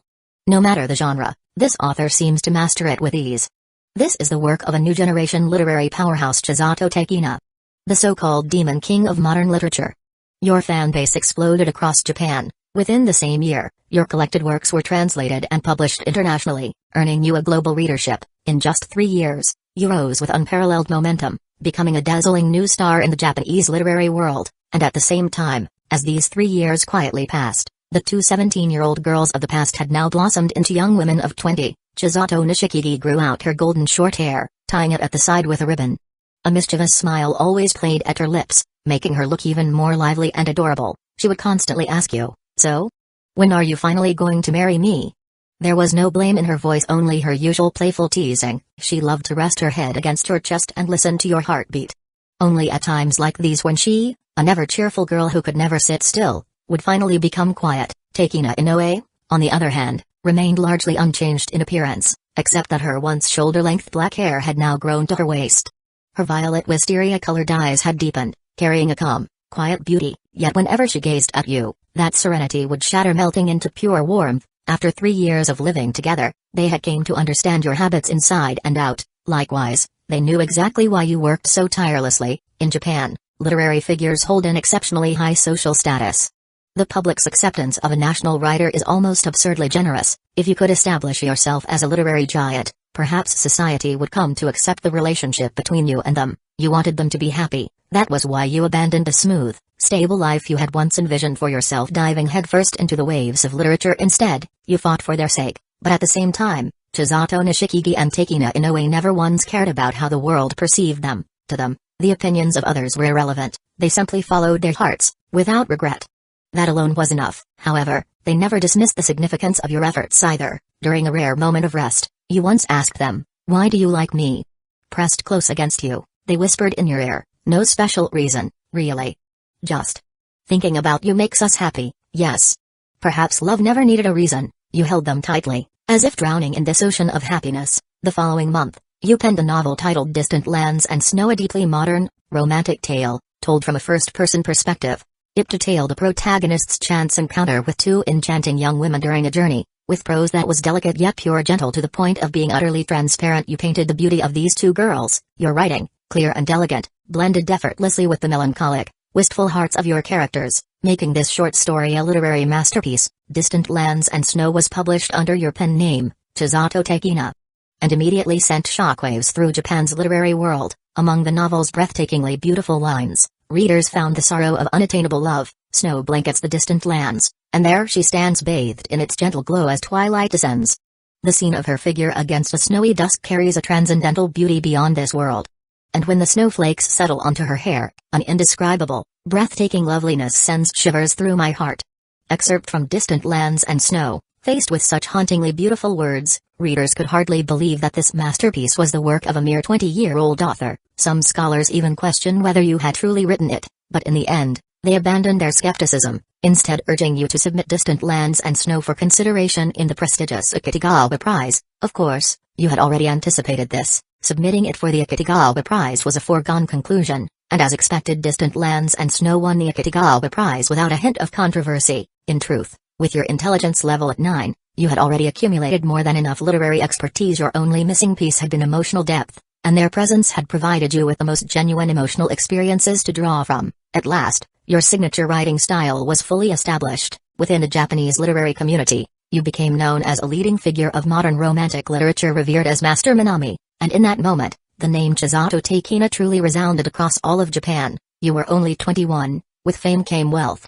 Royalties and licensing fees poured in endlessly. Even if you stopped writing now, the money would continue to flow, enough to provide for your descendants for generations. But you didn't stop. The Akutagawa Prize, while prestigious, was ultimately meant to encourage emerging writers. Your ambitions lay beyond that. Your true goal, the one sought after by all mainstream fiction writers, was the Naoki Prize, and so, you continued to write. But this time, you didn't submit your work anywhere. You no longer needed the money. Writing had become a way to refine your craft. At the same time, you devoured other authors' works, absorbing their strengths, making them your own. You secluded yourself around your abode, And in that quiet, an entire year passed. Over the course of this year, the literary world saw the rise of numerous so-called literary geniuses. However, compared to the once revered name of Chisato Teikina, they all fell short. Yet, an author who ceases to publish will inevitably fade from the public eye. During this period, while the pen name Chisato Teikina was still occasionally mentioned, it became increasingly rare. Your prolonged silence in publishing led some to speculate that you had exhausted your creative talent. Consequently, more and more critiques and analyses of your writing began circulating. Chisato Nishikigi and Teikina Inoue were both furious at these baseless rumors, because they knew better than anyone your creative well had not run dry. On the contrary, compared to your past self, your literary craftsmanship had reached new heights. In fact, your collection of unpublished manuscripts had already piled up to an impressive volume. The real reason you refrained from publishing was that you sought to refine your once overly elaborate prose, stripping away its ostentation. After an entire year of self-imposed seclusion, your writing had been polished to its purest form. While no longer dazzling with extravagant rhetoric, it now exuded an essence of untainted beauty. Another month passed. Gazing out at the falling snow, you clasped Chisato Nishikigi and Teikina Inoue's hands, softly kissing them as the three of you nestled together in the winter landscape. You knew it was time to finally respond to the devotion they had shown you for so long. At the same time, this year of reflection had given you clarity. The ultimate path of a literary figure no longer concerned you. Your sole purpose had become clear: to ensure their happiness, and nothing else. And so, after a year of silence, under the pen name Chisato Teikina, you officially published your latest full-length novel, Waiting for You Beyond the Horizon. For many, your year-long absence had erased you from their memories. Yet, for others, the anticipation for your return had never faded. These devoted readers eagerly purchased your book only to be utterly astounded. Gone were the flamboyant flourishes of diction, gone was the indulgent melancholy of youth. It was as if all pretenses had been stripped away. Chisato Teikina's writing now offered nothing but sheer, unadulterated beauty. Once again, your brilliant literary prowess left everyone speechless. Your words, refined to their purest form, drew countless readers into a trance, enraptured by the breathtaking elegance of your prose. If the literary world could hold only a single genius, then surely Chisato Teikina would reign supreme. Review from Shinsho, Japan's esteemed literary magazine, with words so beautiful they defy description, immersing readers in a realm of literary wonder. Chisato Teikina has already reached the level of a true literary master. Review from Gunzo, one of Japan's most prestigious literary journals. A year ago, most people had forgotten about you, a fleeting star that once streaked across the literary sky, and yet, even after a year of silence, you once again captivated the world with the sheer beauty of your words. That year, the prestigious Naoki Prize in Japan announced its nominations. Among them, the pen name Chisato Teikina stood prominently. That year, for the first time, you made a voluntary appearance on Tokyo television. With eyes that shimmered with an untainted brilliance from years immersed in literature, paired with your refined and elegant appearance, and the fact that you were only 21 years old, you quickly amassed a massive following. Among your fans, a staggering 80% were women. At the same time, certain entertainment magazines went so far as to label you as Japan's ideal husband, with surveys indicating that 87% of young Japanese women would be willing to marry you. However, you paid little attention to such trivial matters. Likewise, you rarely attended book signings, as you found them too time-consuming. To you, becoming an idol was a foolish endeavor rather than being someone's idol. You preferred to be their role model. As time went on, you even ceased to care about the outcome of the Naoki Prize. For you, titles and honors were meaningless. What truly mattered was spending time with Chisato and Teikina. While you lost interest in the Naoki Prize, countless others kept a keen eye on its final results. Finally, after much anticipation, the winner of the prestigious Naoki Prize was announced, and there it was, the name that now represented Japan's greatest young literary figure, Chisato Teikina. For the novel Waiting for You Beyond the Horizon, the entire nation fell silent. Since your debut, Chisato Teikina had won countless literary awards, and now, even Japan's highest literary honor, the Naoki Prize, was yours. And to think you were only 21 years old. That year, the entire country was in a frenzy over you. Publishers bombarded you with requests, offering lucrative contracts and absurdly high royalties. Even your old high school, Shuka High, invited you back to deliver a speech. Chisato and Teikina had never seen so many zeros on a contract before. It took them several sips of water just to steady their nerves. As for these invitations, you personally accepted the one from Shuka High, while leaving the rest to your legal representatives to handle. That same year, you declined an honorary doctorate in literature from the University of Tokyo, along with their offer for a professorship. Many people were in awe, amazed that someone could be so talented that they would turn down an invitation from Tokyo University. And then, the following month, you made an announcement that sent shockwaves across the nation. At the end of this month, you would be marrying both Chisato Nishikigi and Teikina Inoue. The revelation that both women would be wed to you simultaneously sent the Japanese literary world into complete chaos. Like a nuclear bomb, you had detonated within Japan's literary scene, shaking it to its very core. At the same time, some observant individuals began piecing things together, from your very first novel, Cafe Number 3, to Snow in the Distance, and now to Waiting for You Beyond the Horizon. Your works had consistently featured two female protagonists, and even your pen name reflected them. This sudden revelation left many of your admirers in disbelief. Meanwhile, others remained indifferent, arguing that as long as Chisato Takina was happy, nothing else mattered. A fierce debate ignited across Japan's literary circles. Suddenly, as the nation's most renowned literary figure, Chisato Takina found himself at the center of a storm of controversy. Everything seemed to be spiraling toward disaster. TL note, new month, new mass release quest, mission details, find the translator. Something to read. Got to be interesting for me, can't make it too simple to be completed. Some extreme smut is good too. Reward, mass release fail condition, takes too long. After 1 hour, the quest is gone. Chapter 103, Shoji Takina and Shoji Chisato. Everything seemed to be spiraling toward disaster. Upon reading this line, Minami furrowed his brows. What the hell? He had done everything in his power in this simulation. And yet, things were still seemingly heading toward disaster? Minami couldn't understand. But as he continued reading, focusing his mental energy on comprehending the situation, he suddenly had a moment of realization. Seemed. Huh? Upon noticing the word seemed in the phrase, everything seemed to be spiraling toward disaster. The tension in his chest instantly eased by half. This damned simulator loved playing tricks with wording. After so many simulation runs, Minami was practically used to it by now. Before, it always used everything seemed to be heading in a wonderful direction. Now that he had grown immune to that, it switched tactics, saying seemed to be spiraling toward disaster instead. Unable to resist, Minami slapped the simulation interface hard, causing the faint blue screen to tremble, its text even flickering slightly. Only then did he withdraw his hand in satisfaction. Then, he once again immersed himself in the simulation.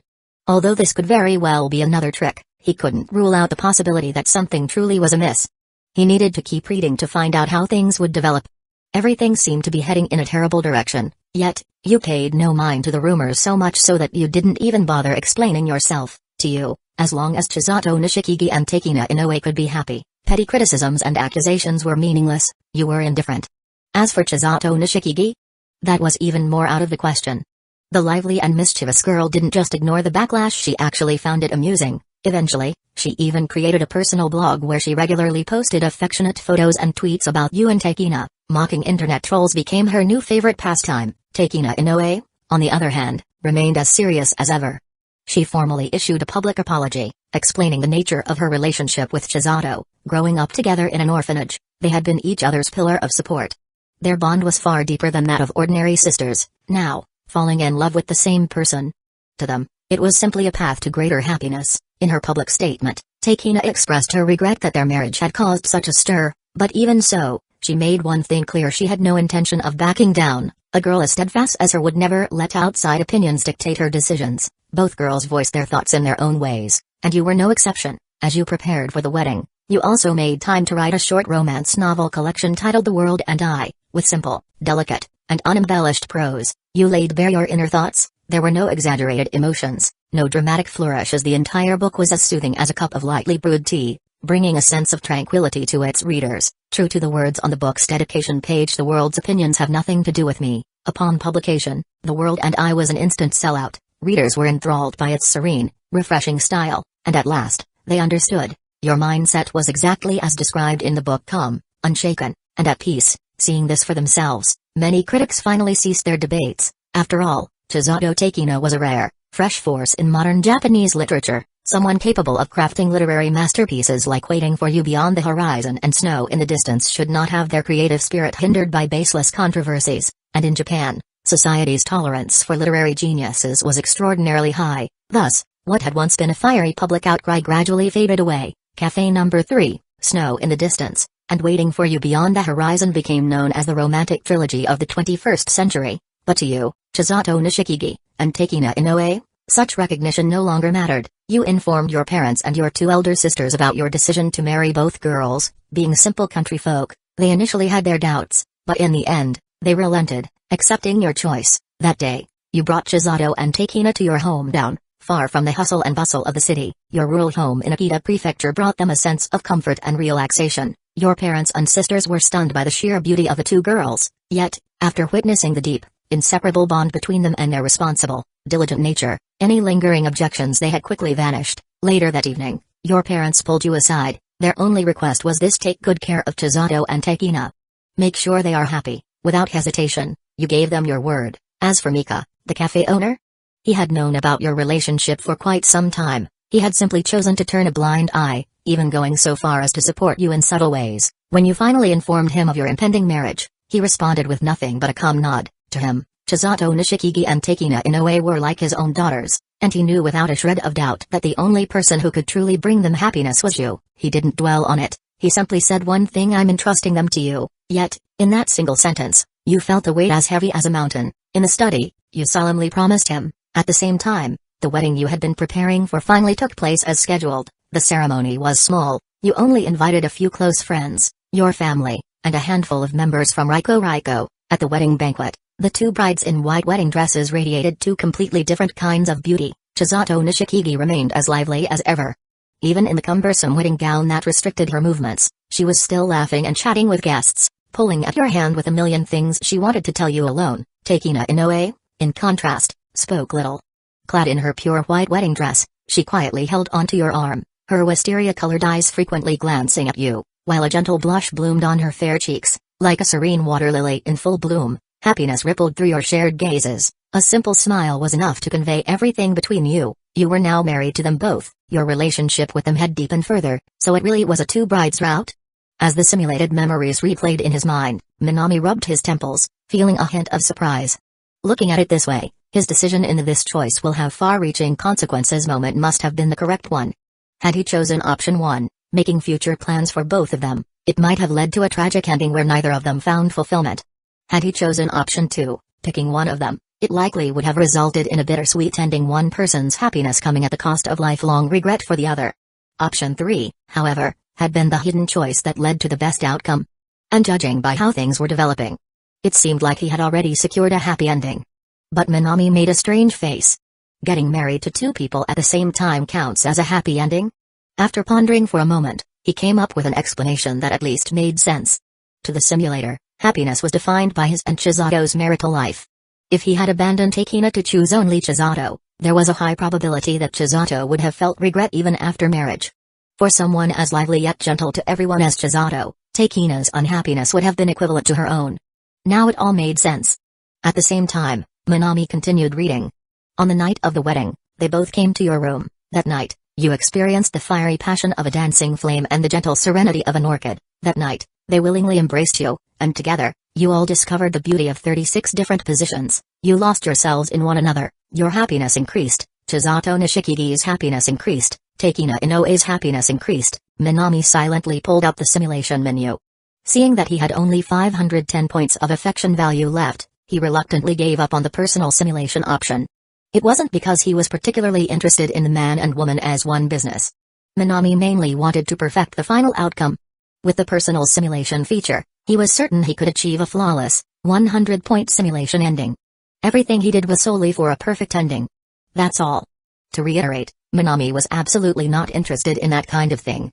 Time continued to flow forward. After declining Tokyo University's offer for a literature professorship, you remained a full-time freelance writer, with the massive fortune quietly sitting in your bank account, and the ongoing royalties still flowing in from your publishers. You all could live luxuriously without ever having to work again. You continued writing, while Takina Shaoji and Chisato Shaoji pursued their own aspirations. Days passed, one after another, until one day, a piece of news arrived that would change everything for all of you. Chisato Shaoji was pregnant. Upon receiving the news, all the members of Riko gathered together to celebrate. You also put your writing career on hold, staying by your wife's side. Chisato Shaoji, once so lively and energetic, gradually became more composed during pregnancy. In front of you, she was still the same Chisato, smiling playfully, clinging to you, planting long, affectionate kisses on your face, but in the eyes of others, she had already shed her past immaturity. Her delicate, beautiful face now bore the unmistakable glow of a woman deeply content in her marriage, looking toward the future with hope.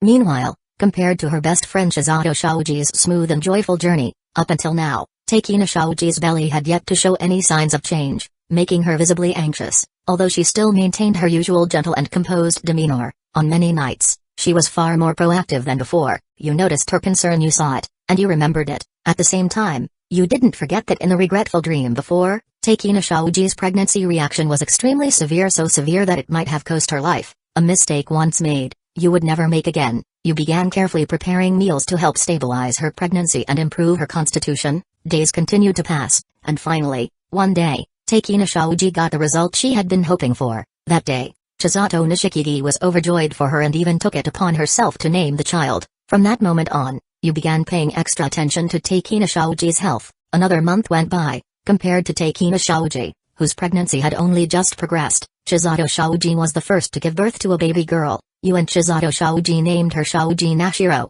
Adorable Nashiro quickly became the cherished treasure of all the Raiko members and your family. The leftover woman Mizuyuki Nakahara bought her countless children's outfits. The perpetually slacking off Kurame meticulously ordered high-quality formula milk online. Mika, the cafe owner, adored this little girl as if she were his own granddaughter, so much so that even when she occasionally peed on him, he would simply laugh it off, completely unfazed. Whenever you, Chisato Shaoji, and Takina Shaoji saw this, happiness would shine on your faces. A river of joy flowed among you. At the same time, you never forgot to keep an eye on Takina Shaoji's condition. At night, when she confided in you about her anxieties, you would always use your signature humor to dissolve all her nervousness. Simply by having you and Chisato Shaoji by her side, her once tense and worried state began to ease significantly. Meanwhile, you continued to cook carefully curated meals to support a smooth pregnancy, doing everything in your power to prevent the tragic outcome of your past dream from happening again. You and Chisato Shaoji massaged her when she was fatigued. On nights when nightmares disturbed her,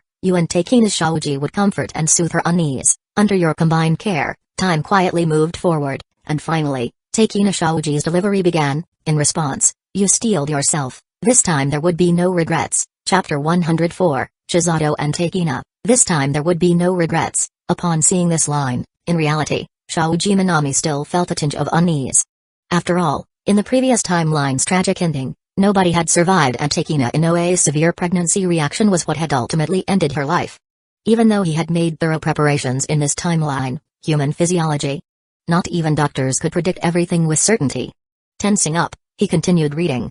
As expected, Takina Shaoji's pregnancy symptoms were severe, just as you had anticipated. The intense strain made her suffer immensely, and you found yourself breaking into a nervous sweat. But this time, the outcome was completely different from the regret-filled dream. Thanks to your meticulous care and Chisato Shaoji's unwavering presence at her side, Takina Shaoji, both physically and mentally stabilized, managed to endure this grueling period. That's it. In reality, Minami let out a deep breath. Even though it was just a simulation, this proved that Takina Inoue's pregnancy struggles could be overcome. However, judging by the simulator's description, both my care and Chisato's companionship were crucial factors. Finally, Minami understood. In the previous timeline, Chisato Nishikigi had died due to her congenital heart disease. Even though Minami had taken great care of Takina Inoue, he had ultimately failed to save her life. If he thought about it that way, it was no wonder why the route required both Chisato and Takina to be together. Had he chosen to abandon Takina Inoue, Chisato Nishikigi would have likely fallen into deep guilt and sorrow. Had Chisato's companionship been missing, Takina Inoue would have inevitably succumbed to her pregnancy complications. Like a symbiotic relationship, true happiness could only be achieved if both Chisato Nishikigi and Takina Inoue were together.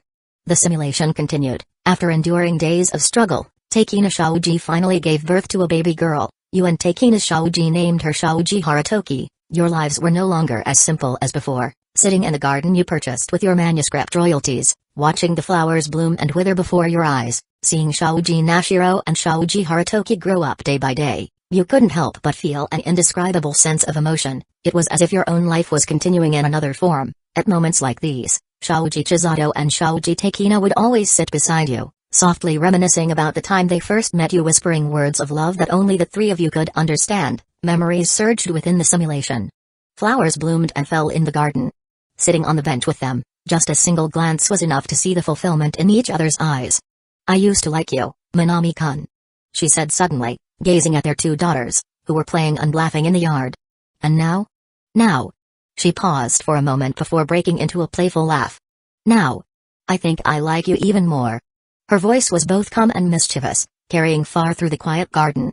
That voice made the black-haired woman beside her let out a gentle chuckle. He turned to look at the black-haired one. She was just as reserved as always, saying nothing, merely reaching out her hand to quietly hold his. He simply smiled, lifting his hand to gently caress her delicate, orchid-like face. Perhaps the clouds had stolen the Ecchi left on the rooftop. Her cheeks turned as red as the evening sky. You gazed at each other, and in that moment, time seemed to lose its meaning. You sat there in silence, as old memories drifted through your minds. What is happiness?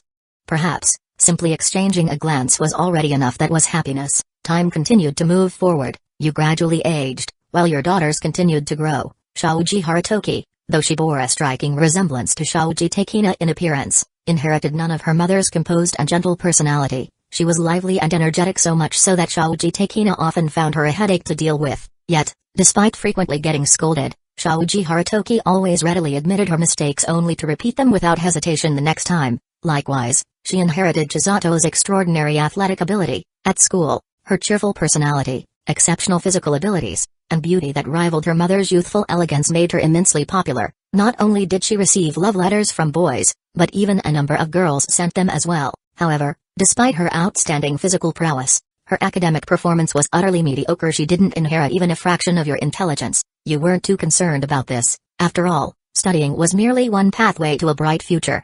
If she wasn't inclined toward academics, she could always carve a path in athletics. In contrast, Shoji Nashiro, the daughter of Chisato Shoji, was nothing like her cheerful, carefree mother. She was calm and composed, always immersed in books, showing little interest in physical activities but displaying undeniable genius in academics. Likewise, the golden-haired girl was cold and indifferent toward others. Even when dealing with her ever-playful and unserious mother, she remained distant and aloof. The only exception was when she interacted with you, her father.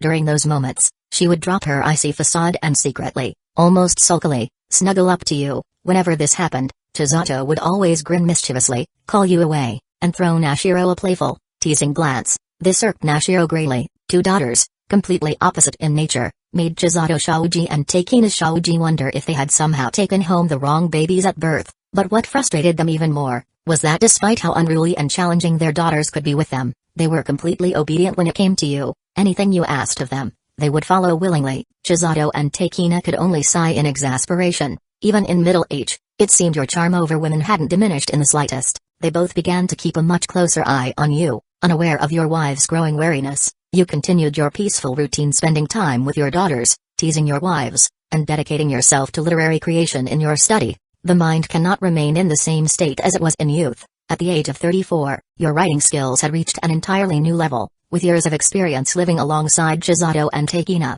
your understanding of life had deepened. Your literary refinement had advanced even further. Over the years, you had produced countless novels that astonished the literary world. If Chisato Takina had once been considered a rising literary genius among the younger generation, then today, Chisato Takina was undoubtedly a master who held a defining place in the literary world. As for the controversy from over a decade ago, it had long since faded from people's memories. Though occasional rumors still surfaced, they no longer had any real impact. A renowned literary journal reviewed your work, stating, "Master Shoji's writing, though simple and unadorned, carries a purity that deeply moves the heart, making it impossible to forget." The following year, your essay My New Life was included in school textbooks, becoming a required reading piece for junior high students. Despite your ever-growing wealth, you yourself never changed. You still took the time to host gatherings, inviting your old friends from Raiko to reunite over drinks. Mizuyuki Nakahara had long since quit drinking, admitting that excessive alcohol consumption had indeed been harmful to her body. Kurami, once a petite girl, had now grown into a graceful young woman finally of age to drink. Mika, now over 60, remained in remarkably good health. During these gatherings, you all reminisced joyfully, enjoying the warm and comforting atmosphere. Time continued to flow. You kept writing, while Shoji Chisato and Shoji Takina remained by your side, as carefree as ever. Under your watchful eyes, Shoji Harutoki was scouted by a prestigious sports university to become a professional athlete. Meanwhile, Shoji Nashiro, inheriting your literary talent, was admitted to the University of Tokyo's Department of Literature with outstanding grades. She seemed determined to follow in your footsteps. Regarding their choices, you, Chisato, and Takina refrained from interference. Just as you had once treated them, you believed that a child's future should be theirs to choose. Undoubtedly, Shoji Harutoki and Shoji Nashiro were truly your daughters. Within just 1 year of university, both had achieved remarkable success in their respective fields, earning the envy of their peers. Harutoki broke national records in athletics with overwhelming dominance. Nashiro, still only a freshman, had already begun serializing her first novel. They both quickly became known as prodigies. Time moved forward once again. With your daughters now fully independent, no longer requiring your guidance, you and your wives found joy in their accomplishments. You continued cherishing the time spent with your beloved Chisato and Takina. As the river of happiness continued to flow between you, after graduating, Shoji Nashiro pursued her literary ambitions, striving to step out from under your shadow. After all, being the daughter of a literary giant came with immense pressure. Conversely, Shoji Haritoki had a much more carefree mindset. After university, instead of embarking on a professional sports career as everyone expected, she developed a passion for FPS, first-person shooter, games. With her extraordinary reflexes and years of athletic training sharpening her senses, she quickly rose to become a top-tier national gaming streamer, amassing over 1 million subscribers on YouTube. You and your wives observed all this with pride and joy. Gradually, they stepped into the public eye, while you and your wives retreated into the background. Time is impartial, it does not slow down for anyone. As the years passed, you and your wives aged, yet, even as time took its toll, you continued to sit in your garden, watching the flowers bloom and wither, whispering words of love only the three of you could understand. The passage of time did not bring regret. If anything, it made you cherish the small moments of happiness even more. You kept writing, but compared to your younger days, you no longer cared for fame or recognition. Piles of manuscripts accumulated, each one capable of shaking Japan's literary world if published, yet you never sent a single one to a publisher. For you, these works were merely a way to pass the time with your wives, a private treasure trove of words shared only among the three of you. You remained as humorous as ever, always bringing smiles to their faces. However, no one can escape the passage of time. As Shoji Chisato aged, her once healthy body gradually weakened. When her time finally came, you, Shoji Takina, and your two daughters were by her side, even in her final moments. She still wore a smile just as she had in her youth, full of boundless energy. You and Takina felt no regrets, for life and death are beyond human control. As long as Chisato left this world feeling happiness, that was enough. Life carried on. 2 years later, time finally caught up with Shoji Takina as well, her once strong body now frail and weary. You held her hand tightly, exchanging a smile. The warmth of your touch made both of you fearless in the face of death, just as Chisato had been. After Takina's passing, you laid her to rest beside Chisato, silently awaiting the day when your own time would come. Yet, you did not feel sadness, nor did you succumb to despair. The love and warmth you had shared with them continued to give you strength, encouraging you to keep moving forward. You resumed your writing. Through your reflections on life and death, you finally grasped the true essence of literature. You poured all your remaining days into one final masterpiece. As you wrote, your remaining life force slowly faded away, yet, you paid it no mind, for with every word you penned, you could feel the heartbeat of your story. You wished to leave behind a trace of your love,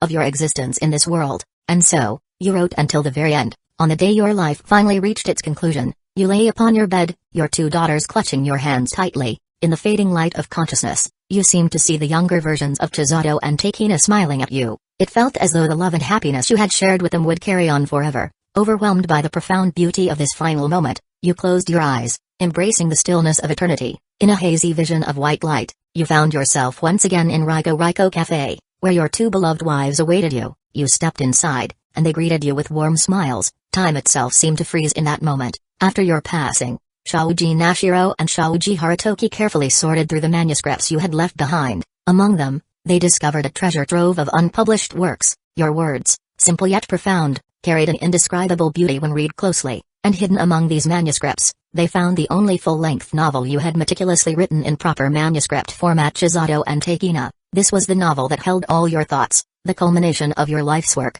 Within its pages, you poured every ounce of literary skill you had mastered, using the purest words to recount your journey within the story of your love and shared life. Its captivating content and unparalleled writing style made it an instant sensation upon release. Beyond that, the novel's influence spread far beyond Japan. Within the same month of publication, international publishers quickly translated it to meet soaring demand. The following year, Chisato and Takina was hailed by world-class literary institutions as a must-read novel of the 21st century. Your unparalleled literary achievements cemented your legacy as a master who reshaped the landscape of Japanese literature. That same year, your novel Chisato and Takina won the Nobel Prize in Literature, shocking the entire world. Your name, along with theirs, was forever etched into the annals of world literary history. Simulation ends. Chapter 105, Shoji Minami's Romantic Writing Technique. Simulation complete. Seeing this line, Minami, who had been resting his chin on his hand, couldn't help but glance sideways at the pale blue simulation screen.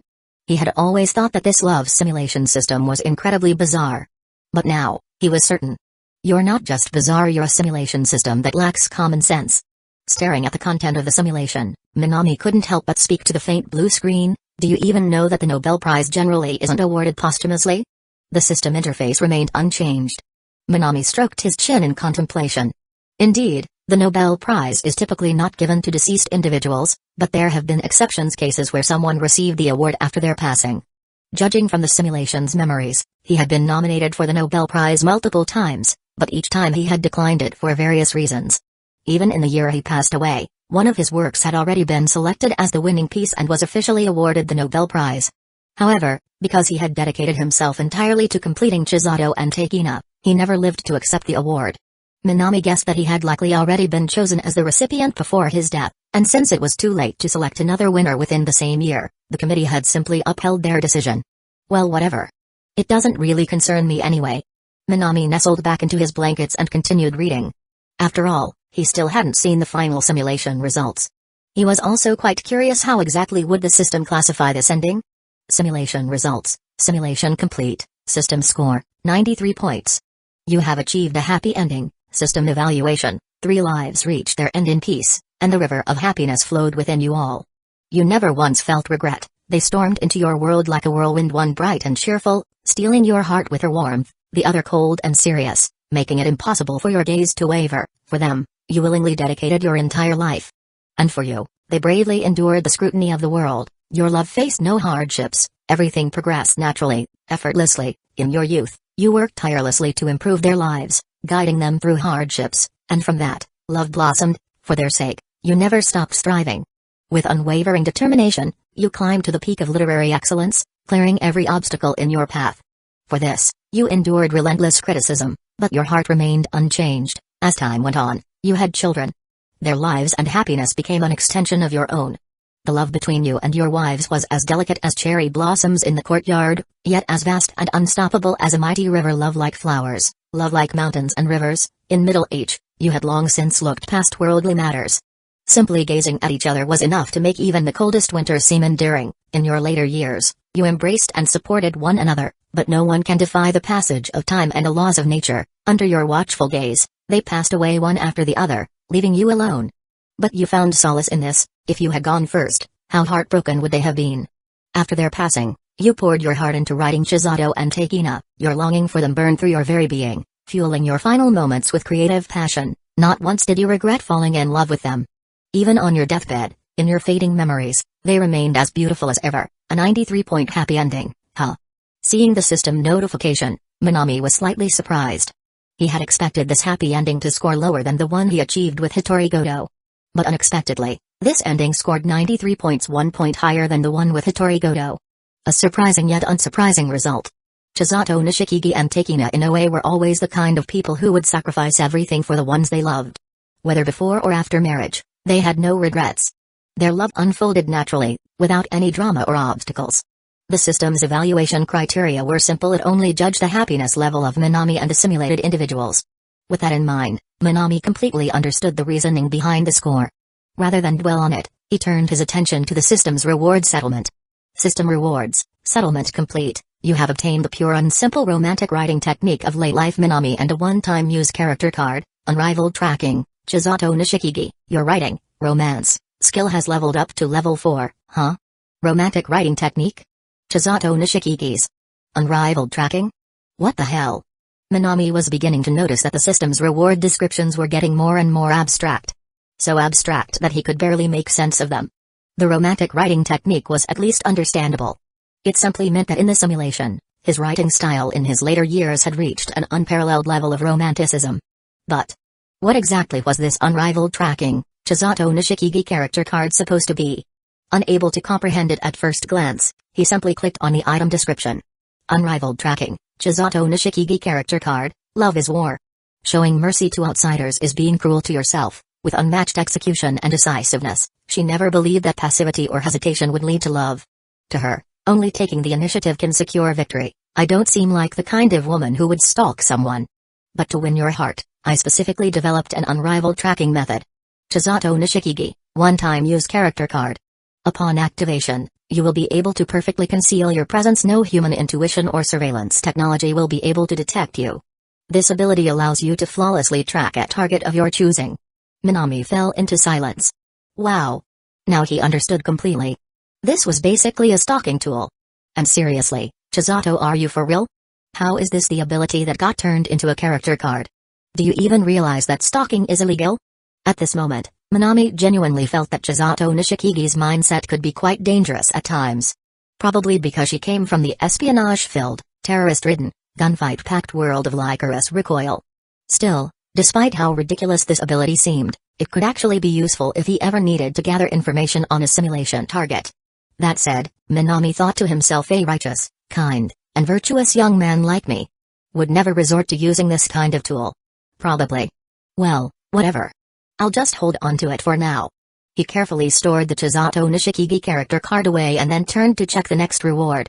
Elder Minami's pure and unembellished romantic writing technique, countless days and nights of learning, an accumulation of countless works and manuscripts on the path of literature. You advanced relentlessly, creating miracles in literary history with your own efforts. The works you wrote for them carried a profound sense of romance, stripped of all superficial embellishments, yet undeniably beautiful. With this style, you left an indelible mark on world literary history. Their passing stirred great waves in your heart, and through the interplay of life and death, your words were elevated to new heights. You never forgot them, and your works never did either. A great novel can move its readers to tears. A truly powerful piece of writing can captivate them entirely, shake them to their core, and leave them weeping uncontrollably. No need for elaborate rhetoric, no need for forced sentimentality amidst the busyness and bleakness of life. Have you ever truly been saved by a novel? Your writing has the power to make people genuinely feel the most unforgettable romantic moments of their lives. This is some real supernatural stuff. Minami stared at the description of the newly acquired Elder Minami's pure and unembellished romantic writing technique and his newly unlocked writing, romance, level 4 inches skill. Then, his gaze shifted to the regretful life guitar resting nearby. After that, he thoughtfully opened his skill list, scanning through Shoji Hattori's happy cooking skills. Perhaps he had been influenced too much by this bizarre simulator. A strange idea popped into Minami's head. What if someone were to read a novel he wrote, while listening to a song he played on the regretful life guitar? And at the same time, enjoying a meal he cooked using Shoji Hattori's happy cooking skills? What kind of scene would that be? The thought intrigued him, but he didn't immediately put it into action. Because, at the moment, he was more interested in testing out Elder Minami's pure and unembellished romantic writing technique, and seeing what kind of writing it would produce. Might as well give it a shot. Minami had always been the type to act on his ideas immediately. Without hesitation, he grabbed a piece of paper and a pen from his bag. You have acquired the special trait, Action-Oriented Level 1. He ignored the sudden system notification and pondered for a moment before casually jotting down a random depressing quote he had seen on the internet in his previous life. Then, he set the pen down and carefully read what he had written. He was curious to see how exactly this supernatural simulator was going to make him feel romantic about it. He stared at the words intently. He read them seriously. But nothing seemed to happen. Minami scratched his head. A depressing quote was still just a depressing quote. There was no change whatsoever. It didn't stir any emotions in him.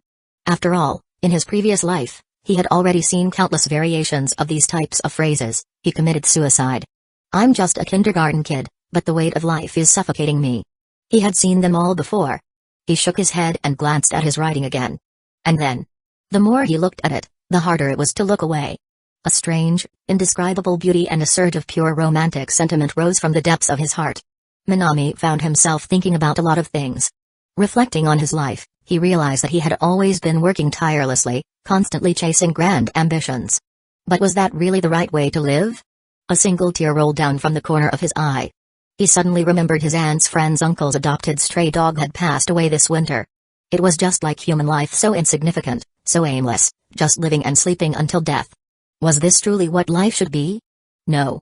This is not right. He clenched his fists. I can't waste my life like this. I must be more romantic. I need to confess my love. I need to share my life with someone. I can't be a coward anymore. I can do this. Romance and beauty exist in faraway places. Poetry and the ocean are also waiting for me. And as for the practice target for his confession, let's use his aunt's friend's uncle's adopted stray dog. Wait, what? Minami violently shook his head, desperately banishing the overwhelming urge to confess his love and find a life partner from his mind. Then, with a look of utter shock and disbelief, he stared at the words he had just written. What the hell kind of cursed ability is this? This was even more ridiculous than the regrets of life, guitar. And how was this romantic in any way? Recalling the uncontrollable thoughts that had just filled his mind, I must confess. I need to fall in love. The world is vast, I must go explore it. Minami rubbed his temples. This so-called romantic writing technique shouldn't even be called that. It should be called love confession courage amplifier. Though, I must admit, there really was a certain kind of romantic beauty in it.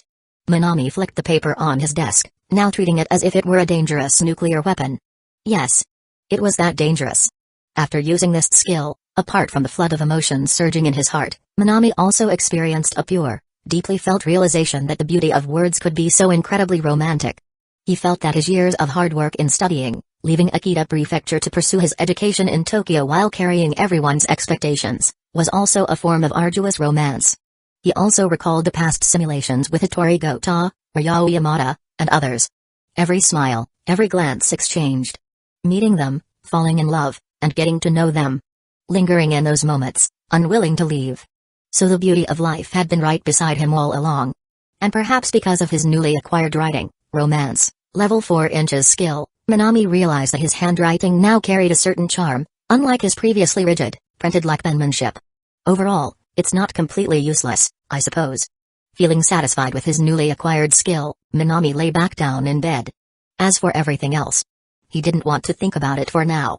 Right now, he only wanted to sleep. Because once this weekend break ended, it would be time for Shuka High School's routine monthly test. And right after that, the school festival, the Shuka Festival, would take place. Although Minami was certain that he would once again secure first place in the exam, out of respect for his fellow students, he decided to get some proper rest beforehand. As for the Shuka Festival afterward, that had nothing to do with him. Whatever his classmates wanted to do, they could do it. I wonder what kind of event Hattori Goto's class is planning this year. And after achieving another happy ending, would Chisato Nishikigi and Takina Inoue, like Hattori Gota before them, also begin to recall fragments of their happiness memories? With those thoughts swirling in his mind, Minami gradually drifted into slumber. Chapter 106, Are You and I Kindred Spirits? How could I have just died like that? At the break of dawn, Chisato Nishikigi jerked awake from her dreams, staring at the empty room around her in utter disbelief. Yes. In the sudden memories that had surfaced in her mind, how could she have died so early? Shouldn't she have outlived Takina Inoue, then outlived Minami, and only then passed away? Why did I die so soon? Recalling the dream after her own passing, Takina Inoue followed soon after, and in their absence, an elderly Minami sat alone in their empty home, silently gazing at the bench where the three of them had once sat together. Chisato Nishikigi unconsciously placed her hand over her chest. There. A feeling of unsettled emotions had begun to pile up. She pulled open the curtains, looking at the sky, now turning pale white with morning light. What kind of feelings had he carried, staring at that empty home all alone? Taking a deep breath, Chisato Nishikigi tried to steady herself. Even though she knew that the memories surfacing in her mind were completely baseless, they just felt way too real. As if she had truly accompanied that young man through spring and summer, through autumn and winter. And it made her urgently want to call Minami, just to ask about his thoughts.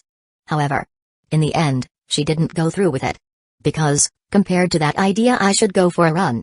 Stretching her arms with determination, she murmured to herself. She didn't want to die early like in those memories, leaving Minami behind all alone. So even though she had never been interested in morning runs, she decided, from this day forward, to start taking care of her health. Outdoor sportswear. Oh, found it. Rummaging through her closet, she pulled out a red tracksuit that she had barely ever worn. Chisato Nishikigi stroked her smooth chin thoughtfully, then instinctively glanced toward her bedroom door.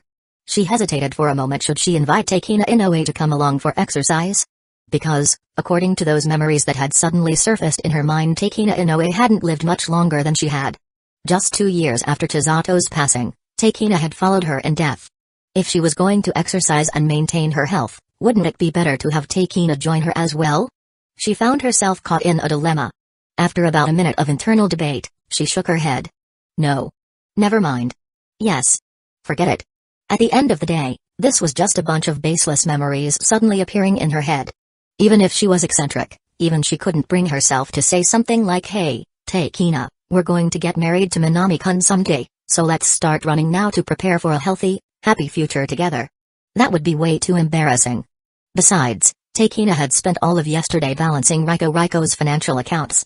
She was probably still fast asleep right now. And Takina wasn't the type to have a habit of waking up early for a morning run, anyway. She should let her sleep a little longer. With that decision made, Chisato stopped overthinking it. Moving quietly, she changed into her red sportswear, then, gently pushed open the door and stepped outside. And then two surprised voices. The first was a calm yet slightly bewildered murmur from Takina Inoue, the second was a more shocked reaction from Chisato Nishikigi. Because they had both noticed it. Each of them was wearing outdoor sportswear. Both of them opened their mouths slightly, but for a moment, as if sharing the same thought, they fell into silence. But even in this silence, Chisato Nishikigi's mind was in complete turmoil. What the hell is going on? She stared at Takina Inoue, who had tied her hair into a single ponytail and was quietly sneaking out the door just like herself, completely confused. She knew Takina very well. Her best friend and housemate never had the habit of going for morning runs. In fact, since Takina usually stayed up late working, she would always wake up at least 10 minutes later than Chisato. But today, Takina was up early, already dressed for a workout, as if she were planning to go out for a run. For some reason, a bold idea suddenly surfaced in Chisato's mind. She felt like it was impossible. But could it be that Takina, like her, had also suddenly gained those strange, seemingly lived memories? She raised her head and sneaked a glance at Takina. She couldn't tell for sure. Because honestly, could something like this even happen? Two people sharing the same dream? Waking up with identical new memories? From a realistic perspective, that was completely impossible, right? And on top of that, those memories were about both of them marrying the same person. So, cautiously, Chisato decided to test the waters. Takina. This is rare. Are you going out for a morning run? Faced with her best friend's question, Takina Inoue also felt a wave of panic rise in her chest. Waking up suddenly from that dream, she had been so preoccupied with those newly surfaced memories that she had subconsciously dressed in outdoor workout clothes, intending to go for a run. But she hadn't expected to run into Chisato the moment she stepped outside. All she could do was nod. Yes. I just suddenly felt like going out for a run. She then glanced at Chisato's red sportswear. Chisato, you too? The moment she said that, she immediately noticed something unusual. The always cheerful and carefree Chisato suddenly looked a little uneasy. She even averted her gaze slightly, and in an extremely unconvincing tone, mumbled a ha-ha. Yeah. Something like that? Suspicious. Very suspicious. Takina knew Chisato all too well. She knew for a fact that Chisato had a habit of staying up late watching movies. Early mornings were not her thing. So why the sudden change in behavior? Takina couldn't figure it out. But at the same time she had the exact same thought as Chisato. Could it be that Chisato also had suddenly gained the same memories? Thinking about the memories in her own mind, the usually serious and calm Takina couldn't stop a faint blush from spreading across her cheeks. She couldn't help it. Two people getting married. To the same person. It was too embarrassing to even say out loud. And yet she had actually woken up early just to exercise, because of those memories? She seriously started to question if something was wrong with her brain. But the memories had felt so real. So undeniably real that she couldn't just brush them off. Even now, the emotions from those memories still lingered. Lost in thought, Takina absent-mindedly placed a hand over her chest. Just as she was about to say something, Chisato standing right in front of her suddenly made a suggestion. How about we run together? Okay. With no real reason to refuse, and also curious about Chisato's state of mind, Takina nodded in agreement. Together, they stepped outside. The morning streets of Tokyo, stripped of their usual bustling chaos, lay silent and peaceful. One leading and one following, they ran at their own pace. Under the early morning light, the sight of two stunning girls, one with golden hair, the other with jet black locks, gracefully jogging down the street became a breathtaking scene. If any Tokyo media reporters had been around, they probably would have rushed over for an interview. But for Chisato Nishikigi and Takina Inoue, the current atmosphere between them felt a little awkward. They were both curious about each other's behavior. Several times, they wanted to start a conversation. But every time the words never quite made it out. Finally Chisato was the first to break. She couldn't take the awkwardness anymore. She abruptly stopped running. Chisato? Seeing Chisato come to a sudden halt, Takina slowed down as well, looking puzzled. Ugh, I can't take this anymore. Chisato Nishikigi, always the type to take action rather than hesitate, couldn't stand the awkward atmosphere any longer. So she simply turned to face Takina and, with absolutely zero hesitation, blurted out what was on her mind. All right, I'm just gonna say it straight. Takina, did you suddenly get new memories too? Memories? Takina's soft pink lips parted slightly. That's right. Chisato Nishikigi put her hands on her hips and let out a confident Humphrey. Flashing an energetic smile, completely unconcerned about what others might think as she spoke bluntly, "It's that dream where Takina and I are part of a harem." Harem. The wording was far too direct, and it instantly turned the usually serious and meticulous Takina Inoue's face into a bright shade of red. She panicked, quickly scanning her surroundings to confirm that no passers-by were nearby. Only after letting out a relieved sigh, she hurriedly rushed over to Chisato's side and, in an extremely shy and hushed voice, protested, "Chisato. Wait a second. What are you even talking about? What do you mean by harem?" By the time she got to the end of her sentence, her voice was trembling from embarrassment. What's the big deal? Since the topic had already been brought up, Chisato no longer felt awkward at all. She let out a mischievous chuckle and playfully poked Takina's chest, teasing, "In my memories, Takina-san was surprisingly proactive, huh? You were even willing to do things like this. And that. For Minami. What was that phrase again?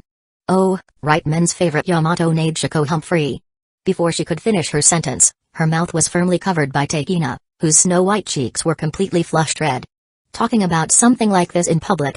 Although she was long accustomed to her best friend's blunt personality, even Takina couldn't help but glare at her. Ahaha, what's there to be embarrassed about? Effortlessly slipping free from Takina's grasp thanks to her high-level athleticism, Chisato covered her mouth with her hand and smirked mischievously. "I'm the same, you know. Even though I haven't actually experienced that kind of thing. Even though it's just a memory that suddenly appeared in my head." "A memory?" Takina, still too flustered, tried to play dumb. Yeah.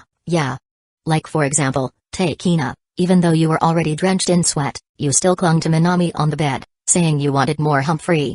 For the second time, Chisato's mouth was forcefully silenced. And this time she could clearly feel the furious yet mortified gaze of Takina boring into her. "Fine. I admit it. So please stop talking about this in public." Takina finally released her hold, but her voice remained low even though her tone was raised in exasperation. Her words, however, only made Chisato even more excited. "So it's true. You have those memories too, Takina." For all of Chisato's playful energy, Takina found herself unable to do anything against her. "So that means you also have those embarrassing memories?" Chisato asked again, pressing further. Takina really didn't want to answer that question. She pulled up the collar of her sportswear, using it to hide her red face. "Come on, tell me." Chisato, unwilling to let it go, kept pressing. "So what if I do?" Takina let out a deep sigh, rubbing her aching temples before finally giving in and answering the embarrassing question. If possible, she really felt like strangling Chisato on the spot. Hee. What's there to be so shy about? Perhaps realizing that this was a bit much for a 17-year-old girl, Chisato cleared her throat and said more seriously, "I have those memories too. For example, with Minami." "Stop. Don't say another word." Takina immediately cut her off, looking at Chisato with an expression of pure disbelief. She really couldn't understand what was even the point of continuing this conversation. "Oh, come on, I'm just a normal teenage girl. It's perfectly natural for me to be interested in these kinds of things." Chisato shrugged it off, completely unfazed. But for Takina, who had a more traditional mindset, Chisato's free-spirited attitude was something she simply couldn't agree with. A normal teenage girl wouldn't be talking about dirty jokes all the time. Takina retorted, her voice full of disapproval. All right, let's not talk about that anymore." Chisato waved her hand dismissively before smoothly switching topics. "But, Takina, you also have those memories where we got married to Minami, right?" "Yes. I see." Chisato Nishikigi tilted her head slightly. "Do you think this is normal? The fact that both of us suddenly gain memories of each other? Normal or not? Well, the scientific community does talk about things like telepathy, right?" Takina Inoue gazed at the passing street scenery as she casually answered. "But isn't that something that only happens with twin brothers?" Chisato blinked in curiosity, her bright red eyes staring intently at her closest friend in the world. Perhaps feeling the sharpness of that gaze, Takina instinctively averted her eyes and softly asked, "So, what exactly are you trying to say, Chisato?" "Yes. Telepathy, twins, memories." These topics were jumping around way too much, so much so that even Takina struggled to keep up with Chisato's thought process. But what Chisato said next made Takina's head snap up in surprise. "I was just thinking about something." Chisato clasped her hands behind her back, leaned forward playfully, and with a sweet smile, shared her thoughts. "I was thinking, what if Minami has the same memories as us?" She spoke with a cheerful tone, but within that voice lay endless anticipation and joy. "Yes. The person she loved most. Could he also be just like them? Chapter 107, The Pink-Haired Girl's Turn. It's over. Sensing new memories of a bright and lively golden-haired girl and a serious, cool-toned black-haired girl appearing in her mind, Hattori Gota clutched her head in both hands, her pale, gloomy face partially buried, frozen in shock. She couldn't clearly see everything that happened in these memories. But she could feel it, these two were deeply connected to Minami. Because she had experienced this before, she knew exactly what this meant. That means. Those two are rivals in love. Hattori didn't want to use the word rival. After all, her combat power was practically zero. She was probably nothing more than a small stepping stone in their eyes. But right now she had no choice but to say it. What do I do? What do I do? What do I do? Just imagining Minami being that close with other girls. Doing those kinds of things. Just that one thought alone was enough to make her expression completely crumble. But competing with other girls. That's terrifying. I don't want to do that. She recalled the bright and cheerful energy of the golden-haired girl. Then, she thought of the cool, untouchable presence of the black-haired girl. Then, she looked at herself. And for the first time, she truly felt just how weak and powerless she was. I want to give up. I really want to give up. She had told herself this a million times before. But whenever she thought of Minami, how he always encouraged her, believed in her, both in the memories and in reality. Even someone as timid and self-doubting as she was somehow found herself feeling stronger. I don't want to give up on Minami. I really don't want to.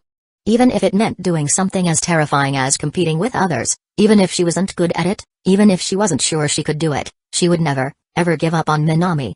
So I have to do my best. I can go, Gota-san. Oh? Being suddenly called out, Hattori snapped out of her thoughts like someone waking up from a trance. Her wide, dazed eyes stared at the girl leaning into her space, Kita Ikuyo. At this moment, Kita's bright emerald green eyes were practically glowing with excitement as she eagerly stared at Hattori. Just that little smirk on her lips already radiated so much warmth and charm, that Hattori felt like she was melting under Kita's overwhelming sunshine aura. Do you need something, Kita-chan? She quickly turned her gaze away, too nervous to meet Kita's eyes directly. Just a moment ago, she had been so determined. But now, she was already shrinking into herself again, speaking in a small voice. Gota-san, honestly. Kita sighed, shaking her head with an exasperated smile. Then, she gently reached out and playfully poked Hattori's cheek with her slender fingers. Hattori Gota, a girl who played the guitar so beautifully, yet somehow, still remained so impossibly shy and insecure. Seriously, why is she like this? Kita had no idea. But being the only one who knew Gota-san's secrets, it kind of felt nice. Like a little secret shared just between the two of them. Kita liked that feeling.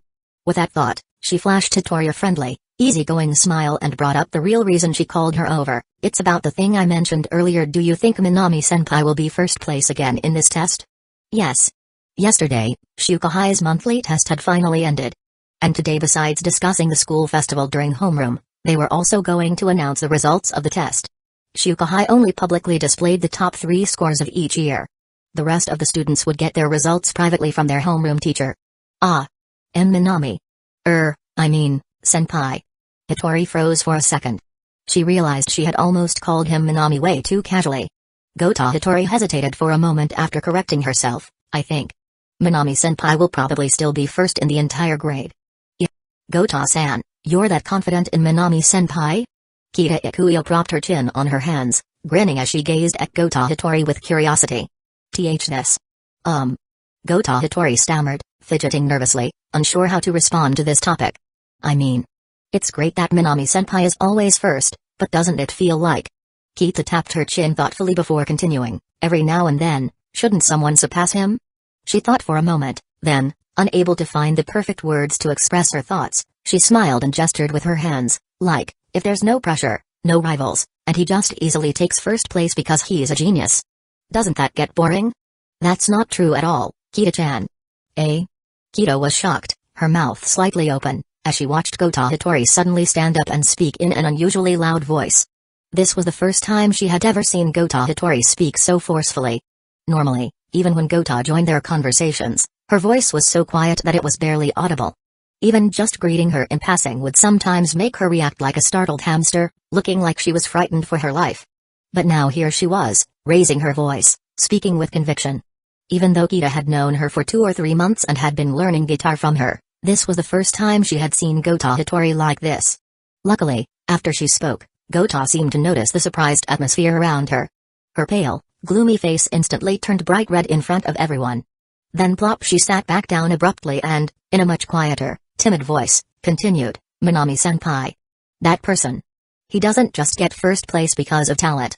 There's also an incredible amount of effort behind it, effort that most people wouldn't be able to endure." Yes. Gota Hitori knew this.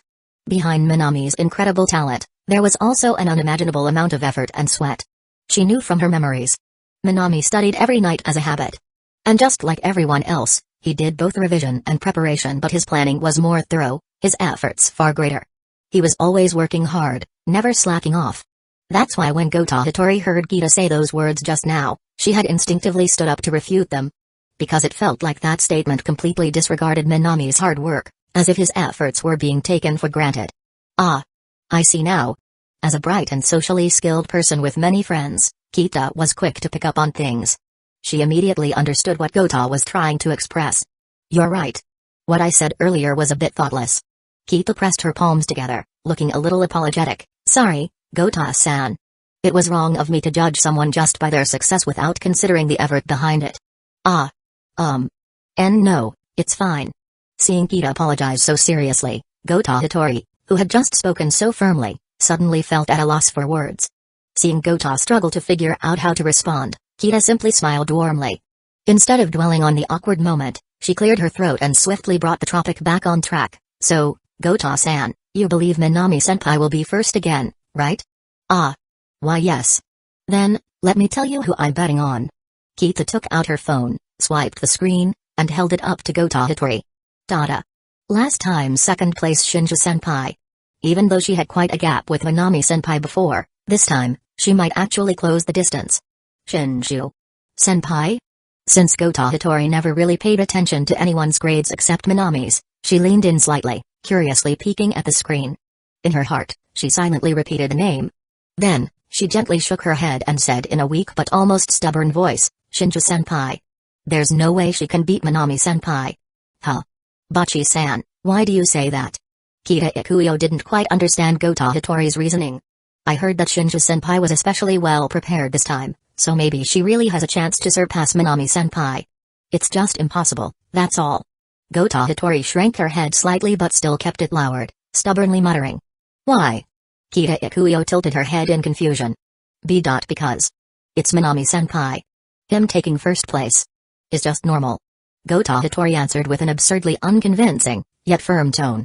Kita Ikuyo. Kita Ikuyo fell silent. She squinted her eyes and stared at Gota Hitori.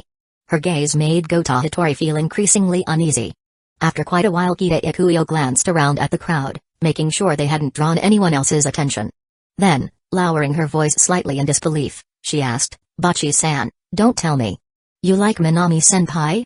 Yes. Although it seemed unbelievable to her, recalling how Gota Hitori had immediately refuted her earlier, and now hearing her say, because it's Minami-senpai, so taking first place is normal. Which was clearly a statement based purely on personal bias. Kita Ikuyo could only arrive at one conclusion: Gota Hitori liked Minami. And the moment Gota Hitori heard those words her gloomy yet delicate face instantly trembled, and she stammered incoherently. Her hands flailed wildly in front of her chest as she spoke. Like Minami-senpai? Who even is that? I don't know anyone like that. Kita Ikuyo. Too obvious. Way too obvious, Bachi-san. This was the textbook reaction of someone who had been completely exposed. Watching Gota Hitori flustered beyond belief for some reason, Kita Ikuyo suddenly felt a huge weight lift from her chest. How should she put it? She had always been watching over Gota Hitori. She knew just how hard the other girl had worked, practicing guitar, seeking recognition, and trying to overcome her social anxiety. But despite all her efforts, she rarely saw meaningful progress. As someone who had been by Gota Hitori's side during practice, Kita Ikuyo felt nothing but heartache for her. In her heart, she had long considered Gota Hitori one of her closest friends. Having someone she liked. For Gota Hitori, this was undoubtedly a big step forward, wasn't it? For her dearest friend to have made such significant progress, she could only feel relieved and at peace. How wonderful. Hitori-chan. All your hard work hasn't been in vain. Seeing Gota Hitori's gloomy face turn red, Kita Ikuyo smiled. And under Kita Ikuyo's gaze, which felt like that of an elder watching a child grow up. Kota Hitori gradually gave up resisting, letting her hands fall weakly to her sides. So, Bachi-san really does like Minami-senpai? If Kota Hitori had to describe her current emotions, there were only two: extremely embarrassed and wanting to die. Her secret crush had been discovered by a friend. This was just too all. This is so touching. Upon hearing such a youthful topic, Kita Ikuyo's eyes immediately lit up like they were glowing. Bachi-san, what do you like about Minami-senpai? Eh? Yeah. The sudden shift in topic by social butterfly Kita Ikuyo left Kota Hitori struggling to keep up. It really is about looks, right? I mean, you have to admit, Minami-senpai is really handsome. He has this delicate yet refreshingly bright and clean aura. Eh? And then there's his presence, right? How should I put it? He seems more mature and composed compared to most high school boys. That's definitely a plus, don't you think? Kota Hitori tried her best to respond. But faced with Kita Ikuyo's endless chatter, she couldn't get a single word out. Finally, Kita Ikuyo seemed to realize this as well. She handed the conversation back to Kota Hitori. Anyway, Bachi-san, what do you like about him? I don't know, I never really thought about it that much. Recalling Kita Ikuyo's thorough analysis just now, Kota Hitori lowered her head, her face flushing red as she answered shyly. Huh? What's the big deal? Just say it. Just say it. Why do you like Minami-senpai? Kita Ikuyo grinned at Kota Hitori. With her face still red, Kota Hitori, feeling utterly embarrassed, finally voiced her true feelings. There's no particular reason. Just thinking about him makes me happy. No flowery words, no elaborate emotional analysis.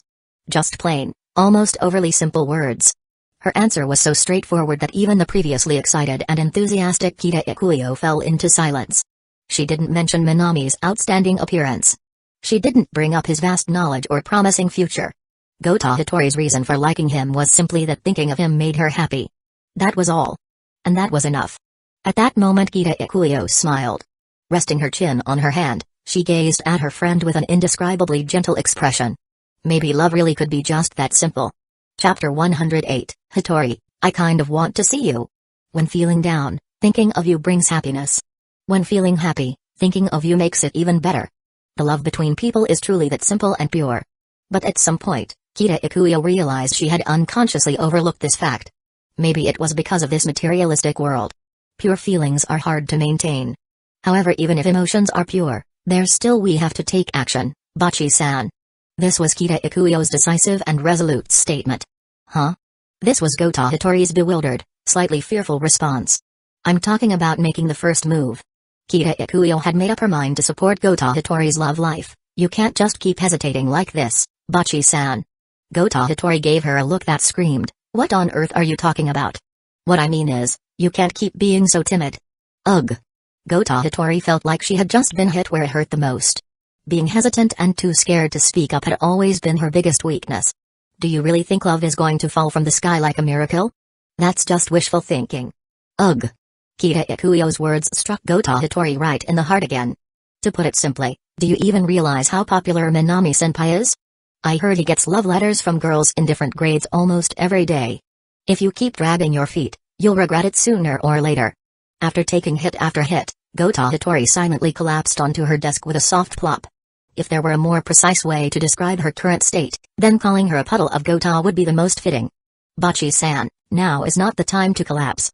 Having made up her mind to support Kota Hitori's love life, Kita Ikuyo decisively pulled her back up, her expression serious. Let's carefully think about our strategy. Not just for you, but for me too. Yes. Not just for Kota Hitori. Kita Ikuyo also had her own selfish reasons. Because last time, her beloved Yamada-ryo-senpai had already indirectly kissed Minami. Even though Yamada-ryo might not have cared, Kita Ikuyo couldn't help but take it to heart. If she could successfully pair up Kota Hitori with Minami, then she and Yamada-ryo could naturally get closer too. Absolutely perfect? Strategy? Kota Hitori, whose mind was already muddled, clearly hadn't heard the last part of Kita Ikuyo's words and just stared at her blankly. Exactly. If we want Minami-senpai to like you, the first step is to make sure he interacts with you, right? Kita Ikuyo gave her suggestion. When boys and girls interact, developing feelings is completely normal. The upcoming Shuka High School Festival is the perfect opportunity. She paused for a moment, then took out her phone. So, our first step is to invite Minami-senpai out. Kota Hitori stared blankly at Kita Ikuyo. She was envious of how effortlessly the other girl could speak so fluently and confidently. But what caught her attention even more were the words that followed. I have to invite Minami-senpai? Gota Hitori's voice suddenly changed, like a goose being strangled, her entire face turning bright red. Asking someone out first. That was way too advanced for her. It's fine, Bachi-san, I'll handle the contact. Kita Ikuyo waved dismissively, taking out her phone. She had at least greeted Minami a few times before. And for someone as naturally social as her, getting Minami's line ID had been effortless. Since Gota Hitori was too shy to ask, she would do it for her. Opening line seeing Minami's panda avatar, Kita Ikuyo, under Gota Hitori's watchful gaze, naturally sent the invitation. Eek. Gotta be the sunniest person, Minami-senpai, do you have time for the Shuka High School Festival? If you do, please make sure to check out our class's activity. Attached, a chibi girl with a shy expression, so impressive. Gota Hitori widened her eyes as she watched Kita Ikuyo type out a long message effortlessly with just one hand. And more importantly, the invitation sounded so natural. If she had to message Minami herself, she would probably type something like, "It has been some time since our last interaction. I hope you have been well. If it is not too much trouble, may I humbly invite you to our class's activity." Seeing Kita Ikuyo's confidence, she felt both admiration and disbelief. Curious, she leaned in closer to see how Minami would respond. The two girls sat there waiting. And then why hasn't he replied yet? Kita Ikuyo scratched her head in confusion. It had already been 15 minutes since she sent the message. But Minami hadn't just failed to reply, he hadn't even read it. Even now, her previous message remained unread. She opened her mouth slightly in surprise and asked, "Bachi-san, does Minami-senpai not carry his phone around?" "He probably does." Gota Hitori answered softly. Based on her memories, Minami wasn't all that different from other young people. Aside from his disciplined studies, he also watched interesting videos online. His phone was an everyday necessity, so he should have it with him. This makes things a little tricky. Kita Ikuyo tilted her head as she stared at her unanswered message. Then she proposed a new idea. How about we go directly to Minami-senpai's class and invite him in person? Not online, but in real life? As a socially anxious person, Gota Hitori's eyes instantly widened, and her voice turned shaky. I think maybe we could try waiting a little longer." "Wait a little longer?" Even if we do, Minami-senpai doesn't seem interested in replying at all." Kita Ikuyo pointed at her phone and then looked at Gota Hitori. "Then, how about you message him instead?" Even as she said this, she didn't have much hope.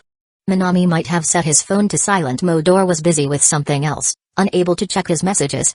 Otherwise, why wouldn't he reply? There was no way that if Gota Hitori messaged him, he would suddenly respond, right? Kita Ikuyo had no expectations, but she still encouraged Gota Hitori to try. Compared to her, Gota Hitori's line message was much more restrained. She carefully took out her phone, which she had been using for a long time, then clicked on Minami's panda avatar. With trembling fingers, she typed out an overly simple message. "Probably dead, are you there?" No emojis, and the content was as simple as it could be. No good. This really won't work at all, Bachi-san. Kita Ikuyo couldn't help but shake her head as she grabbed Gota Hitori's hands, seriously imparting her wisdom. "This won't do, Bachi-san. When chatting online, you have to show a cute and endearing side." Is that so?" Gota Hitori, who had never really chatted much online, froze at those words. "Bachi-san, your message is way too dull. Are you there? Just sounds so uncute, right? And your line username is totally not cute either. I think you should change it." Kita Ikuyo analyzed the situation for Gota Hitori. "If I were a guy, I definitely wouldn't want to reply to a girl who texts like this, let alone someone like Minami-senpai." She hadn't even finished speaking when ding. "Tokyo's #1 pretty boy, I'm here. What's up?" "Huh?" Kita Ikuyo froze, staring at the notification on Gota Hitori's screen, her face full of shock. Instant read? Instant reply? Wait a minute. She glanced at Gota Hitori's phone, then quickly pulled out her own. Her chat with Minami was still completely empty, a desolate void. Looking at her own message, still marked as unread. She couldn't help but wear an expression of pure disbelief. She didn't know how to feel. Even though she didn't have romantic feelings for Minami, as a social butterfly with a cute face, being treated so differently by a guy. Kita Ikuyo couldn't help but feel a little conflicted. But at least he responded, and that was a good thing. Regaining her energy, Kita Ikuyo quickly strategized. Since he replied, "Don't hesitate. Invite Minami-senpai now." I still have to invite him?" Gota Hitori's mouth opened slightly, looking completely lost. Just messaging a guy online was already a terrifying breakthrough for her. And now she had to go a step further and invite him to the school festival? Just picturing that scene made her head spin. Don't be scared, Bachi-san. You got this. Beside her, Kita Ikuyo cheered her on enthusiastically. Ugh. On the verge of tears, face full of distress, it was as if Gota Hitori had a knife held to her throat. Even so, she forced herself to type out a message, struggling every step of the way. Probably dead, Do you have time lately? Tokyo's #1 pretty boy, yeah, another instant read, instant reply. Kita Ikuyo couldn't help but glance at her own phone again. After confirming that there were still no messages from Minami, she finally gave up all hope. Probably dead. If you're free, could you come to our class? Our class is holding an event too, and it'd be great if you could stop by, tap. Her fingers stopped. She hit send. Gota Hitori let out a deep breath. Just completing this simple action. It felt like it had drained all her energy. Now, it all depended on Minami's response. Both Kita Ikuyo and Gota Hitori stared at the screen, feeling unexpectedly nervous. Unlike the previous messages, this time, Minami didn't reply immediately. Instead, after Gota Hitori's message turned read, there was about a minute of silence. And then ding! A new message arrived from Minami. Both Kita Ikuyo and Gota Hitori looked over. Tokyo's #1 pretty boy, Kita-san is next to you, isn't she? This was her idea? You're actually inviting me to the school festival on your own?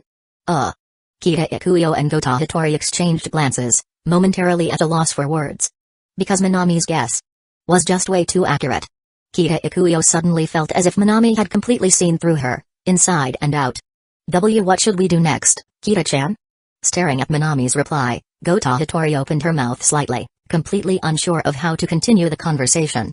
The fact that Minami had seen through her immediately made her too scared to act rashly. But before Gota Hitori could even reply, another message arrived from Minami. Tokyo's #1 pretty boy, don't overthink it. You're just not the kind of girl who would take the initiative to invite me to a school festival, that's all. Tokyo's #1 pretty boy, as for the festival day, once I finish helping out with my class's event, I should have some time. I can go with you guys then. Oh, by the way, is Kasoku Band performing together? Tokyo's #1 pretty boy, I remember there's a music event in the gym that day. If you register, Kasoku Band can also participate. Do you want to perform on stage, Hitori? Gulp. A string of messages. A long string of messages. Kita Ikuyo barely had time to process them all. She had never imagined that Minami, who always seemed indifferent when talking to others, would actually say so much to Gota Hitori. But among all his words, one particular line stood out to her the most: that was a music event at the gym during the festival, huh? Kita Ikuyo tilted her head. She had actually heard about that before. As long as students submitted a form to the student council, they could perform on the gym stage during the festival. To be honest, she was quite interested in this kind of event. So, Kita Ikuyo spoke up, performing at the gym. What do you think, Bachi-san? Gota Hitori was still staring at Minami's messages when she heard Kita Ikuyo's suggestion. She instinctively shrank back. A performance? At the festival? Celebrating youth? Celebrating academic diligence? That kind of stage? Gota Hitori lowered her head timidly. I don't think I can do it. She had only gotten halfway through her sentence when, Tokyo's #1 pretty boy, to be honest, I'd really love to see you shine on the gym stage, Hitori, plop. Kita Ikuyo watched as Gota Hitori's phone slipped from her fingers. Then her hand was suddenly grabbed by Gota Hitori, whose expression had turned serious, her face almost glowing. Let's start practicing for the festival performance today, Kita-chan. Huh? But Bachi-san, the festival is still 2 weeks away. Isn't it a little early to start practice today? No problem. As soon as we get to Starry, we'll start. No, actually. Let's start practicing right now, just the two of us. As she spoke, Gota Hitori was practically drooling, laughing hey to herself.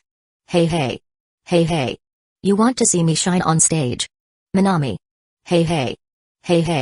Chapter 109, Yamada-san. Like a child, every monthly test at Shuka High was always an occasion to witness the full spectrum of human emotions. The top students, confident and composed, receive their test papers from the teachers with a graceful air. The average students, anxious and hesitant, would take their papers with trembling hands, their expressions shifting between despair and relief as they saw their scores. And for those who already expected to fail, picking up their papers was just a formality. Remedial classes were inevitable. They, too, were confident.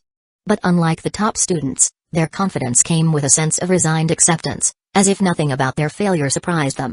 It was like watching a death row inmate walk to the execution ground. There was a strange, tragic beauty in their resolve. Among all these people, Minami's presence stood on an entirely different level.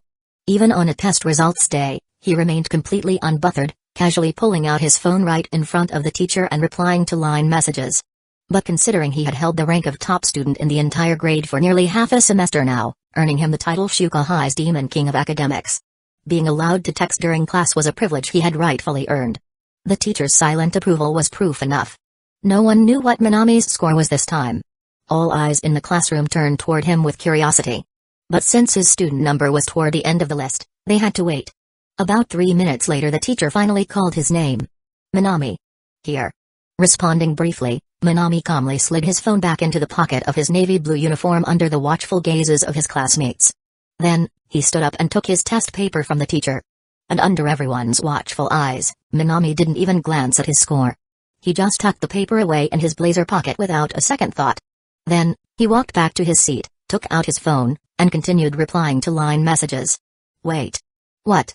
Watching Minami continue texting online, his expression completely unmoved. What exactly is in your line messages? Who are you even talking to?